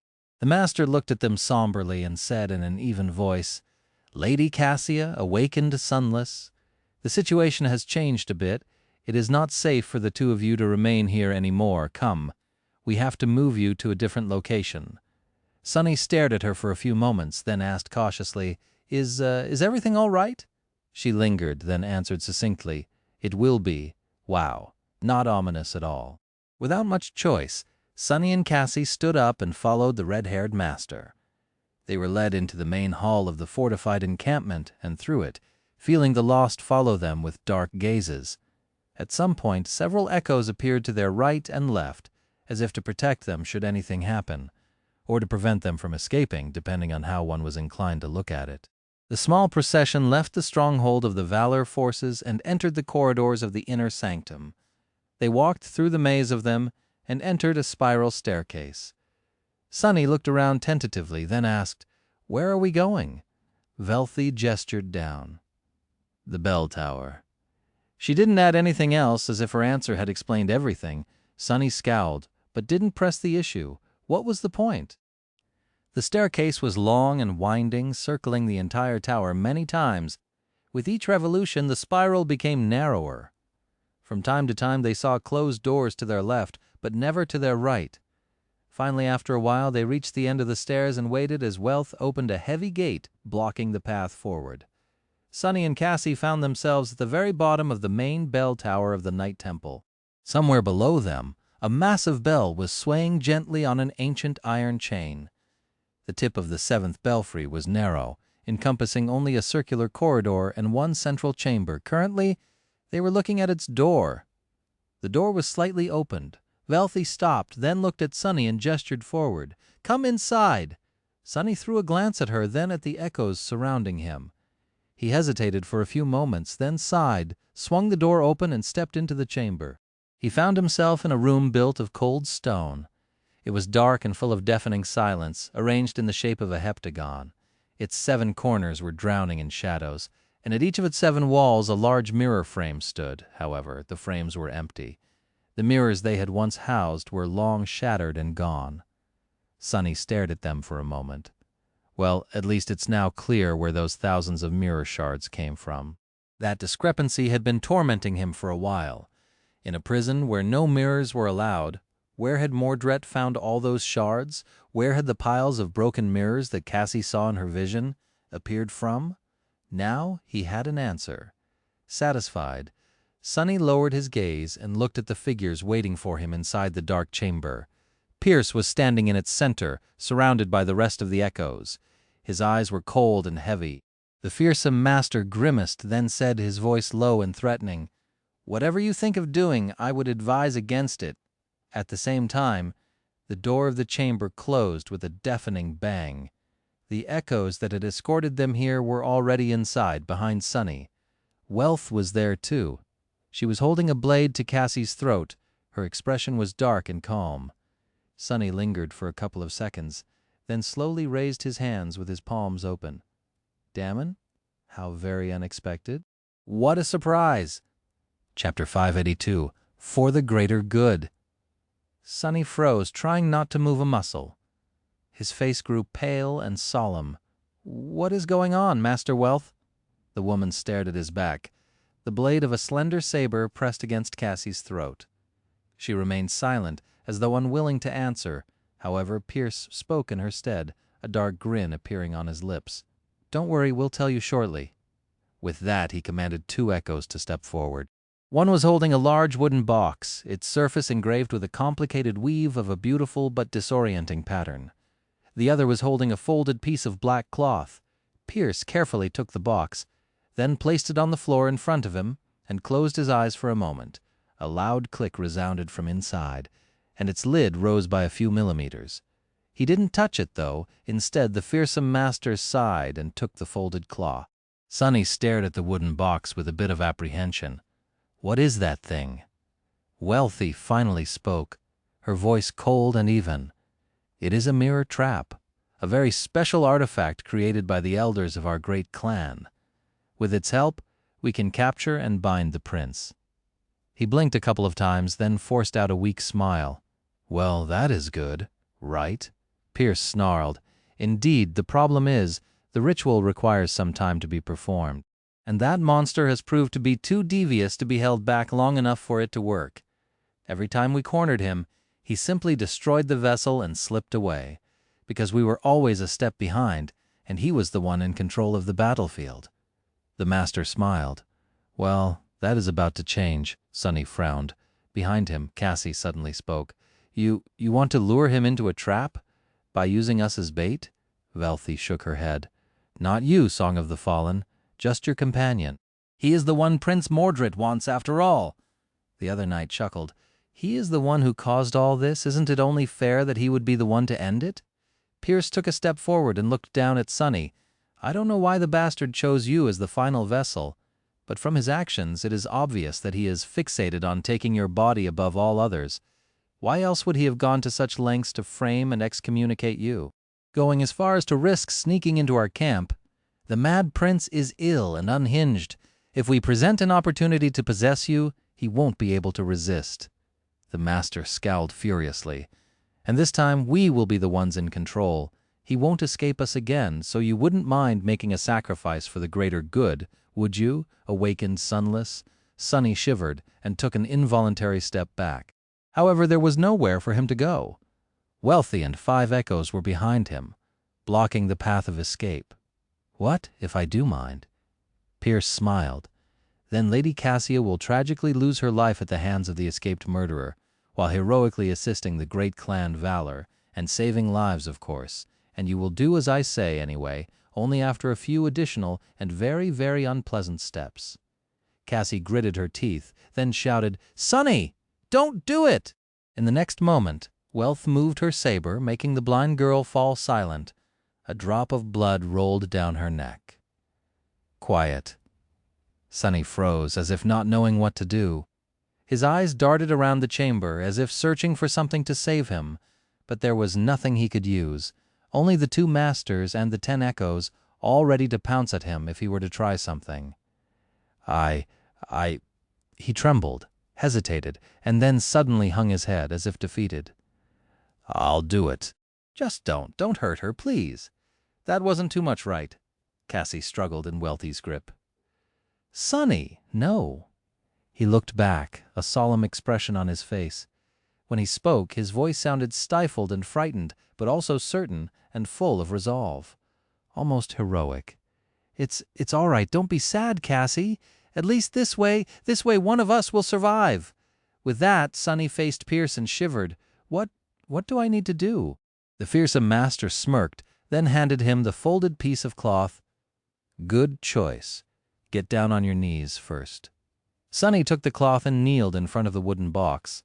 Slowly, Welva moved to stand side by side with Pierce, and the echoes dispersed, hovering near the walls as they surrounded him.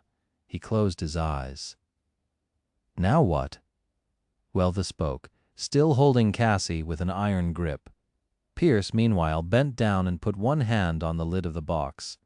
"Open your eyes. Unfold the cloth, look at the item inside. Don't think of playing any tricks." She moved her saber, making Cassie whimper.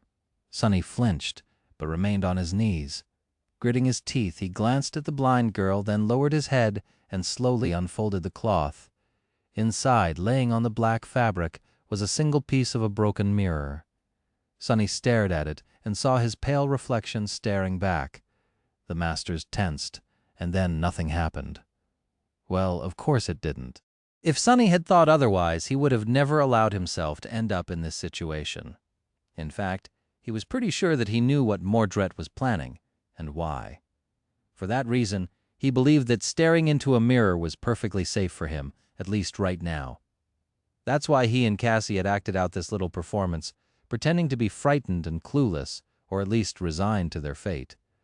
Sonny was actually pretty proud of himself. It seemed that his acting ability had really improved.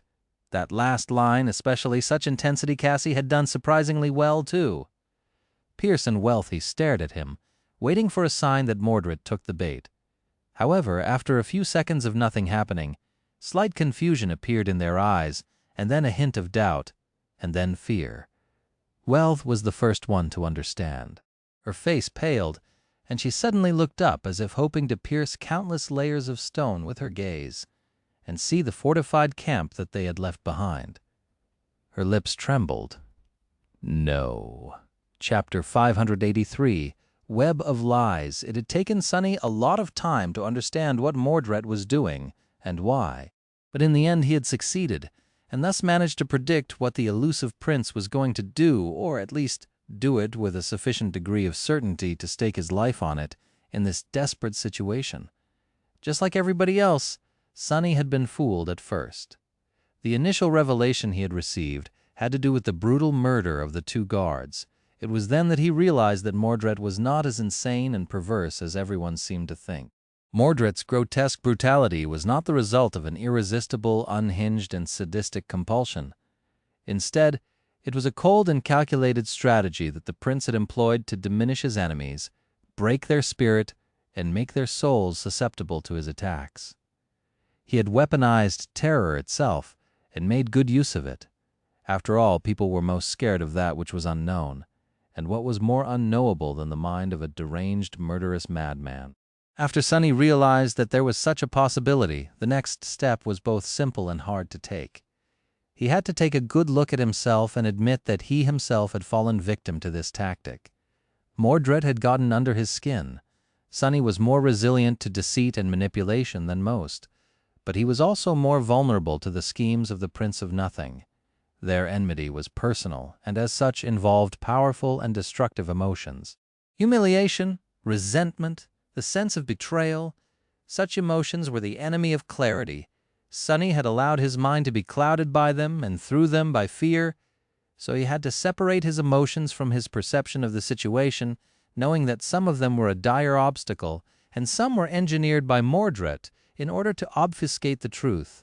Once he did, it was as though a veil had fallen from his eyes. Without it, several things became apparent. The first one was that Mordret was not as terrifying as he wanted everyone to think. Sure, he was astonishingly powerful for an awakened, and equally as lethal enough so for Sonny to suspect that the prince possessed a divine aspect. If he and Nephis could, why not Mordret? He didn't know how many soul cores Mordret possessed, but if his aspect was indeed similar to theirs, there had been much more time for the former heir of valor to accumulate soul fragments and grow stronger. This could also explain why his power level was so anomalous. In any case, it didn't matter. Regardless of how powerful Mordret was, he was clearly not powerful enough to obliterate his jailers completely, otherwise they would have been already dead. In fact, Sonny suspected that the Prince of Nothing was in the exact same situation as he himself was. Sonny could take on one of the masters, maybe even both of them with Cassie's help and a lot of luck. He also stood a chance in the battle against the surviving Lost, but he couldn't fight them all together, and neither could Mordret. It was not an accident that the guards had been killed in the usual brutal and ghastly fashion, but the wounded sentinels simply had their throats cut. The murderous prince had not abandoned his barbarous ways on a whim. He simply wasn't capable enough to do more unnoticed. Mordret was not all-powerful, just very, very good. The second realization came thanks to the first one, after the 2 wounded sentinels had been killed, and the crowd of their comrades was hungry for Sonny's blood. Back then he briefly considered running away, despite the fact that Pierce and Wealthy would certainly pursue, and this was it. At that moment he understood Mordret's true goal. It was not to single out Sonny, separate him from the Lost, and possess his body. No. What the prince wanted was to separate the Lost from each other with Sonny's unwilling help so that he could kill them divided, which didn't mean that he had no plans for Sonny's body, only that he wasn't aiming for it yet. After Sonny understood Mordret's immediate goal, one last thing became apparent. It was that the murderer was indeed already among them. Only he wasn't hiding inside Sonny, as the Lost suspected. Instead, he was hiding inside one of them. This mystery tormented Sonny for a while. How could this be, after all? Pierce and Wealth weren't fools. They had a reason to be confident in their soldiers, and that reason was that none of the sentinels had interacted with a mirror or any sort of a reflection after Mordret's last vessel had been destroyed. Everyone was careful and watchful of their comrades to keep them safe, too. How could he have possessed one of them, then? The answer was both simple and frightening. Sunny understood it after thinking about the sentinel who had brought food and water to their cage, then lost his mind and tore out his own eyes. The eyes were the mirror of the soul, after all. Locked in a small room with Cassie, Sunny couldn't help but notice his own reflection in her beautiful eyes. Seeing his own face staring back at him from their depths, he shuddered. Mordret didn't need a mirror to enter someone's soul. Every human in the Night Temple was a walking mirror. They just didn't know it. Not by chance, but by design. The banished prince had purposefully kept this facet of his power hidden, only using the mirrors and mundane reflections to take vessels, thus creating a false impression that this was the only way he could achieve it. He was a devious monster indeed. Sunny kept this dreadful guess to himself and tried to deduce who among the lost was the real murderer. He considered both Pierce and Wealth. Then the only wounded sentinel to survive. Using him as a vessel was just insidious enough for a fiend like Mordret. But then he entertained the idea that Mordret had not chosen his victims randomly.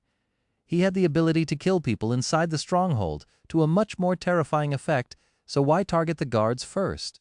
One of the murdered guards had been a familiar face, the lost who had an aspect that allowed him to see the unseen like Sunny's shadow hiding in the darkness, or peer through the veil of invisibility that the female sentinel, who had almost cut Sunny's throat, invited him to see Wealth and Pierce, and even escorted him and Cassie to the bathroom could create.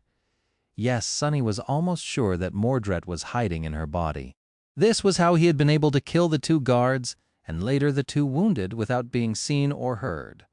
The answer was so obvious, the simplest solution was most often the correct one after all. And so Sunny had predicted what was going to happen. Mordret had pushed Pierce and Wealthy into action. With their forces dwindling by the day and no definitive information on when St. Cormac would arrive, the masters could not simply wait. He lured them into leaving the stronghold to take Sunny away, thinking that they were luring Mordret into a trap instead, and while they were gone, the surviving lost had no one to protect them from the monster hiding in their ranks. Wealthy suddenly looked up, her face growing pale, her lips trembled. "No," Sunny lowered his head and suppressed a dark smile. At that moment the masters finally understood what he had known for a while, but it was too late. Utterly and irrevocably late. Chapter 584, A Dark Ocean. Wealth froze, but only for a moment. Then she threw Cassie aside and dashed toward the door, disappearing in a blur. Sunny was pushed away, rolling on the floor and almost crashing against one of the empty mirror frames. By the time he regained his balance, she was already gone. Pierce growled, then threw a murderous look at him and screamed, "Kill them!" With that he dashed out of the chamber too, dismissing most of the echoes to take them with him. The fools still hoped that they could save their men or avenge them at least. Sunny also couldn't really be mad at Pierce for ordering their death. He would have done the same. Now that their plan to bind Mordret had failed, the next best option was to make sure that there were no more vessels for him to possess. The sentinels were already as good as dead. That left only Sunny, however. Sunny was not one to let go of the grudge. "Curse you, you bastard!" There were only two echoes remaining in the mirror chamber. One was moving toward Cassie, already thrusting its sword forward. The other was towering over Sunny, its heavy battle axe raised. Sunny glared at the echo, not amused. In the next moment, a Stygian serpent appeared from the shadows behind the creature, wrapping its long and powerful body around the macabre effigy. Then its head shot forward, the maw opening to a terrible width. Sharp fangs closed on both sides of the echo's face, easily piercing through the skull and crushing it with a grisly crunch. At the same time, Cassie rose to one knee and deflected her enemy's sword with a long dagger. A slender rapier flashed from behind her, piercing the creature's neck and emerging from its other side in a shower of blood. Both echoes fell to the floor, disintegrating into a rain of sparks. From start to finish, they had not made a sound. Sunny rushed to Cassie and bent down, trying to ascertain the severity of her wound. His voice sounded tense and worried. "Are you okay?" There was blood flowing down her delicate neck, but the cut seemed shallow and not at all dangerous. A sense of profound relief spread through his chest. The blind girl nodded. "I'm fine. Go. There won't be another opportunity." He hesitated for a moment, then rose without saying a word and stepped into the shadows. Cassie was right. There would not be another chance. They were faced with two equal threats. One was the pair of ascended knights, and the other was the cursed hellspawn, Mordret himself. Sonny had to make sure that all three died today. Well, two of them. He didn't know how to destroy the mirror fiend, so leaving Mordret without a vessel was going to have to suffice. Previously, Sonny had left one of his shadows at the precipice of the stairway, and then commanded it to hide. Now, he appeared out of it, turning into a shadow himself, just in time to see Wealthy and Pierce shoot past him. Fast. Most of the night temple was submerged in darkness now that no one was alive to keep the lanterns aflame. Rushing through it, he followed the masters and reached the doors of the last stronghold of the Valor forces almost at the same instant as them. Wealthy simply crashed through the door, pulverizing it into a cloud of splinters. What met them inside was a bloodbath. The encampment of the lost was unrecognizable. Before, it had been clean and orderly, somewhat somber, but looking like a well-inhabited space. Now, all Sonny could see was blood. The floor was slick with blood, and so were the walls. Even the ceiling was painted red. All of the hall was one vast, morbid pool of the crimson liquid, with severed limbs and mangled bodies sprawled in it, some of them mutilated so thoroughly that it was almost impossible to recognize them as former humans. The sight of it was revolting and horrid.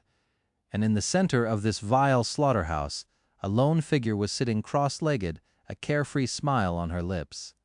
The beautiful female sentinel looked different, too. Her appearance was the same, but everything else about her, her bearing, her gaze, her presence had changed. It was relaxed and friendly, almost polite. She looked exactly how Mordred had sounded back when he and Sonny spoke in the lightless abyss of the sky below. The dissonance between her pleasant demeanor and the gruesome bloodbath surrounding her was ghastly, bizarre, and deeply disturbing. When the two masters appeared inside the hall, 8 echoes weaving themselves from sparks of light around them, Mordred's smile widened. He absent-mindedly threw a knife cut out of a single piece of a pristine white stone into the air, then caught it again, and somehow made it disappear without a trace. "Ah, Sir Pierce, Lady Wealthy, you have finally made it." Then he shifted his gaze and looked directly at Sonny, who was hiding in the shadows near the door. "And you, Sunless? It is such a pleasure to finally meet you face to face. Well, I guess we've already met a few days ago. Still, what an occasion. I've waited for it for a long, long time." He looked back to Wealth and Pierce, his smile remaining the same but his eyes growing cold and frightening, as though there was a dark ocean of unfathomable depth hiding beneath their surface full of harrowing terrors. "But not as long as I've waited to meet the two of you." Pierce growled, taking a step forward. "You bastard!" Mordret threw his head back and laughed. "What? Don't you like my handiwork? I've tried so hard just to impress you." He grinned, then slowly rose to his feet, the friendly smile disappearing from his face. Instead, an expression of dark, cold, murderous wrath appeared on it. 6 years, 6 long years you have kept me in that empty mausoleum. You and the rest of the great, noble, illustrious clan Valor."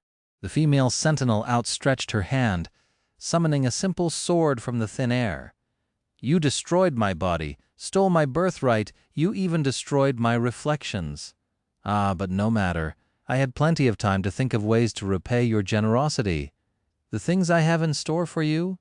Oh my, when I am done with Clan Valor, the word itself will gain a new meaning. Even the gods will look up from their graves and tremble." Mordred smiled, then said evenly, not moving his gaze away from Pierce and Wealthy. "What do you think, Sunless?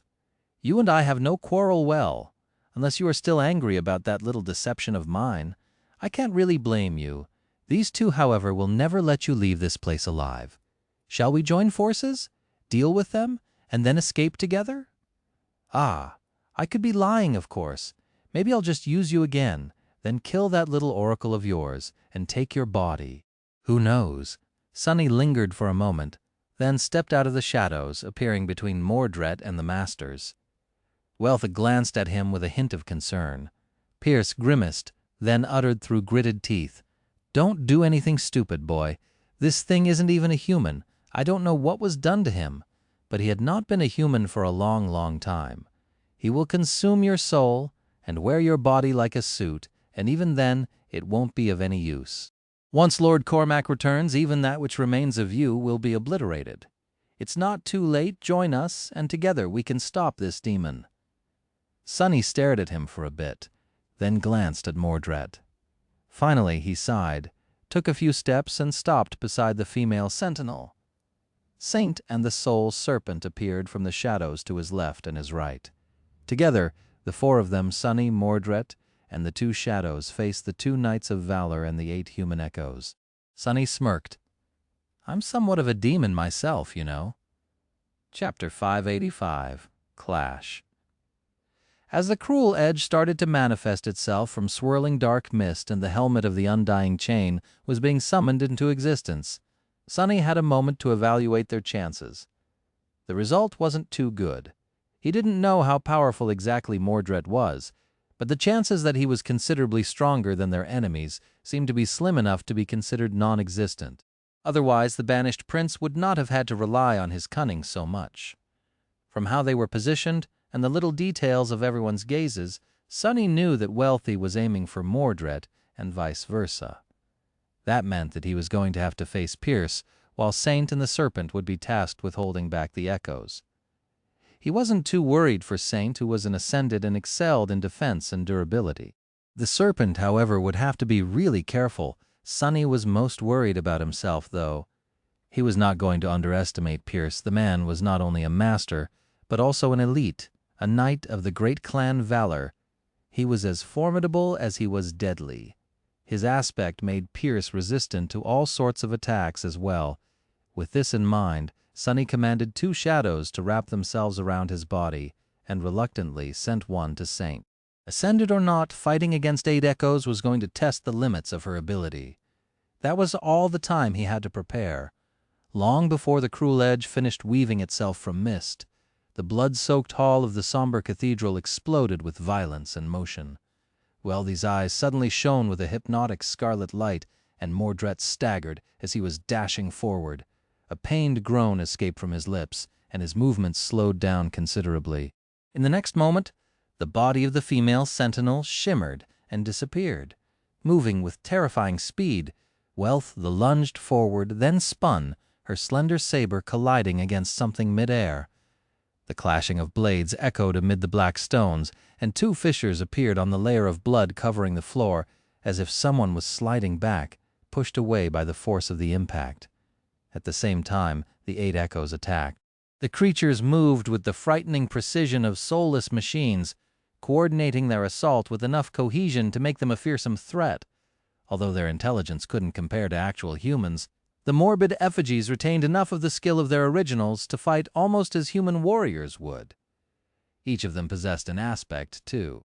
Saint collided with their formation like a demon born out of darkness, her kite shield receiving a rain of blows as the midnight shard shot forward.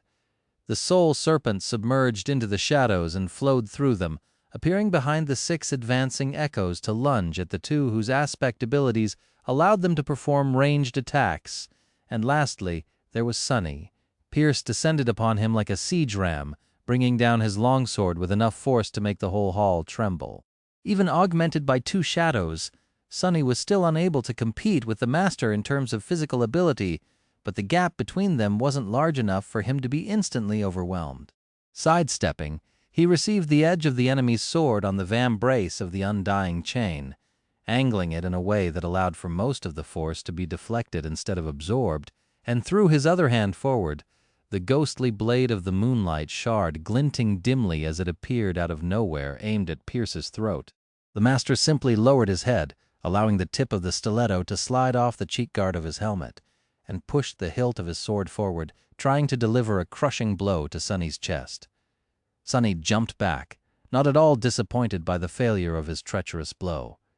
It had not been meant to do any damage anyway. It just had to buy the cruel edge to finally manifest itself into a material form, and now it had. Sonny thrust the somber spear forward, forcing the enemy to dodge out of the way and give him a moment to breathe. Strong, the bastard is just too strong. Through the insight of Shadow Dance, Sonny could see and understand some of the Ascended Knight's battle techniques. Pierce possessed explosive strength and enough agility to channel it into almost inescapable attacks. His understanding of combat was tremendously deep, sharpened by years upon years of relentless training and countless battles. A warrior of such skill was not going to be led into an easy trap. His control of soul essence was also on a completely different level. From what Sonny could perceive, the master was using it with terrifying efficiency, achieving results that he himself couldn't even dream of, especially without the help of Soul Serpent. That was the core difference between them and his main disadvantage. The only advantage he had, really, was the undying chain. The transcendent armor was durable enough to withstand a few blows from Pierce, and his high divine affinity only made it stronger. He just had to make sure that he doesn't receive the brutal blows directly. His body beneath the bleak steel was not as resilient. Neither he nor Pierce possessed aspect abilities capable of dealing direct damage, so this fight was going to be decided by skill, cunning, and the hidden aces they were saving for the right moment. Problem was, Sonny didn't really have any aces left, at least none that would work on the fearsome master. He was already going all out. Sonny had a split second to check on how the others were doing before resuming the deadly dance of death with Pierce. He quickly glanced to the side and saw the Soul Serpent entangled with the two echoes, dodging destructive attacks as it slithered around them. Saint was forced into a defensive stance, being barraged by constant strikes as she somehow managed to deflect all of them with the Patient Avenger and the Midnight Shard. Mordret and Wealth seemed to be at a temporary stalemate, too. Or at least that was how it seemed. The second master was moving too fast, and their battle was too bizarre to really tell. Sonny gritted his teeth. Curses! He couldn't divide his attention anymore. If he wanted to win against Pierce, he had to focus all of it on him, and make sure that the bastard had no time to pay attention to anyone else as well. Chapter 586. Cold Steel, Sonny used everything he had, moving with unimaginable speed, agility, and precision. Both shadow essence and the tenacious blood of Weaver flowed through his body, supplying his muscles with the strength and endurance necessary to perform with such an inhuman level of effort. His mind was aflame, devouring information about his surroundings and the enemy's movements, making lightning-fast decisions, trying to predict countless probable eventualities, and simultaneously studying the sophisticated battle style of the battle-hardened master. And despite all that, he was barely surviving Pierce's unrelenting assault. Every moment he was just a split second away from death. The Knight of Valor was just too powerful, skilled, and overbearing. His cold eyes were full of calculating ruthlessness and dark iron-killing intent. They were calm and focused like that of an experienced predator, stalking helpless prey. That prey, unfortunately, was Sonny. Damnation! Nothing he had experienced could have prepared him for this. Sonny had fought many opponents that were stronger and faster than him, but he had never been this outmatched in terms of sheer power, at least not in a fight against a human who, unlike most nightmare creatures, also possessed a keen mind, devious cunning, and martial skill that were the greatest weapons of his kind. Maybe only Morgan of Valor, but she had held back, and theirs had not really been a battle to the death. Sonny and Pierce clashed on the bloodied stones, their weapons flashing through the air fast enough to leave after-images behind. The clangor of metal filled the somber hall, mixing with the furious sounds of battle coming from their left. There, two different storms of metal raged violently, one centered around Mordret and Wealth, the other from where his shadows fought the echoes of the fearsome master. Sonny had no time to look that way, but he could hear the constant ringing of blades landing on Saint's shield. There were so many blows that their sounds almost merged into one dreadful, uninterrupted litany of steel. He had not heard the spell yet, so he knew that none of the echoes had been destroyed. The shadows were in one piece as well, even if he didn't know whether or not they were whole, damaged, or dying. He deflected another strike of Pierce's swift longsword, then whipped the butt of the cruel sight forward, hoping to catch the enemy in the face. Helmet or not, such a strike was bound to deliver some damage. Pierce received the blow calmly and didn't even flinch. Instead, he lunged forward and rammed into Sonny with his shoulder, sending him flying back. Curse that bastard! Is he made of stone or what? Sonny twisted in the air and landed on his feet, tasting blood in his mouth. That shoulder bash was powerful enough to shatter a stone wall. His tempered bones had not shattered, though. Gritting his teeth, he immediately shifted, dodging a powerful thrust, and brought his spear down on the enemy. Fine, this is fine. The longer I survive, the better I understand his style. The better I understand his style, the longer I'll survive. The two of them fought ferociously, neither showing any sign of doubt, hesitation, or weakness. Yes, Sonny was younger and less powerful, but he was skilled and experienced too. He was ruthless and cunning too. He was a killer himself. Pierce had managed to land several debilitating blows, rattling his entire body.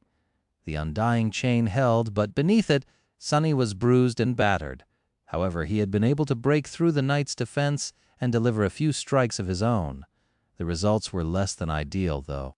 Even when he succeeded in thrusting the tip of the cruel scythe through a crack in the enemy's armor, it was like trying to cut through a monster's hide. He only managed to burn the bastard a little and make a few drops of blood roll down. Why was divine flame not as destructive as it should have been? What was wrong with this monster?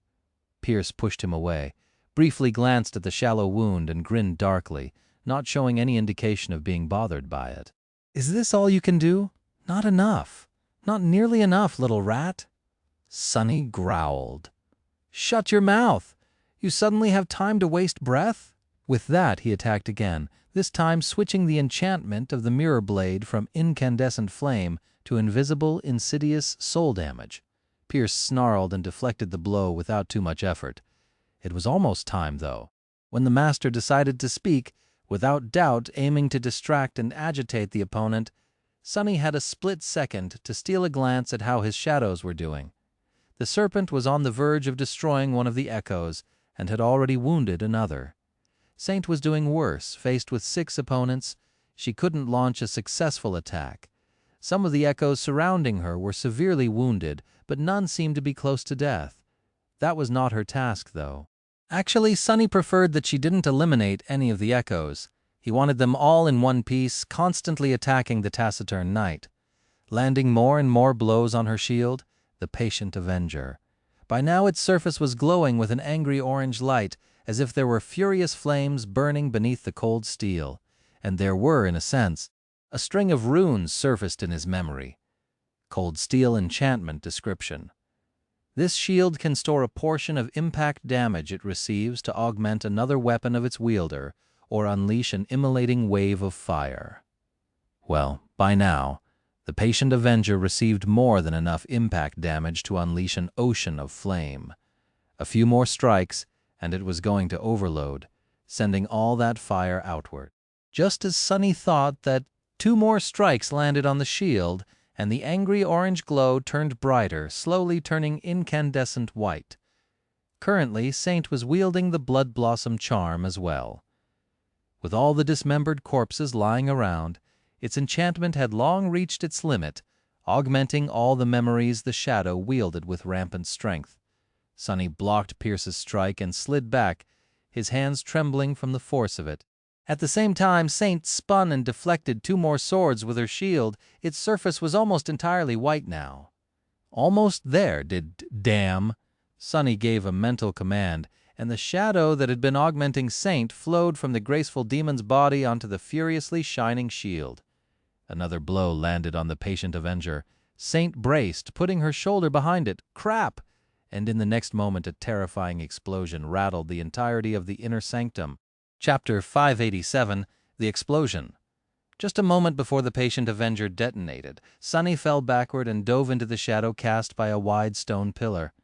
He noticed a hint of surprise in Pierce's eyes, and in the next second, everything was suddenly drowned by blinding white light.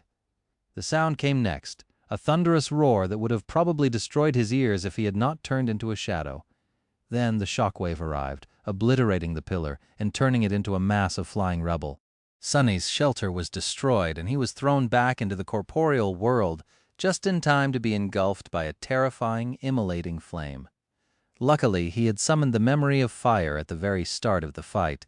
Protected by its enchantment and by the undying chain, Sonny had withstood the terrifying heat. His eyes were tightly shut, and so only his eyelids were singed. The explosion had turned out to be much more powerful than he had expected. Damnation! The hall was completely decimated.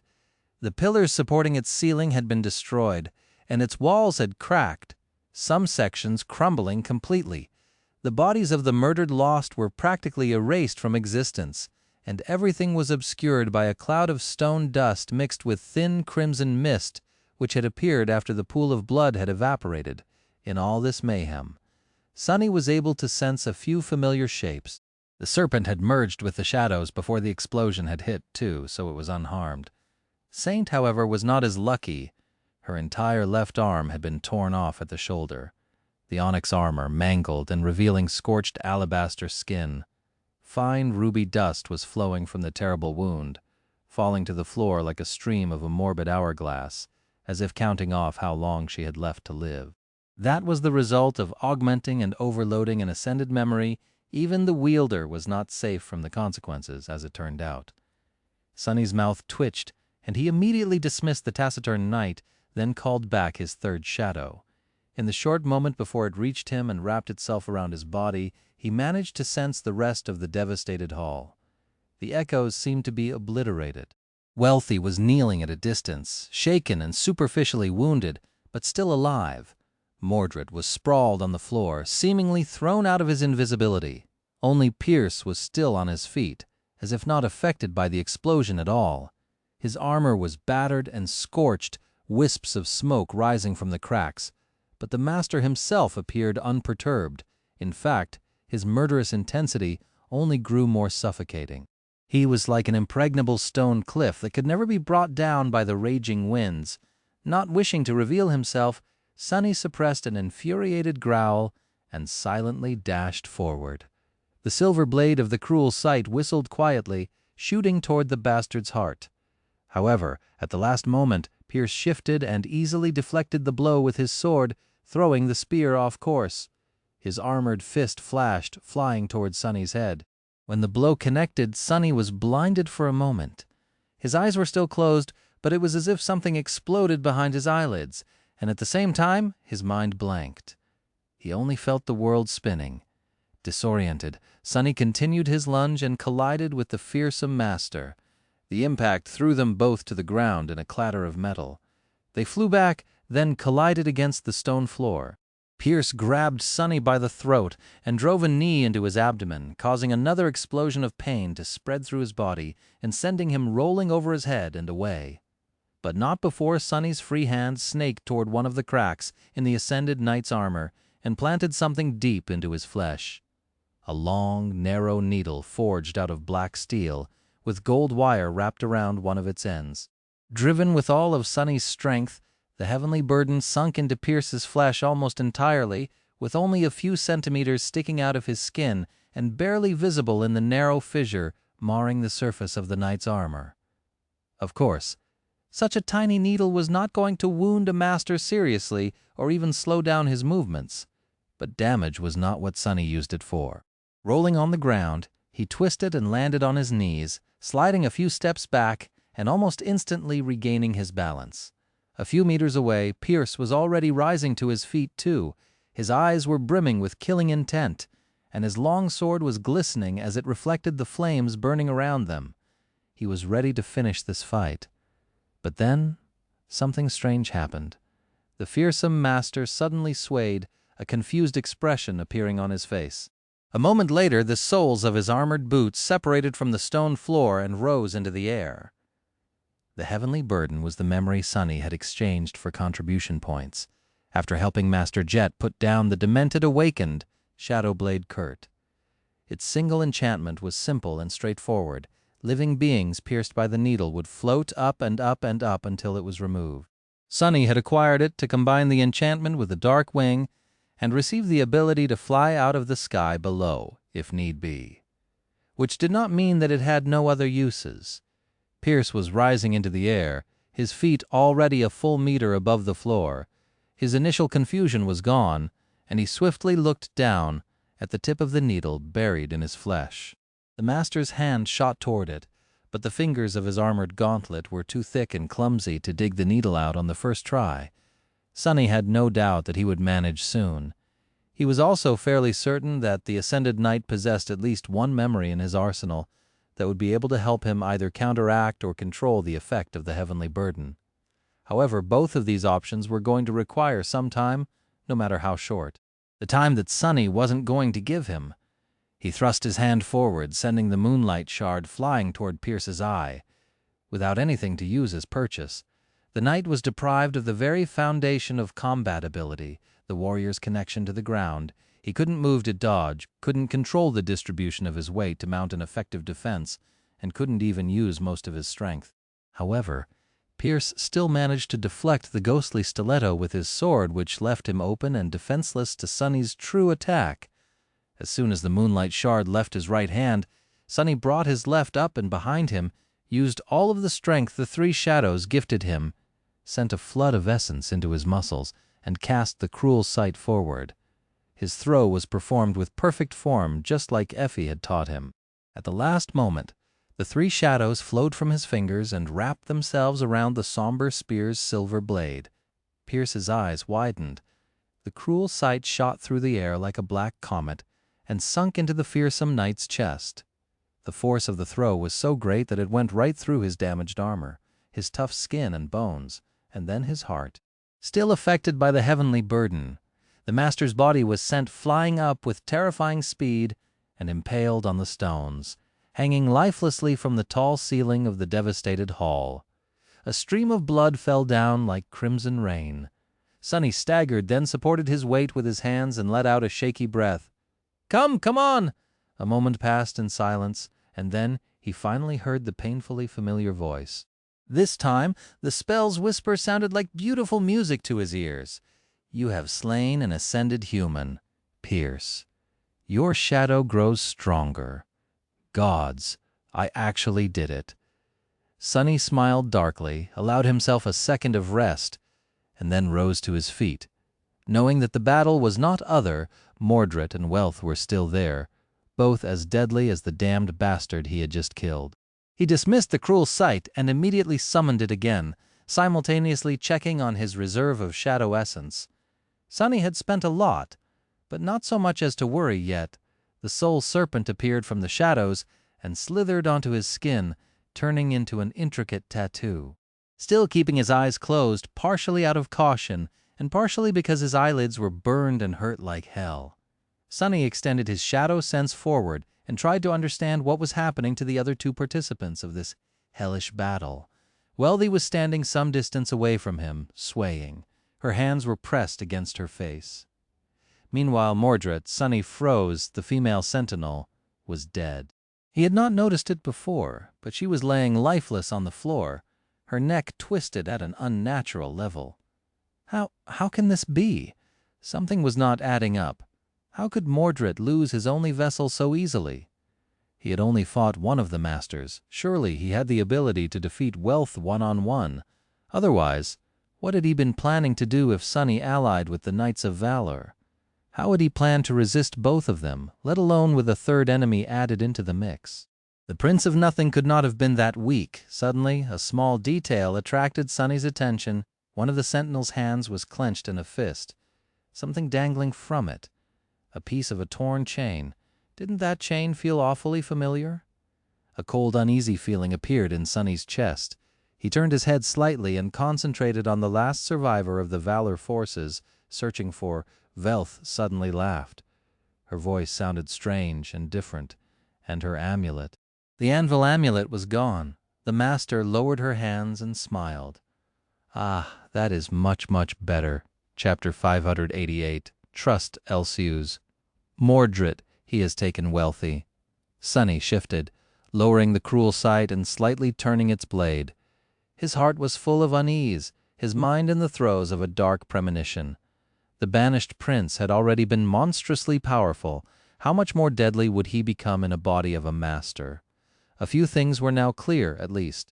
Out of the two ascended knights, Wealthy had been the more powerful one.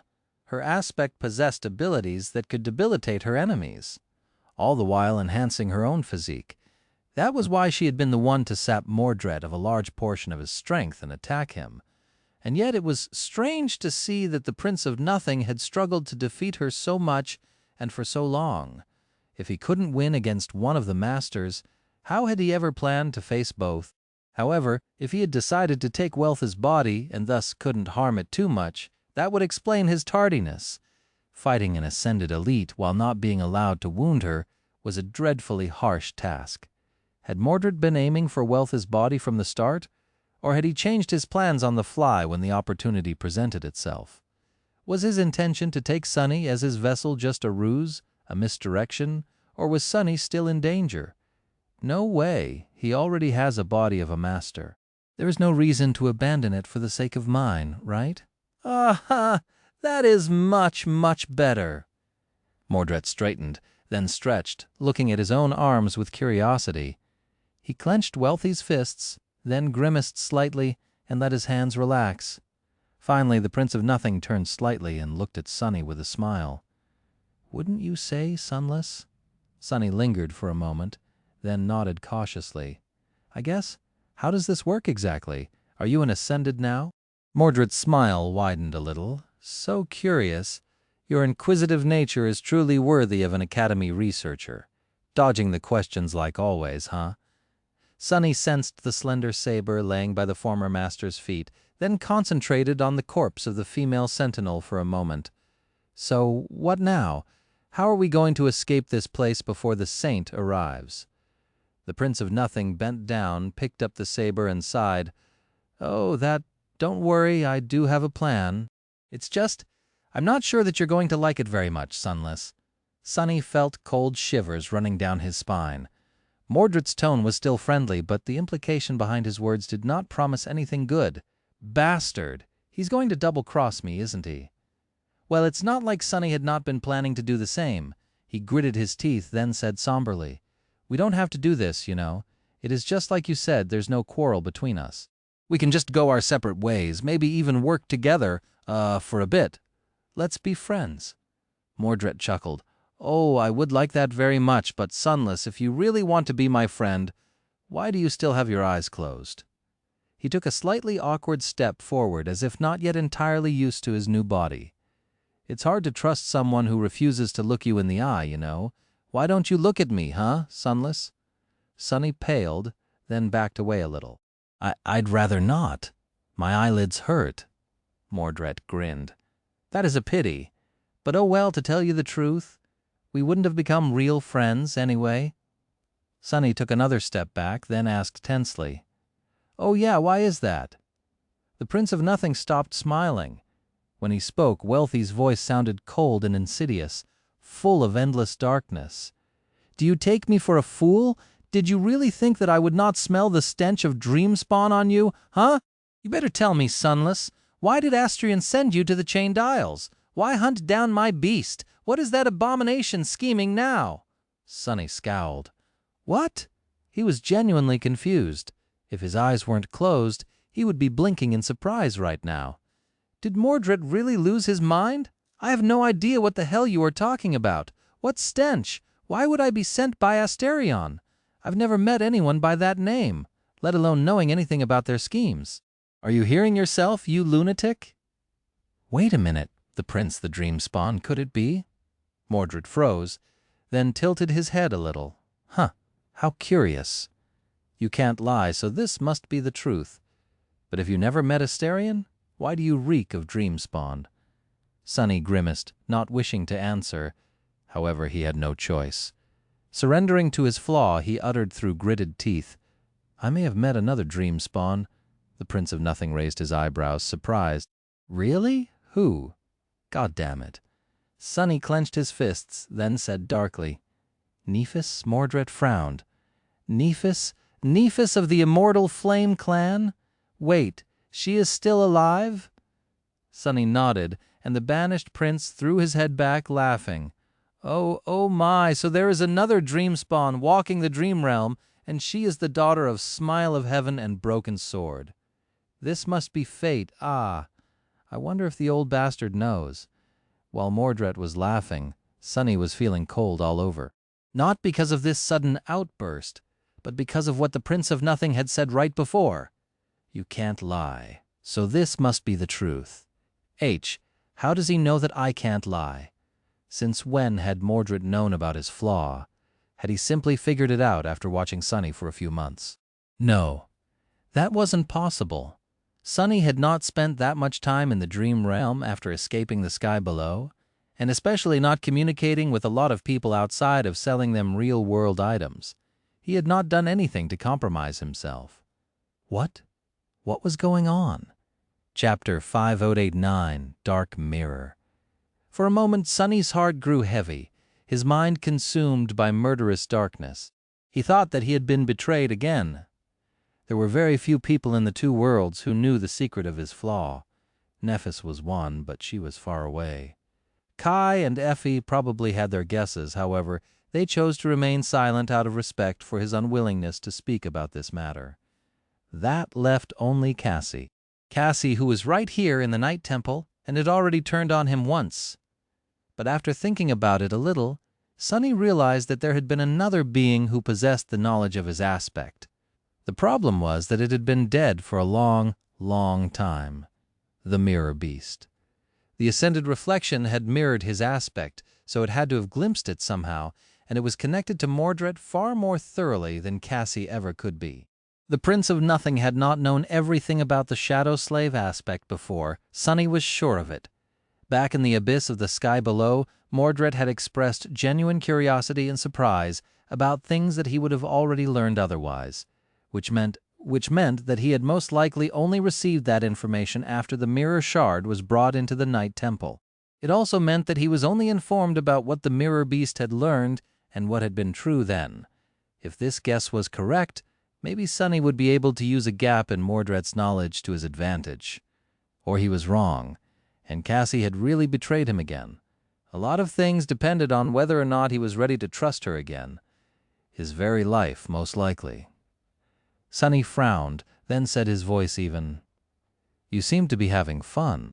So now that you know that I have nothing to do with Asteria and whoever that might be, are you going to rethink your previous plans and leave me be?" Mordret chuckled. "What do you think?" Sunny sighed. "Honestly, I don't know what to think anymore.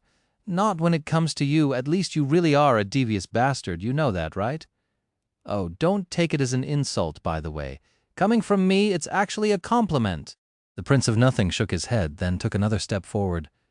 "Well, a mirror can only reflect what is in front of it, Sunless. Is it my fault that the things in front of me are cruel, vile, and deceitful? I think not then again. Maybe it is. Either way, I don't really care. Blame your bad luck for being of use to me, if you wish."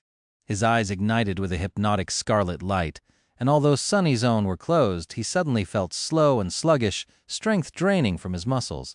He swayed and used the cruel sight to support himself. "Arg, wait! Before we start this, answer me one last question," Mordret smiled. "Sure, why not? What do you want to know?"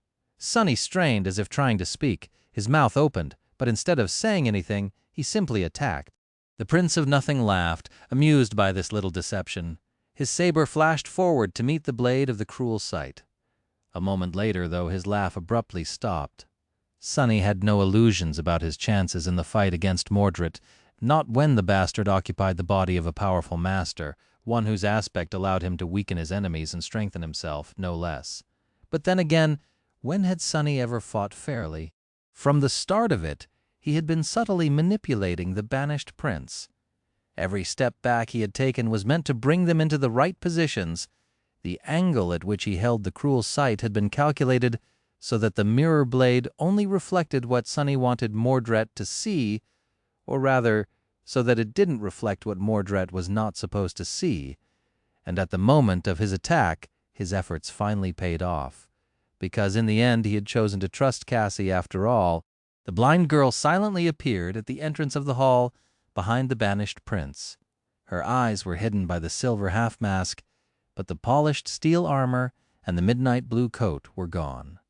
Instead, she was wearing the familiar light tunic and a cloak the color of sea waves. This was the memory gifted to her by Nephis, one that Changing Star had received after slaying an awakened terror in her first nightmare. The armor that possessed an enchantment which made enemies less likely to pay attention to its wearer. Unnoticed, Cassie knelt and placed something on the floor in front of her. It was a large wooden box, its surface engraved with a complicated weave of a beautiful but disorienting pattern. The lid was still slightly opened, rising above the lip by a few millimeters. Sonny suppressed a grin. Good thinking. The box had not been part of the plan, but Cassie seemed to have made a correction when a beneficial opportunity presented itself.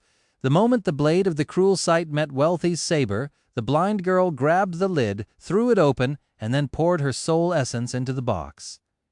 Inside, the mirror trap was lined with plates of polished silver, each reflecting the one opposite it, thus creating an infinite labyrinth of reflections. The pattern on its surface shined with a pale glow. Mordret staggered, his laughter cutting short. His hand seemed to weaken. Sonny easily pushed the saber aside and thrust his spear forward, aiming to end the fight with one ruthless strike. However, the Prince of Nothing wasn't done yet. He recoiled, narrowly avoiding the killing blow. Even though the tip of the cruel sight pierced Wealth's flesh, the wound wasn't fatal. In the next moment, Mordret disengaged, jumping back and staggering as he raised the saber into a defensive stance. His eyes darted toward the wooden box. That cursed thing? Blood was streaming down his side, but the banished prince didn't seem to care.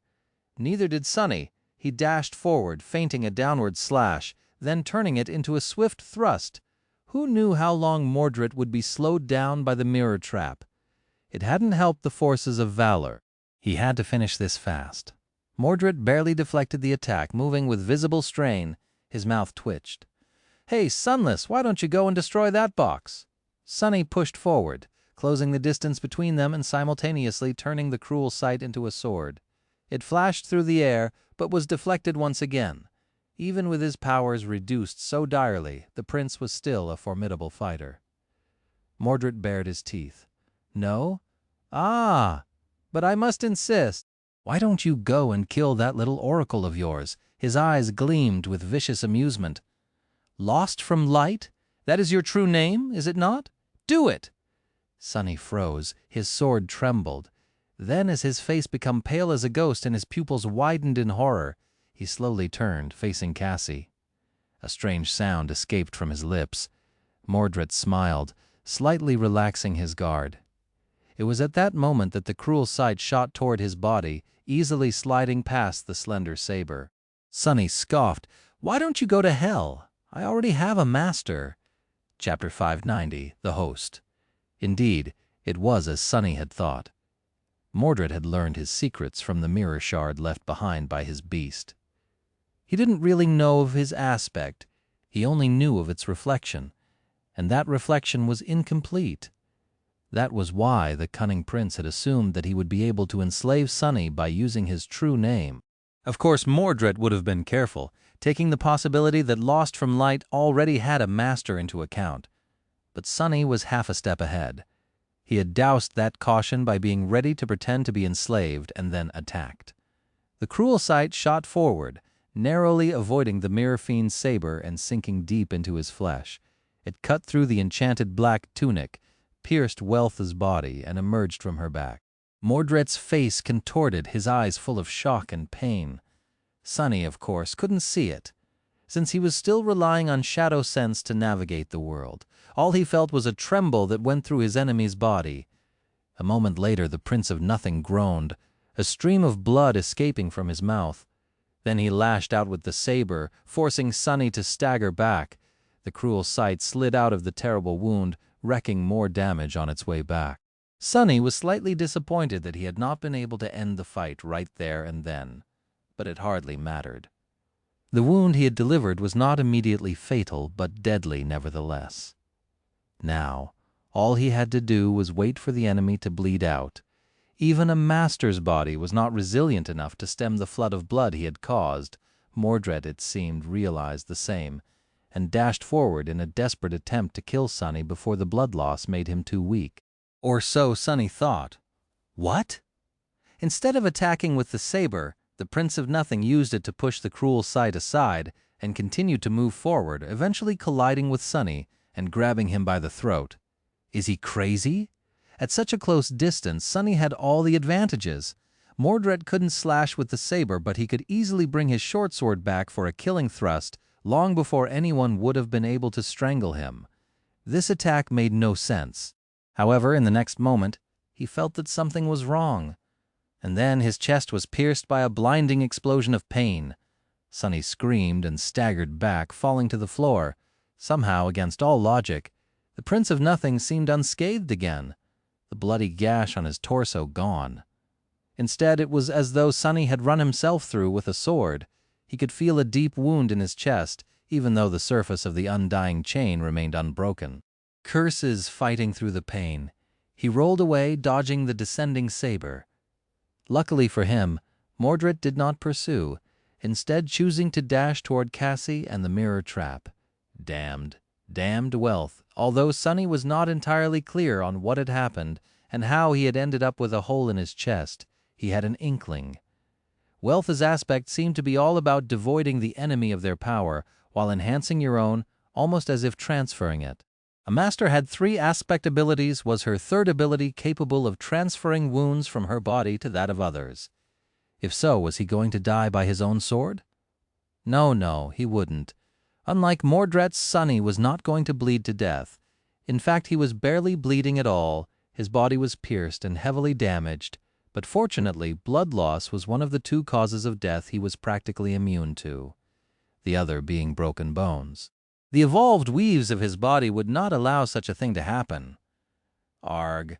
Growling from pain, Sonny stood up and swayed slightly. He didn't feel too well, in fact. He felt pretty terrible.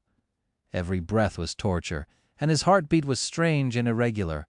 Every contraction sent a pulse of suffering rolling through his body. It's all right. I've been through worse, I think. Sonny willed the Midnight Shard to manifest itself into existence and tried to assess what was happening around him. Mordret was already upon Cassie, his saber flashing toward her neck. The blind girl met his attack with a skillful block, the quiet dancer ringing clearly as it deflected the enemy's blade. The blind girl survived, however. She was pushed back away from the mirror trap. As soon as her hand left the surface of the wooden box and the flow of soul essence was interrupted, the glow of the engraved pattern shimmered, dimmed, and was then extinguished. Mordret sighed. Not bad, guys. Truly a valiant effort. He glanced at the mirror trap and then brought the saber down on it, turning the box into a pile of splinters and mangled silver plates. Sonny shuddered. Crap. Released from the burden and back to the full might of his stolen body, the Prince of Nothing inhaled deeply, an expression of delight on his face. Then he turned to Sonny and smiled amicably. Now, who should I deal with first? At that moment, the austere Tachi finished manifesting itself into existence. The unbroken enchantment activated, filling him with newfound power. Its effect wasn't as incredible as when he had been a mere sleeper, but still quite pronounced. Holding the Midnight Shard in one hand and the Cruel Sight in another, Sonny willed the mirror blade to ignite with the incandescent light of the divine flame, and grimaced. "Come here, your Royal Highness. I can promise to kill you quickly." With Sonny in front of him and Cassie behind, Mordret laughed. "So fun! Ah, what a pity. I'm really going to miss you sunless with that." He blurred and was suddenly just a step away, the slender saber falling down with terrifying speed. The 2 of them clashed, with one attacking and the other desperately trying to defend. The ringing of steel merged into one deafening sound.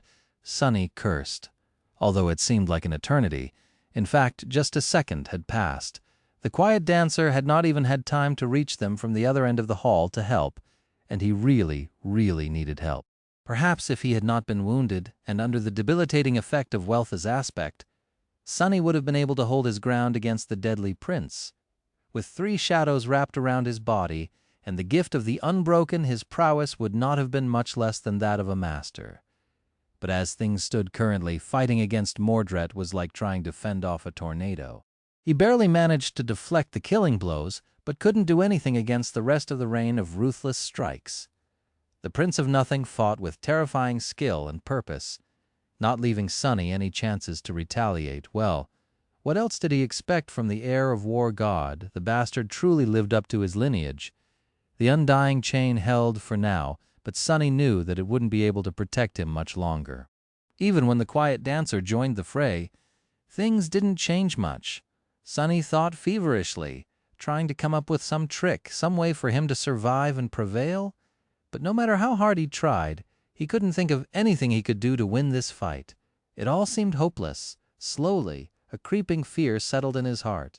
Ignoring it, ignoring the terrible pain nesting in his chest, Sonny gritted his teeth and continued to resist with all his might, all his cunning, and all his will. And it was then that Cassie's voice suddenly reached his ears. "Open your eyes!" he shivered, suddenly experiencing a feeling of a terrifying déjà vu. "What has she lost her mind? Open your eyes! Open them, Sonny!" Was Cassie hysterical or planning to kill him? Why else would she give him such stupid advice? Sonny couldn't come up with one logical reason to listen to her.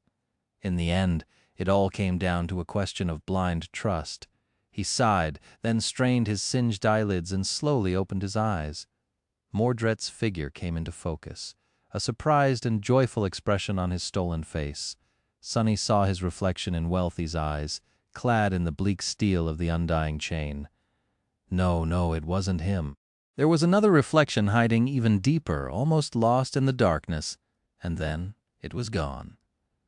Something cold and alien entered him through the reflection, sinking deep into the dark depths of his soul. A moment later, the world disappeared. Chapter 591, Sea of Soul. Sonny found himself in the tranquil darkness of his soul sea. It seemed as empty and silent as usual. The three black suns burned with dark flames above him, arranged in a perfect triangle. Small spheres of light, his memories floated between them like dying stars. The silent waters were vast and motionless, and some distance away, just beyond the periphery of his vision, the rows of lifeless shadows stood unmoving. However, this time something was different. Sonny did not remember entering the Soul Sea, or even wishing to do so. More than that, he couldn't perceive the real world at all. Usually visiting this place resulted in a strange split of his consciousness, with one part of it exploring the depths of his soul, while the other remained aware of his actual surroundings. It was akin to imagining a landscape. Doing so did not turn you blind and deaf. But now he was here, and only here, as nothing existed outside of this dark and silent sea. Come to think of it, it was a lonely and frightening place. Untethered from the real world and surrounded by nothing except for deathly silence.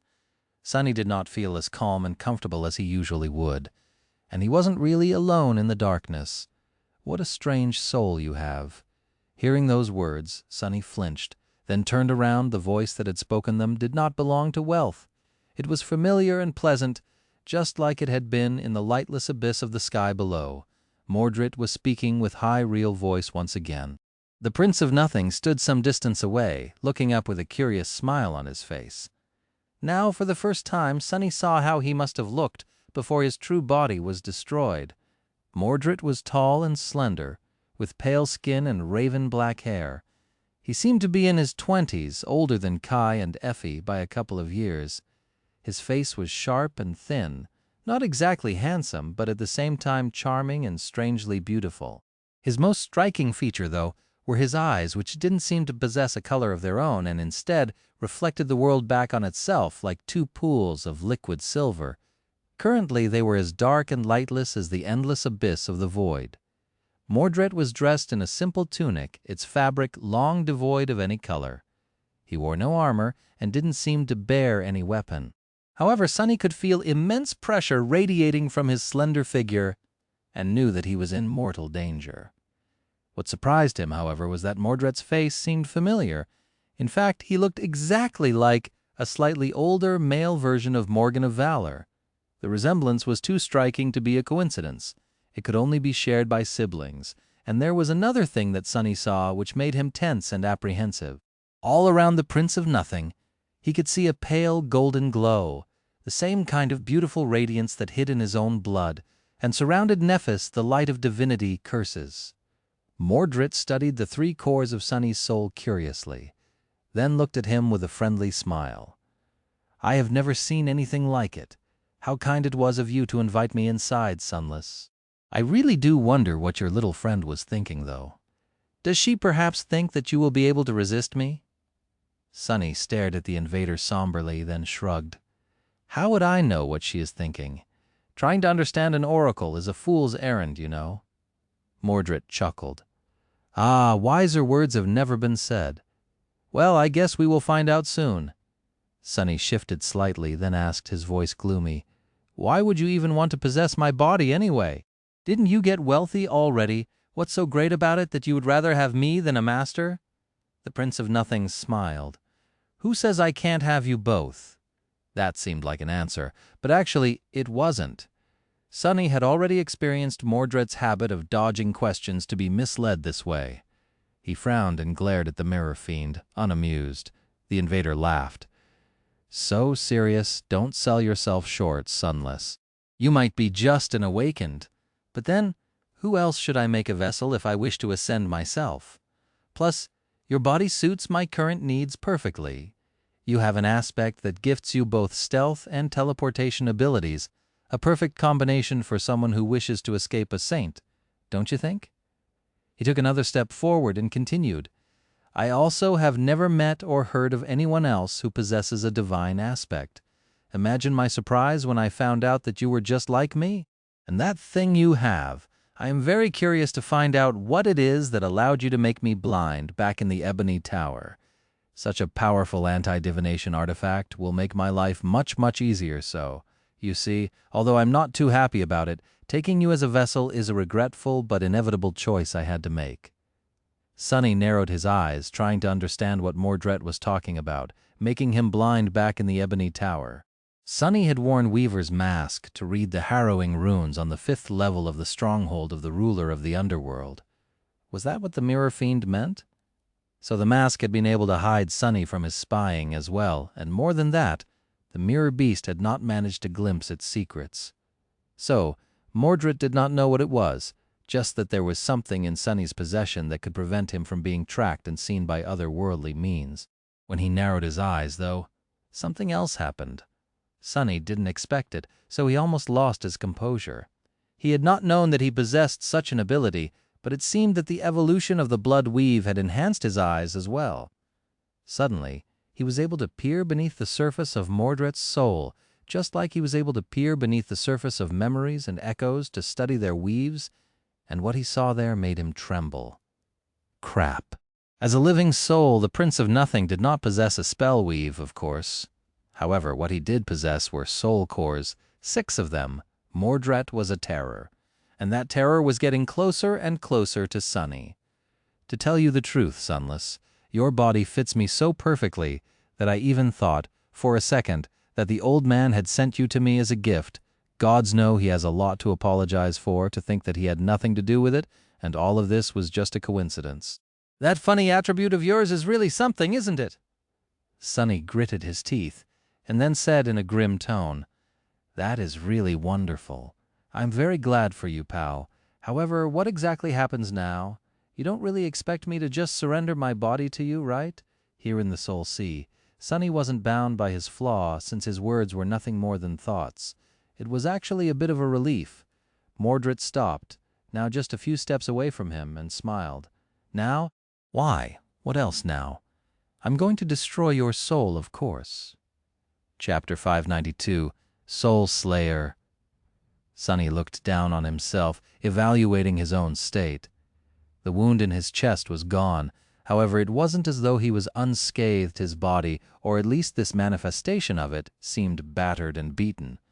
However, it was also full of ferocious strength and vigor, as well as feeling light, as if a tremendous weight had been lifted off his shoulders just a few moments ago. He didn't know how exactly this battle of the souls was supposed to work, but suspected that his current form was a representation of his spirit.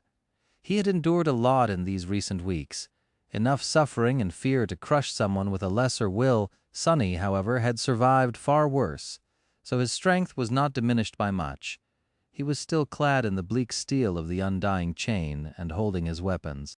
3 shadows lay at his feet, and he could feel the presence of the soul serpent nearby. His enemy, meanwhile, was alone and unarmed. This was Sonny's soul, after all. Here he was bound to have the ultimate advantage. "Let's see who will destroy whom, you bastard." With a smirk, Sonny commanded the shadows to rise and wrap themselves around his body. Instantly, his strength, speed, and resilience were enhanced manifold. In the next moment, however, his expression froze. Mordret looked at him, then smiled. As he did, 6 shadows descended upon him like a dark mantle, making the pressure that the Prince of Nothing exerted feel almost suffocating. "You didn't think that it would be that easy, did you?" A split second later, he was beside Sunny, his fist crashing into the breastplate of the undying chain. As pain exploded through his body, Sunny flew back and fell onto the still water, sliding across it into the darkness. "What?" Before he could even rise, Mordret was already upon him, his foot slamming into Sunny's ribs. Sunny yelped as he was thrown into the air, then felt another blow landing on his chest, pushing all air out of his lungs and sending him plummeting back down. Knowing that he had to escape somehow, Sunny dove into the shadows and emerged from the darkness behind the Prince of Nothing, the blade of the cruel sight shooting forward. However, it pierced nothing but air. Mordret had turned into a shadow himself and disappeared without a trace, his laughter echoing across the surface of the silent sea. Weak, too weak. Something struck Sunny in the back, sending another explosion of pain rolling through the very core of his being.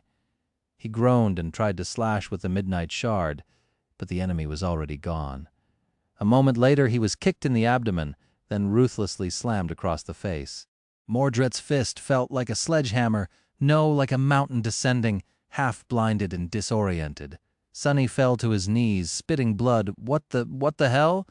This was not how he had imagined things going.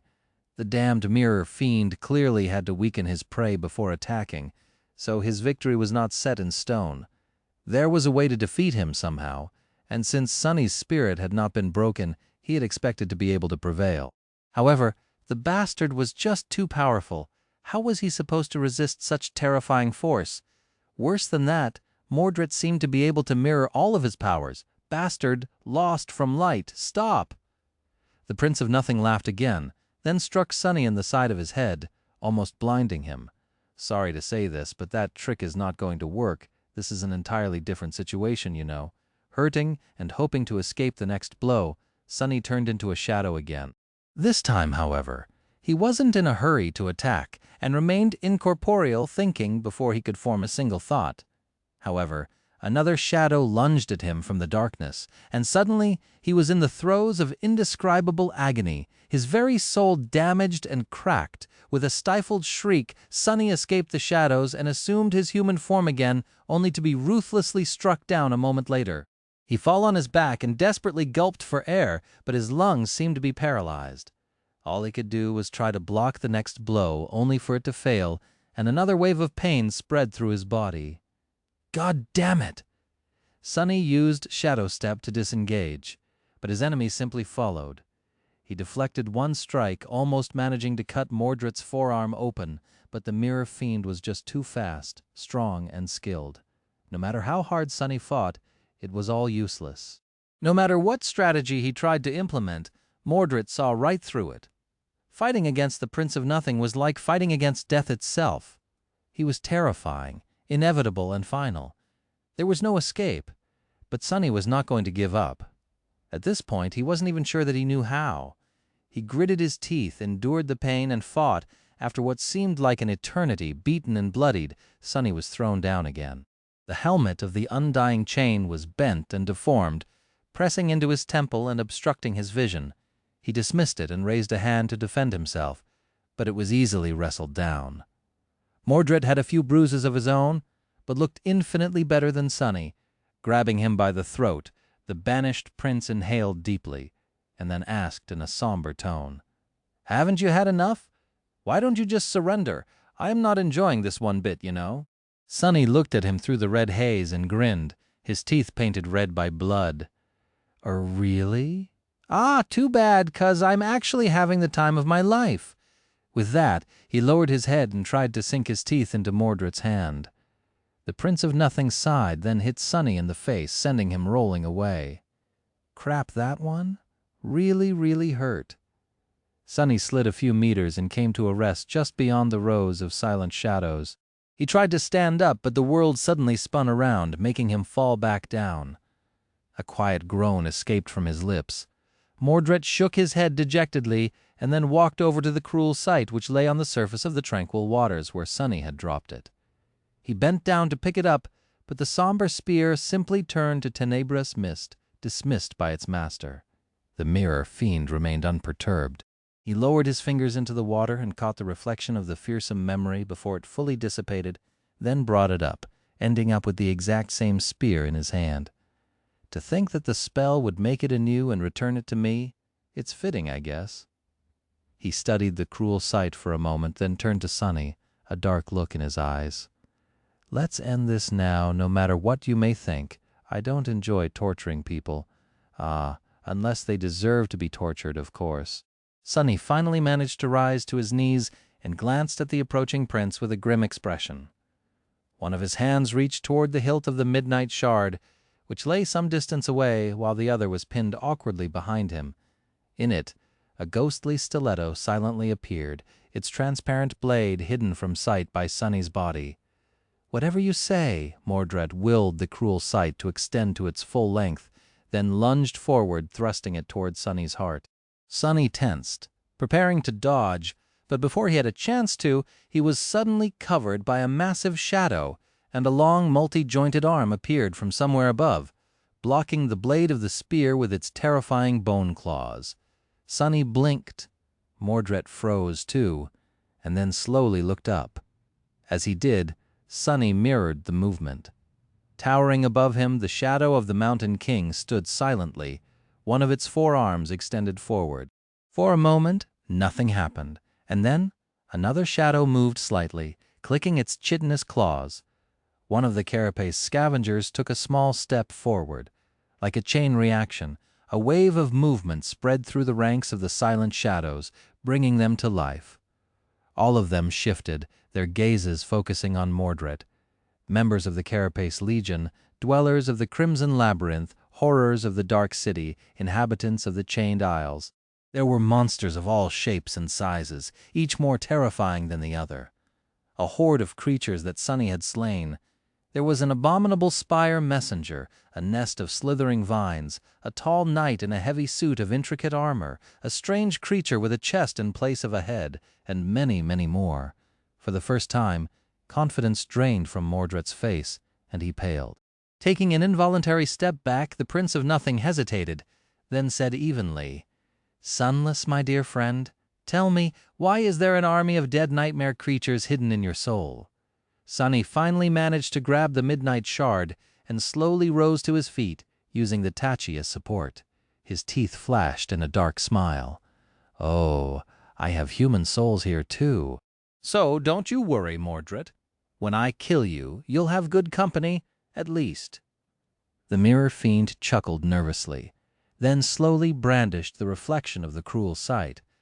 In the next moment, the horde of shadows surged forward, descending upon him like an avalanche of darkness, and Mordret suddenly vanished without a trace, as if he had never existed. Chapter 593. Sunny opened his eyes, disoriented. The orange glow of the fire and the dancing shadows on the shattered walls, the smell of blood, the tearing pain in his chest, he had escaped the soul sea and returned to the scorched heart of the night temple. He had prevailed, but what was going on?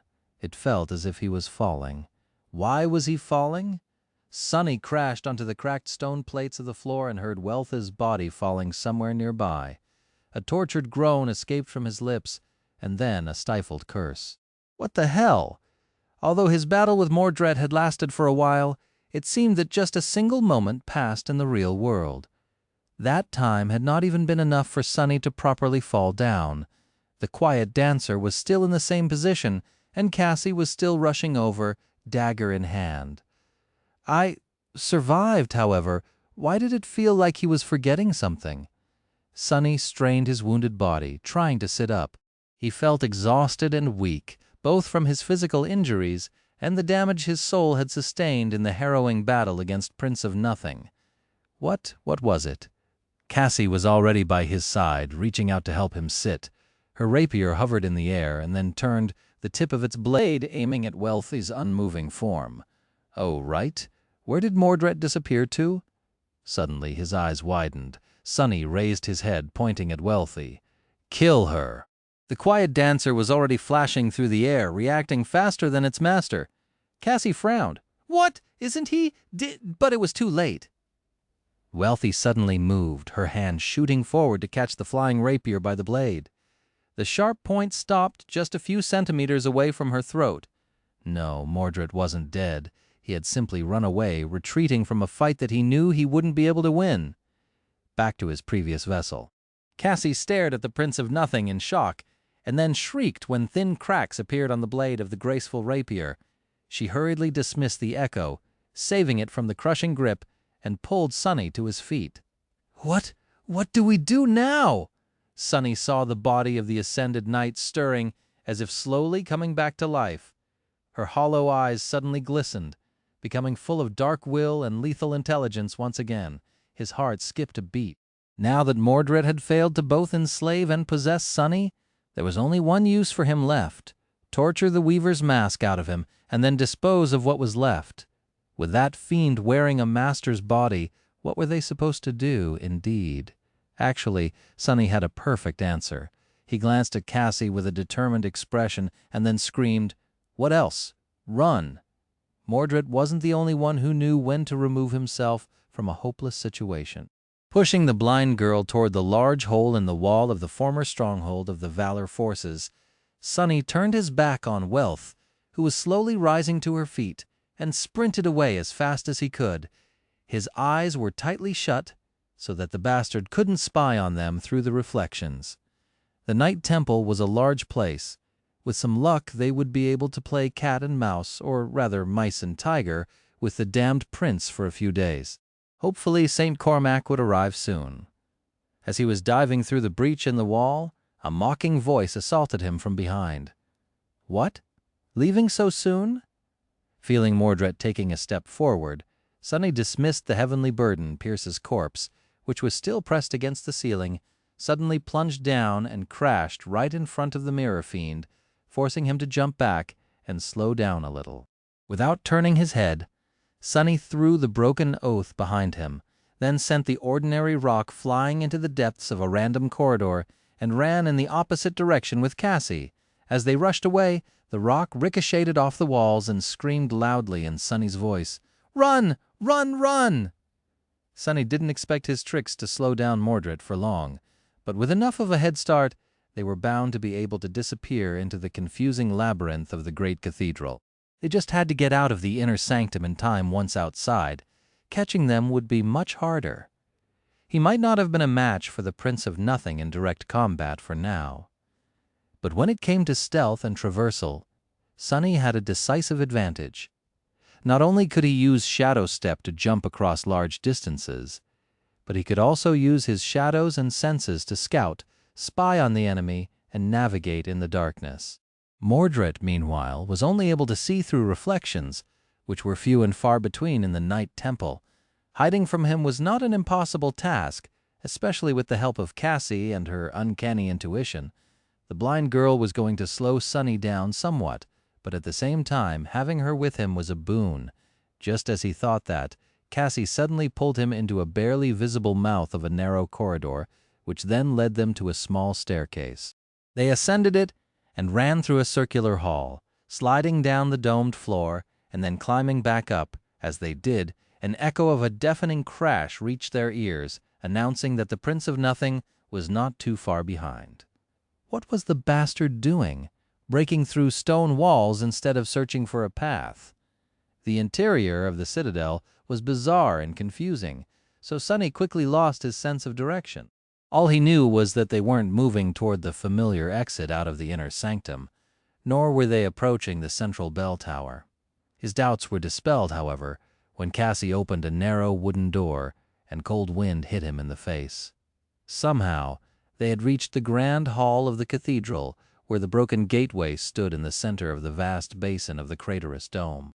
Instead of entering it through the tall gates of the inner sanctum, Sonny and Cassie appeared on a hidden gallery circling the hall's perimeter high above.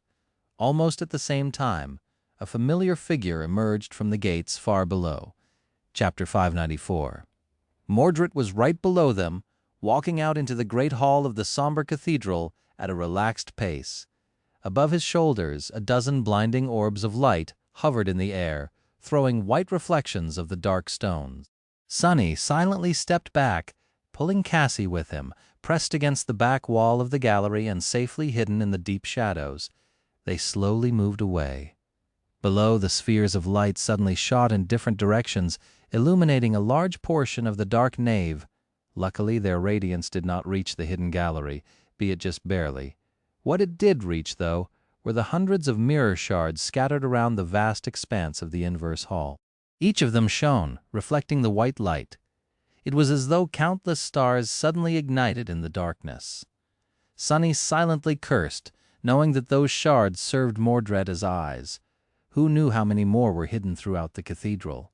Without slowing down, he dismissed the memories he had left behind and continued moving toward the distant end of the vast circular chamber. The Prince of Nothing, meanwhile, tilted his head a little. Where are they hiding? I wonder. Suddenly he was surrounded by a whirlwind of white sparks. Sonny did not linger to see what memories Mordret was summoning, and instead concentrated on reaching another door. Before the sparks of light coalesced into tangible shapes, Cassie and he had already left the gallery, finding themselves in another corridor.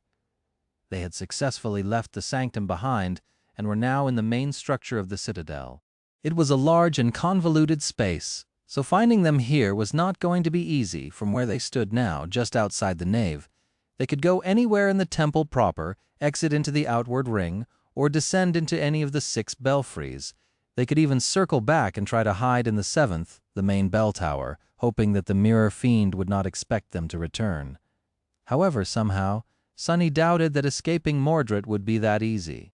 The morbid remains of his butchered victims were all around them, after all. None of these people had escaped. He hesitated for a moment, then pulled Cassie in the direction of the outward ring. That was the part of the citadel they both knew the best, which was an important advantage. Of course, the banished prince understood that too, which meant that he would most likely be moving there too. This was a risk Sonny had to take. At the end of the day, their goal was to escape, and they could only do that by reaching the sealed gates of the Night Temple. A few hours passed, suffused with fear and tension. Sonny and Cassie had moved through the main structure of the cathedral, getting closer and closer to the outward ring. On the way, they took a short break, partially to eat and replenish their strength, but mostly because he simply couldn't walk anymore. The exhaustion and pain were taking their toll on Sonny. Finding a safe spot, he fell to the floor and remained motionless for a while, breathing hoarsely. Then he dismissed the breastplate of the undying chain, pulled the shirt hiding beneath up, and tentatively explored the dire wound dealt to him by Mordret. The result was not too good. Sonny wasn't going to die anytime soon, but neither was he going to heal quickly. For the time being, he was as good as crippled. Curses. At least he had not bled to death. That was something at least. He summoned the breastplate back, then opened the covetous coffer and took out a couple of tubes of synth paste. The two of them hurriedly consumed the nutritious sludge, and then it was time to get back up again. Before that, however, Cassie handed him something. Here, you hold on to this.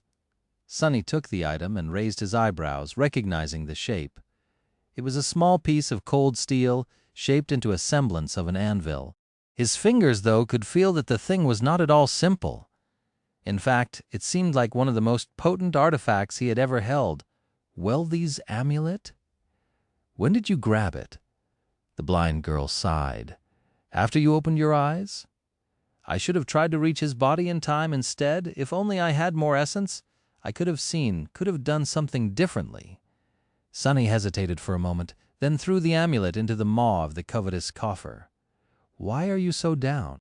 Yeah, we might have failed to get rid of that bastard, but then again, we've done better than 100 lost and 2 Knights of Valor did. That's not too bad of an achievement, isn't it? Plus, Mordret's plans are also ruined. He might seem in control, but trust me, that guy is in as much trouble as we are. Things didn't exactly go his way either. The blind girl remained silent for a few moments, then nodded and helped him stand up. Somewhat rested, but not at all free of exhaustion, they continued moving forward, soon crossing into the outward ring. When they did, however, Cassie suddenly froze, then trembled. Sonny tensed. What? Then he heard it too, the insidious sound of approaching footsteps. And a second later, Wealth's familiar voice. There you are, gritting his teeth.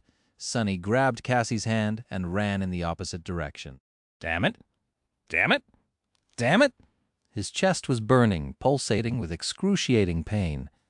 They moved with all the speed they could muster, but what was the point? A master was so much faster than an awakened. Even though Mordret didn't seem to be in a hurry, the sound of his footsteps was growing closer and closer. Before he could reach them, however, the whole Night Temple suddenly shook, throwing Sonny to the floor. An explosion of pain radiated through his body, and a moment later, his shadow sense was not constrained by the outer walls of the citadel anymore. It pierced the black stone and easily reached into the vast emptiness beyond. Sonny clenched his fists. The seal, it's lifted. The saint had arrived. Chapter 595. At that point, Sonny and Cassie weren't too far away from the gate chamber, where they had made a morbid discovery soon after escaping from the cage. Back then, the heavy gates had been closed and sealed now, however. It seemed that they were finally opened. St. Cormac had returned from his expedition to the Hollow Mountains a few days sooner than expected. For a moment, Sonny was overcome by fierce joy. Then, however, the cold and rational part of his mind took over. Yes, the arrival of the saint created a path of escape and was bound to solve their Mordret problem most likely. But who was to say that the transcendent warrior would not turn out to be an even deadlier threat? The first thing St. Cormac was going to see after entering the citadel was a pile of mutilated corpses. After that, he would most likely kill anyone who appears in his way. After all, any survivor would either be a potential vessel of the banished prince or a witness. Sonny gritted his teeth, then rose to his feet and pulled Cassie into a side corridor. There, they hid in the shadows, wrapped her cloak around themselves, and waited. He didn't dare to extend his shadow sense toward the gates or send his shadows forward to scout, fearful to draw the saint's attention, so neither of them knew what was going on. A few seconds passed in terrifying silence, and then Sonny heard something rustle through the corridor they had just left. A gust of wind blew past them, as if left behind by something moving at incredible speed. A moment later, they heard a distant impact, and the Night Temple trembled once again. It seemed that St. Cormac had already found Mordret's Sonny, pushed Cassie to her feet, and hissed, "Hurry, to the gate." They ran toward the exit. Soon the familiar chamber came into view, fresh air mixing with the terrible smell of the rotting corpses. The gates of the Night Temple stood wide open, the impenetrable darkness of the sky below stretching into eternity beyond them. The tall doorway seemed like a portal into the endless night. Now slowing down, even for a moment, Sonny and Cassie dashed toward freedom, passed through the gates, and finally escaped the cursed cathedral. After a month of suffering, bloodshed, and harrowing dread they had experienced in this ghastly stone trap, the air of the lightless abyss seemed sweet like nectar. Just as they left, the Night Temple shuddered once again, dust falling from its ancient walls. Far below, the bells rang somberly, their usually melodious songs sounding strangely staggered and frantic. The saint was battling the Prince of Nothing, the whole citadel suffering the burden of their furious clash. Hurry, it's not over yet. The two of them dashed across the rickety bridge that swayed above the chasm of the sky below on rusty chains, and soon reached the treacherous stairs that skirted the slope of the northern island. Running up the narrow steps, both of them knew that one wrong step can potentially cost them their lives, but Sonny was unwilling to slow down. They had to reach the surface, cross the island, traverse the heavenly chain, all before St. Cormac was done dealing with the escaped prisoner. Too long, this is taking too long. Sonny hesitated for a moment, then summoned the heavenly burden. Climb onto my back. Cassie lingered, then did as she was told. He drove the black needle between the plates of the undying chain, cursed, and then threw his hand forward, the triangular blade of the prowling thorn shooting into the overhanging stone slope. With the blind girl's weight added to his own, the speed of their ascent wasn't too fast. However, with the help of the kunai and its invisible string, Sonny was able to increase it somewhat. It was an arduous and nerve-wracking journey. The two of them were like a spider scaling a mountain with the help of a single thread of silk. The difference was that the mountain was steeper than vertical, and there were furious winds threatening to either crush them against the stones or throw them away into the darkness of the sky below. However, after a dozen torturous minutes, or maybe an eternity, they still managed to reach the surface of the island alive. Sunny dismissed the needle and fell onto the soft ground, gripping his chest. There were disturbing wheezing sounds coming out of his lungs with each breath. He lay motionless for a few moments, then allowed Cassie to pull him to his feet. I know. We need to move. It's not time to rest yet." They ran across the field of flowers, the hollow mountains towering behind them. White mist was flowing down their slopes, and there was something white dancing in the air in front of them, too. Sunny felt a pleasant cold spreading across his burning face. His heart contracted painfully. Snow, it's snowing. Was it December already? Or did the first snowfall arrive ahead of time as well? There was no escaping fate. The northern island trembled beneath them. And just a few moments later, a dark figure appeared in their way. Sunny had never met St. Cormac, but he recognized him almost instantly. Only a transcendent could have such a deep, unfathomable shadow, and a presence that seemed to affect the very world around him. The saint looked to be in his 30s, with a cold face and dark, ruthless eyes. His black armor was battered and worn, barely holding together after a month of exploring the death zone. Surprisingly, it wasn't too impressive as far as armor-type memories went. Neither was he wielding a terrifying weapon. His fingers, however, were covered with fresh blood, crimson drops falling down and painting the delicate violet flowers red. It seemed that Mordret had failed to gain freedom in the end. His last vessel was destroyed. St. Cormac frowned, looking at the two of them, then took a step forward. The snow swirled, surrounding him like a cold mantle. Sunny was suddenly overwhelmed by a feeling of suffocating, killing intent. He shifted slightly, pushing Cassie behind him. His eyes darted around, hoping to find something, anything that would save their lives. Then suddenly the world darkened, as though a transient shadow covered the sun. A second later, the shadow was gone in a rustle of wings, and a tall, slender woman was standing between them and the approaching saint, her posture straight like an arrow. Sky Tide shielded Sunny and Cassie with her body and glanced at the other transcended warrior, her beautiful face, as cold and stark as always, her vertical pupils full of calm, grim resolve. "That is enough, Cormac. Turn back." Chapter 596. Sunny staggered back, stunned by the sudden appearance of St. Tyrus. A tense, dangerous silence settled over the island after she spoke, with only the wailing of the wind breaking it. Snow danced in the air, slowly settling onto the cold ground. His heart was beating like a caged animal. Where did she come from? What is going on, damn it? Cormac scowled and looked at the slender woman with a dark expression on his stern, weathered face. The saint did not seem amused by the sudden appearance of the leader of the White Feather clan. "Sky Tide, stay out of this." St. Tyrus didn't move, still shielding Sunny and Cassie with her slender body. The wind picked up and the clouds seemed to become heavier, as if expressing her suppressed emotions only. As Sunny realized, they weren't suppressed at all. Sky Tide just didn't show them on her face. Instead, the world itself did it for her. I think not. Cormac winced, resentful sparks appearing in his eyes. "You don't know what you are interfering with? Tyrus, get out of my way. This is not your business." She shifted slightly, the howling of wind growing louder. The violet flowers bent, pressed down to the ground. "This is my land. These awakened are of my citadel. Anything that happens here and to them is my business." The other saint sighed, then took a step forward.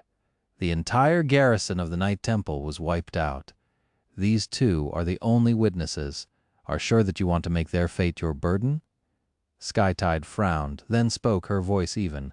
"If that is true, we can question them together back in the sanctuary." Cormac smiled darkly, then shook his head. "I'm afraid that won't be convenient. You might not know my task here, Tyrus, but you know who gave it to me. Obstructing me in this matter is the same as obstructing the will of valor. You wouldn't want to do that, would you?" A corner of Sky Tide's mouth suddenly twisted upward. She stared at the fearsome saint and said, a hint of mocking in her voice. "What is he going to do? How is he going to punish me? Exile my clan to a remote frontier region, maybe? Oh, wait." She took a step forward as well, her tone changing, becoming darker and heavier. The clouds swallowed the sun, submerging the world into shadows. "You have forgotten, Cormac. I am Skytide of the White Feather clan, not Valor. I am a vassal of the king, not his servant. 6 years ago I looked the other way and allowed your odious scheme to happen. I have regretted it ever since. This is my land, my isles. You are only a guest here. I warn you, do not test the limits of my hospitality." As he spoke the last words, a deafening thunderclap resounded, rolling across the chained isles like a herald of heavenly wrath. Cormac stared at her, unimpressed. An expression of contempt appeared in the depths of his cold, dangerous eyes. The saint moved his shoulders, as if stretching his muscles, and then said darkly, "Your arrogance is so tiresome. Tyrus? Warn me. What gives you the courage to warn me? You say that I have forgotten, but it is you who doesn't seem to remember who I am, what I am, and what I am capable of." He stepped forward, his killing intent growing thicker and more suffocating, almost palpable. "What gave you the idea that this is a negotiation? You will stand down, or I will put you down. Either way, the result will be the same." St. Tyrus lingered for a moment, then looked over her shoulder at Sunny and Cassie. Her gaze was calm and somber. "It's time for the two of you to go!" Sunny took a step back, his mouth suddenly dry. He opened it, trying to force out a question. But what about?" Skytide was already looking at Cormac, who was approaching with steady steps. Her hair danced in the wind like a stream of pale gold. "Run! You won't survive the fury of this battle!" Sunny hesitated for a split second, then grabbed Cassie and ran. They dashed away from the two saints, heading for the distant edge of the island. He didn't know what a fight between transcendents would look like, but had no doubt that mere mortals like the two of them had no place in the middle of it. Crazy. The world has gone completely crazy. A moment later, something collided with a thunderous roar behind them, and Sunny was thrown into the air. A violent shockwave passed through his body, causing a short scream to escape from his mouth. He hit the ground and felt it shifting, as if a powerful earthquake was happening mere meters away. Sunny struggled to rise back to his feet, then helped Cassie do the same and continued to run. Shards of stone flew past them like bullets, and the snowfall was already turning into a furious blizzard. Behind them, two vast shadows rose into the sky. One was a giant bird of prey, her feathers white, her sharp beak and devastating talons forged out of lustrous, polished steel. Her enormous wings were wreathed in thunderclouds, and bolts of lightning danced around her body like a radiant mantle. The other was a ferocious wyvern, his black scales as dark as the abyss, with mighty muscles rolling under them like iron chains. The head of the creature was crowned with twisting horns, and in his maw countless sharp fangs glowed darkly, illuminated by immolating red flame burning in the depths of the beast's adamantine body. Tyrus and Cormac flew into the skies, soon disappearing in the veil of storm clouds. A terrifying roar rolled across the island, and then another shock wave hit, tearing a hole in the blizzard. Boiling blood suddenly streamed from above, falling on the snow like vermilion rain. Gods, oh gods, Sunny and Cassie could only run. From time to time, a violent tremor threw them to the ground. The hurricane wind threw snow and sharp bits of ice into their faces, and their ears were ringing from the thunderous cacophony of the titanic battle happening somewhere above them. They were almost to the edge of the island, ready to jump onto the chain, when there was a sudden lull in the terrifying havoc. And then, two shadows fell down from the skies, so fast that Sunny couldn't even tell who was who.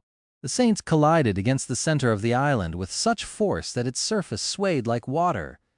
The shock wave of the impact was so fierce that it instantly obliterated the field of flowers, blew away the top layers of the soil, and made the stronghold on the northern edge crumble into dust.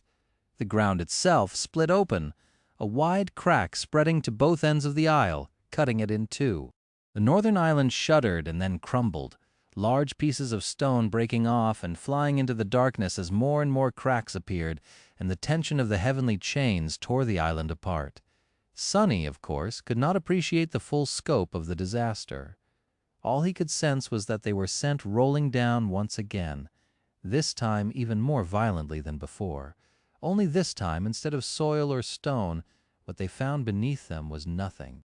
The ground disappeared, and Sonny found himself falling down, down, down, down, into the endless darkness of the sky below. All he could do was grab Cassie and hold her close, making sure that they weren't separated. Bloodied, mangled, and weak, they plummeted into the abyss as all around them. Devastation reigned. The night temple cracked, then disintegrated into a rain of black stones. The 7 bells rang mournfully as they disappeared into the void. The colossal chain that served as one of the anchors of the chained isles shot toward the hollow mountains, colliding with their slopes with enough force to make the ancient slope shatter and create a momentary hole in the veil of flowing mist. Luckily for Sonny, his eyes were still closed, so he didn't see what hid beneath. And somewhere in all this chaos, the two saints continued their harrowing battle. Sonny held Cassie tightly and fell, happy to be getting further and further away from that clash with each second. After a while, the sounds of the fighting disappeared far above. The signs of destruction disappeared too, as well as the last remnants of the light. Now they were falling through absolute darkness and complete silence and solitude, with nothing threatening their lives. It was sort of peaceful. Sonny sighed, finally allowed himself to open his eyes, then glanced at Cassie and forced out a weak smile. "See, we're not dead. Your vision was a bust again." She trembled. How are you so calm? We are falling into the sky below. Not dead yet." He tried to laugh, then winced and decided against it. "This place is actually not so bad. Just wait for a little, we'll fall for a bit more, and then I'll summon memories to either guide us back up or push us toward the rift.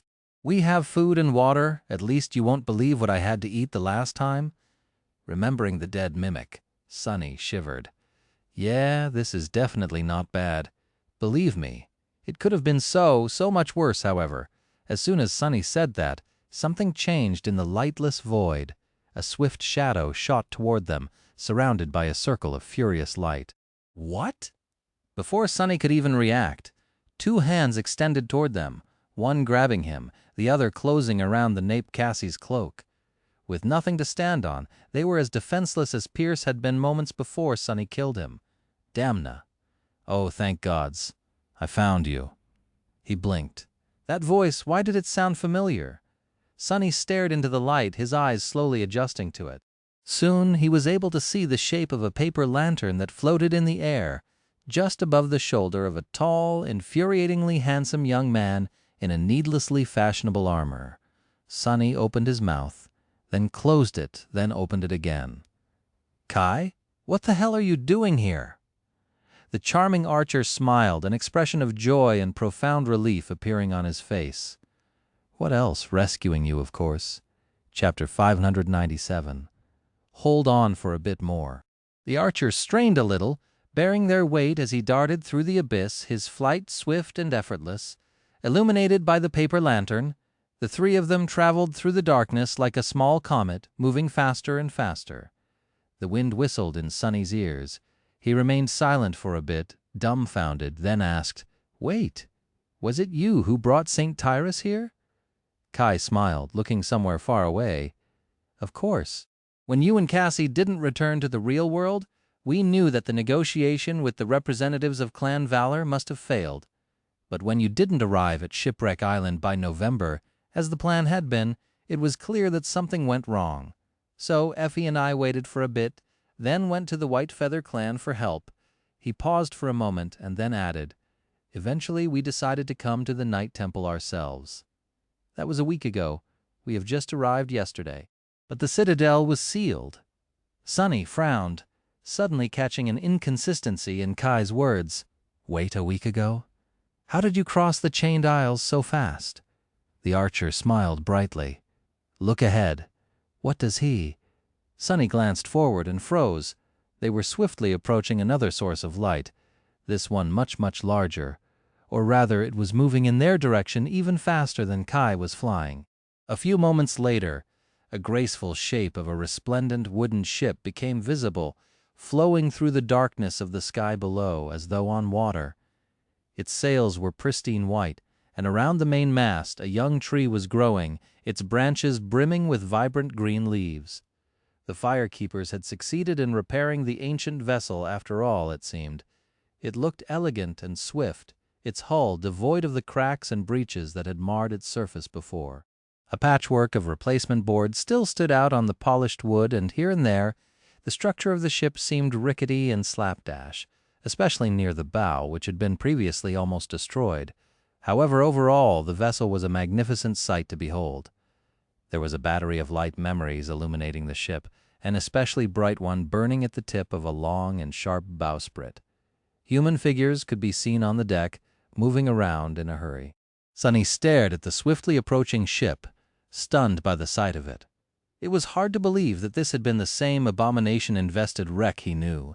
Now that the ancient vessel was repaired, it looked almost the same as on the golden coins he had sacrificed to the altar of Noctis. Kai accelerated even more, then slowed down, and landed on the wooden deck smoothly. Feeling a solid surface under his feet, Sonny swayed a little and looked at the firekeepers that surrounded them. Then he sighed and fell down, instantly losing consciousness after the terrible day. No, a terrible month he had. Some rest was long overdue. A couple of hours later, Sonny came back to his senses. He was laying near the main mast of the ship under the branches of the young tree, a soft pillow under his head, and a warm blanket covering his body. He still felt terrible, but mostly due to the soul damage Mordret had dealt him. The physical wounds were not bothering him too much anymore. It seemed that while Sonny was out of it, the healer of the firekeepers, Shim, had treated him.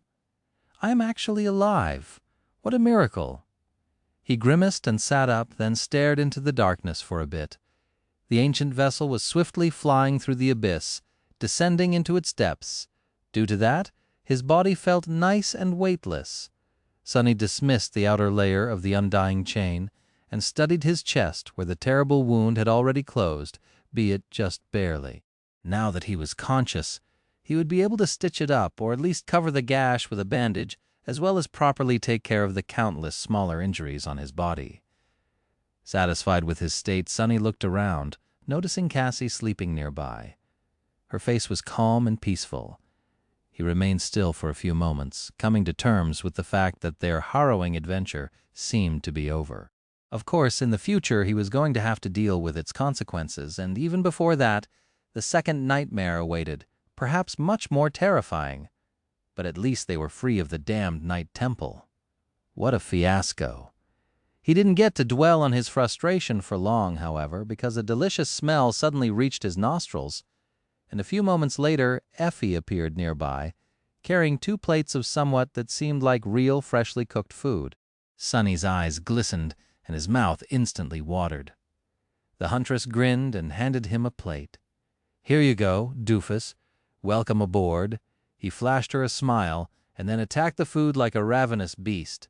Effie sat down on the deck and placed the second plate near Cassie, who stirred awake soon after. A few minutes were spent in silence, disturbed only by the sound of energetic chewing. At some point, Kai landed nearby and joined them, an easygoing smile on his face. Finally, Sonny was done with his meal and pushed the plate away. "Hey, Effie, about that marriage proposal of yours? I might have changed my mind," she scoffed. "Pff, you wish?"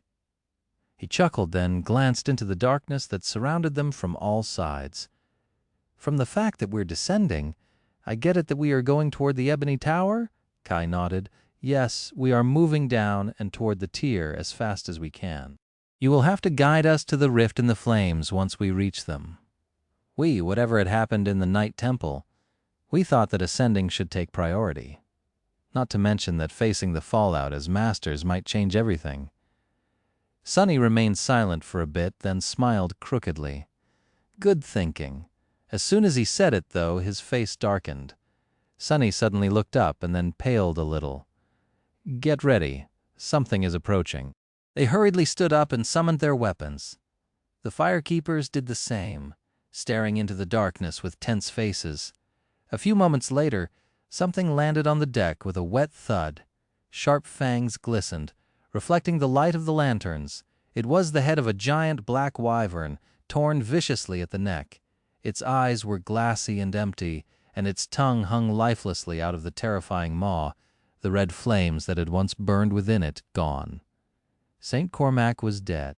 The realization sent a shiver through Sunny's body, and a split second later Skytide was suddenly standing above the head of the slain transcendent, her face cold and expressionless. Tyrus looked battered, her graceful armor torn and bloodied. Her golden hair was disheveled, some strands of it painted red. Her presence, however, was unchanged. It was calm and steady. She looked at the four of them and frowned. Then her gaze slid lower and focused on the empty plates. "Do you have more food? Bring it. I'm famished." Chapter 598. As the saint ate, not at all perturbed by the head of the terrifying wyvern staring at her with dead eyes, the rest of them stood awkwardly and waited for her to satiate her hunger. Sunny observed Skytide with a somber expression, then glanced at what remained of the fearsome transcendent Cormac. His heart was heavy. Damnation. Being the cause of 100 lost and 2 masters dying, one of them by his own hand, no less, was already bad enough, not to mention that the whereabouts of the sole prisoner of the Night Temple, Prince Mordret, were currently unknown also as the direct result of Sunny's actions. But causing the demise of a saint was nothing short of an utter disaster. Saints were irreplaceable. In all of humanity, there were just a few dozen. Cormac's death was not going to go unnoticed or unpunished. Would I even be able to return to the real world? Skytide finally finished her meal, then drank some water and glanced at Cassie and him. What exactly happened in the Night Temple? The two of them looked at each other. After a few moments, Sunny spoke, his voice somber. Everything went wrong from the very start. As soon as we arrived, one of the masters discovered a piece of mirror in my belongings. That shard? I picked it up on Reckoning Island. There was apparently a person imprisoned in the Citadel, and he escaped his bindings with the help of the mirror I delivered somehow. He paused and studied the saint's face, trying to ascertain if she had known what would happen.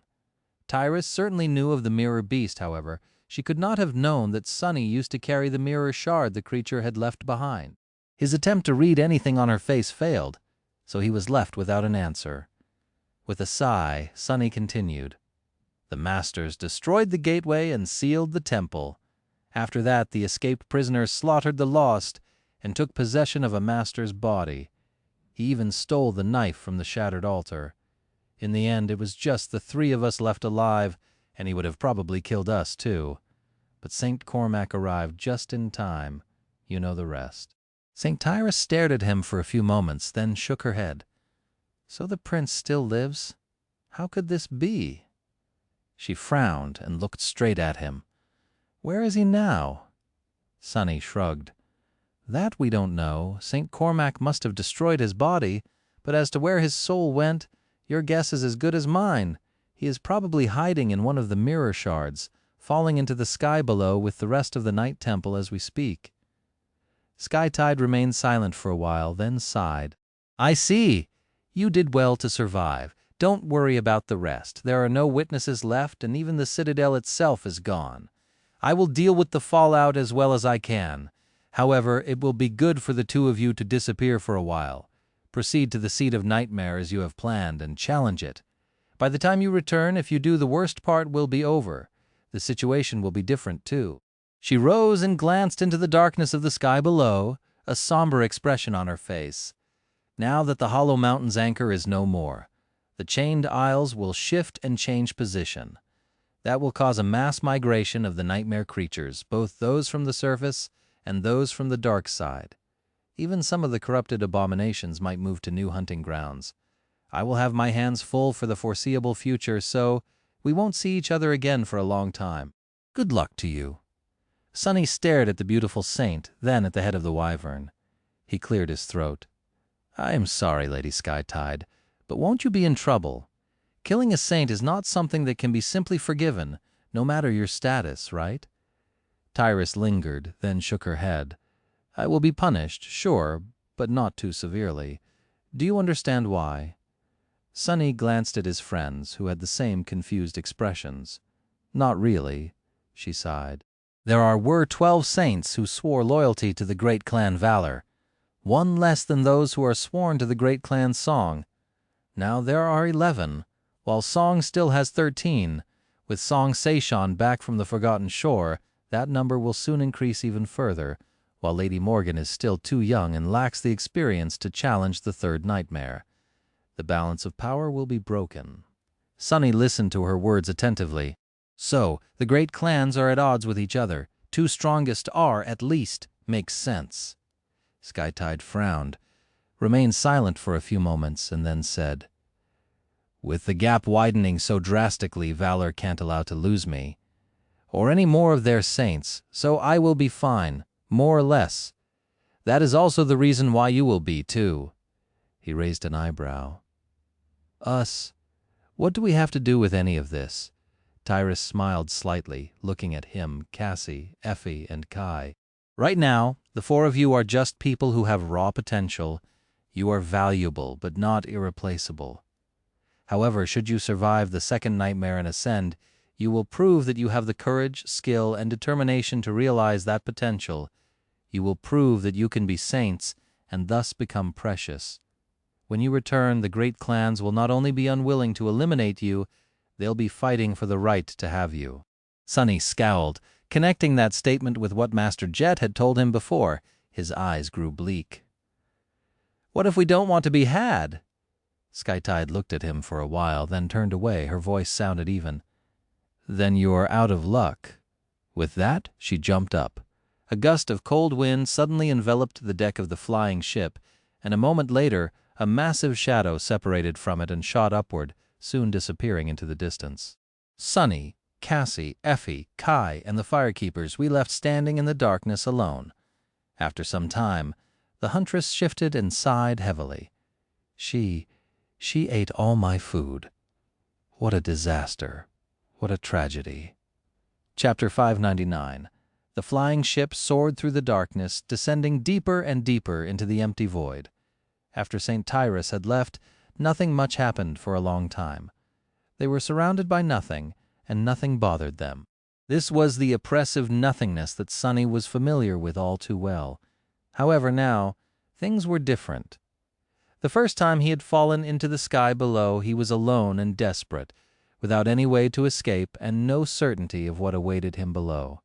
This time he was surrounded by people, knew where he was going, and that they would be able to turn back at any point if need be. Not to mention that Sunny had a whole ship to explore, as opposed to plummeting down atop the corpse of a dead devil. The ancient vessel was not giant, but large enough to make their journey rather comfortable.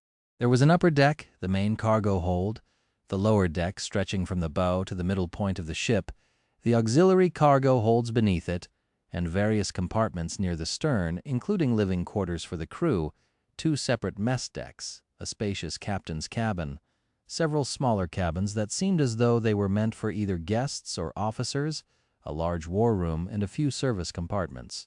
Currently, there were less than 30 people on board, so there was more than enough space for everyone. In fact, the vessel seemed rather empty and rough around the edges. The members of Cassie's cohort and other firekeepers that joined them to assist in the repairs had done a splendid job of restoring the flying ship's overall integrity, but had had no time to work on its interior. A few essential facilities had been haphazardly outfitted with everything necessary to barely function, but most of the compartments still required a lot of work. There was no furniture of any kind except for some crude tables, chairs, and flimsy hammocks, and most of the vessel looked empty and bare bones. It was a far cry from how luxurious it must have been furnished, outfitted, and decorated once in the ancient past. However, after the hellish month Sunny had spent in the Night Temple, this environment seemed almost like paradise. He had a whole cabin to himself, and the cargo hold was stocked with enough food and water to last them for a few months. The galley was also fully operational, so at least their meals were taken care of. More than that, the flying ship did not wobble constantly up and down like a seafaring one would, and instead swayed gently from time to time, which was sort of calming and even a bit cozy. It was a strange vessel that moved partially due to sorcery, the sapling of a sacred tree growing around its mast, serving as the source of it, and partially due to the wind. The firekeepers seemed more or less capable of operating the sails, be it somewhat tentatively, and used either their aspects or memories akin to Cassie's wooden staff to produce gales that pushed the ship in the right direction. As the result, their descent into the abyss was swift, smooth, and almost relaxing. Sonny spent around a week slowly recuperating from his wounds, restoring his strength and resting. He slept a lot and ate as much as he could, knowing that the second nightmare was going to test the limits of his endurance. He had to enter it in as good of a shape as he could. He also used that time to think about what had transpired in the Night Temple, analyze everything he had learned about Mordret, and go over each of his thoughts and decisions, trying to learn from his mistakes. The memory of being fooled and manipulated by the Prince of Nothing still haunted him. There was also a lot of new information Sonny had received in that month. Information about the Awakened of higher ranks, Anvil of Valor, the great clans, the tension between them, and even about his own aspect. The silent shadows that dwelled in his soul's sea were not there just for decoration after all. He had always suspected that there was a purpose to them, but never had any proof. Well, now there was proof. Sonny just had no idea what it all meant, and what he was supposed to do with them. No matter what he tried after the battle with Mordret, the shadows refused to react. They just stood in their usual spots, silent and lifeless, just like before, as if pretending that nothing had happened. It was almost like he had imagined the whole thing in the end. Sonny had to accept the fact that the mystery of the shadows was going to remain unsolved for now. He had learned that his soul had a fearsome defense system against those who would try to possess it. That was something, at least. After the first week, when his injuries healed enough, Sonny started training, slowly conditioning his body for the deadly trial ahead. This was somewhat of a useless process, really, since he would be inhabiting a different vessel entirely inside the nightmare. But training the body helped him put his mind in order as well. For that reason, Sonny practiced with the same ferocious determination as back in the Dark City. Kai, Effie, and Cassie joined him too, working on improving their own condition, as well as learning how to work together as a single unit again. It had been a long time since the four of them fought side by side. All of them had grown since then, both in terms of power and experience. They were awakened now, possessed new abilities, and had improved in their understanding of combat technique and skill.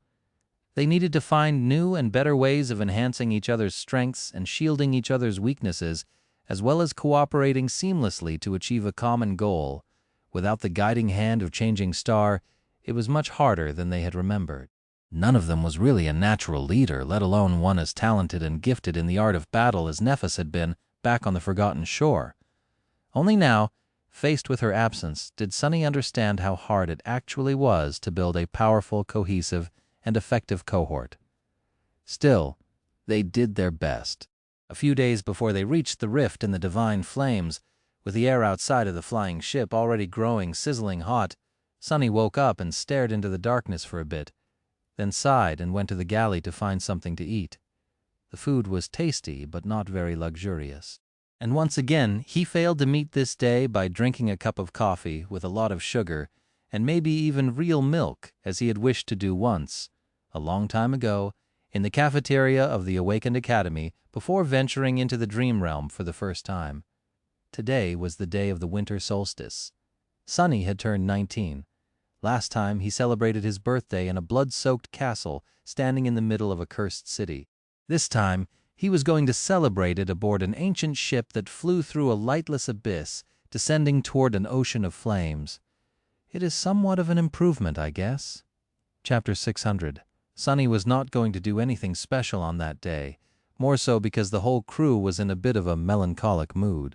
This was all of theirs first winter solstice after escaping the Forgotten Shore, so the firekeepers huddled together, remembering their fallen friends and wishing the young sleepers who were going to enter the dream realm come night well. However, Effie and Kai had other plans.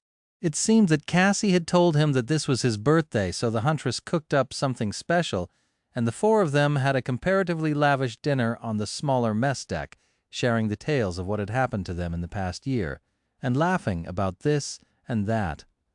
Laughter was much better than sorrow, especially considering that none of them knew when they would have an opportunity to laugh again. On the next day, the dark void around them was already hot enough to make moving on the upper deck hard.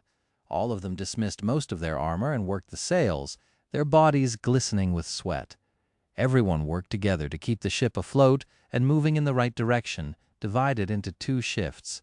One would control the vessel, while the other retreated inside to cool off and drink water. Luckily, with the hot air blowing from below, they didn't need all of the sails to achieve their goal, which made things easier. It had taken Sunny almost a month to reach the divine flames before, but the flying ship made the journey faster. Using several aspect abilities and ingenious tools, they were also able to navigate the abyss with a sufficient level of precision, quickly reaching the tier and continuing to descend in a wide spiral. The memory of the golden string of fate was still burned into his mind, so, by knowing where the twisted rock had been located in relation to their position, Sunny was able to guide the ship toward the rift in the ocean of divine flames. By the evening, it was already visible, looking like a tiny black hole in the incinerating tapestry of furious light. However, the rift wasn't really that small. It just appeared so because of the distance. Sunny had almost missed it the first time, flying through the very edge of the rift and being burned by the divine flames. This time around, they were going to keep to the very middle of it, separated from the immolating orbs of white fire by many kilometers of empty space. Hopefully, that would be enough to keep them from dying of heat. The sails were hoisted, and the ship continued to plummet toward the flames, supported only by the sorcerous power of the sacred tree and the ancient enchantments permeating the hull. Sunny was left alone at the helm, the rest of the crew seeking shelter in the main cargo hold, where the air was coolest. He had summoned the undying chain and the memory of fire, augmenting the protective charm with all 3 of his shadows. As the flying vessel came closer and closer to the rift, the leaves of the young tree rustles above him, and ghostly runes suddenly appeared on the surface of the ancient ship. Slowly, the heat retreated a little. Standing on the upper deck was still hard and uncomfortable, but at least tolerable, especially with the help of his charm. Sunny carefully guided the vessel into the rift, keeping to the very center of it, as far away from the walls of divine fire as he could.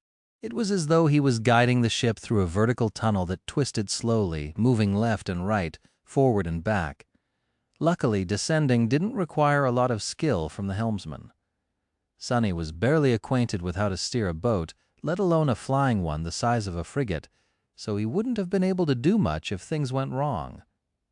But they did not. Some time later, the ancient vessel left the rift and submerged into the darkness once again, the skies above burning like a sea of flame. He sent the ship flying toward the island that loomed in the void not too far away, and let out a relieved sigh. They had made it. They moored the ship to one of the horizontal stone masts protruding from the island and disembarked. Walking across the obsidian pillar, everyone reached the solid ground and stopped, staring at the somber landscape in front of them in stunned silence. The ebony island was just as the last time Sunny had visited it. It was cut out of dark stone and floated in the endless emptiness, surrounded by drifting slabs of shattered obsidian. A tall and magnificent pagoda stood in its center, built of a flawlessly black, lusterless material that seemed to devour any light that touched it. Here and there on the desolate surface of the island, remains of mysterious structures stood, long turned to ruins. Several obsidian pillars protruded horizontally from its edges, stretching into the empty void like strange wharves. The flying ship floated near one of them, fastened to it by strong chains. Effie stared at the ebony tower, then turned to Sunny, her face uncharacteristically pale. "I can't believe you made it all the way here alone. How did you even survive?" Sunny hesitated, then shrugged, barely, and with a bit of luck. With that, he sighed and headed toward the dark tower. Near its doors, it was time for the 4 of them to say goodbye to the firekeepers. Cassie's cohort and the rest were not going to follow them into the nightmare. Some would maybe challenge their own in the future when they felt ready, but 1 year was really not enough to prepare most of Awaken for this harrowing trial. Instead, the firekeepers were going to remain on the Obsidian Island. Some were going to establish a temporary base there, while others would guide the flying ship back to the sanctuary of Noctis, and then return with more supplies and enough materials to continue working on the vessel itself. In that manner they would travel between the sky below and the chained isles, awaiting the return of the challengers for as long as needed. The farewell was a bit emotional, at least on the part of the members of Cassie's cohort. She entrusted the command of it to Shim, the healer, and turned away, the silver half-mask obscuring her expression. No one knew if they were going to see each other again. For the survivors of the Forgotten Shore, parting with those who they cared about was nothing new. However, it never became easy.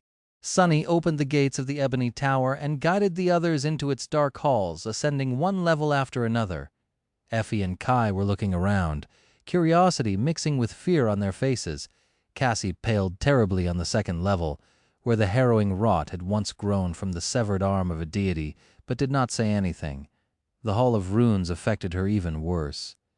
Kai and Effie were guided through it by Sunny, their eyes tightly shut, but the blind girl could not do the same. Her keen intuition and enhanced senses sometimes were akin to a curse.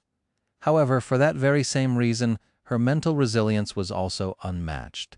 She gritted her teeth and persevered. Finally, they reached the last level and drowned the stone arch of the portal with divine flame, taking turns feeding their soul essence to the cruel sight. With their combined efforts, activating it did not take as long as when Sunny had tried to do it alone. Soon they were standing inside a graceful white gazebo, the portal disappearing behind them. In front of them, though, was the tranquil haven of the Ivory Island. Slates of shattered marble floated around it. There was a beautiful meadow near the gazebo and a peaceful grove of trees, their branches rustling under the gentle wind. Some distance away, connected to the gazebo by a stone path, stood the magnificent pagoda built out of pristine white material that was neither stone nor wood. It was beautiful, graceful, and slightly surreal, as if too sublime to exist in the mortal realm. And around it, the bones of a dead dragon lay, reflecting the radiant light of the sun. They walked past the clear lake and through the jaws of the great beast, finally entering the solemn darkness of the ancient Hall of Chains, where hope had once been bound. Once inside, the four of them froze, suddenly overwhelmed by fatigue. 7 chains lay on the pristine white floor in front of them, each ending in a broken shackle. The shackles were marred and torn, their mangled surface inscribed with a myriad of runes. A strange shimmering rose from their surface in ethereal wisps, coalescing into a chaotic, ever-changing mass of pure darkness that pulsated in the very center of the great hall. But it wasn't darkness, not really. Instead, it was a rift in the fabric of reality, one that could devour even light itself. Hypnotized by the visage of the seed, Sunny felt it deep in his soul, the magnetic, insidious call of the nightmare. This time, finally, he was going to answer it. Sunny sighed, and then looked at his companions. They had already said everything that needed to be said, discussed everything that could be discussed. There was no reason to linger. "Are you ready?" Effie, Kai, and Cassie remained silent for a while, staring at the pulsating darkness. Their faces were pale and vulnerable, devoid of the usual masks of confidence. Finally, the blind girl whispered, "What are we waiting for? It is just the second nightmare." Sunny smiled, then suddenly laughed. Indeed, with that, he gripped her shoulder for a moment and then stepped forward, heading toward the pulsating rift in reality. With each step, the world seemed to dim a little, turning darker and darker. Effie, Kai, and Cassie followed. A few moments later, they were gone. The Hall of Chains was gone, too. Sunny found himself standing alone in complete darkness, surrounded by utter nothingness. In this nothingness, he heard the voice of the spell. "Awakened. Prepare for your second trial."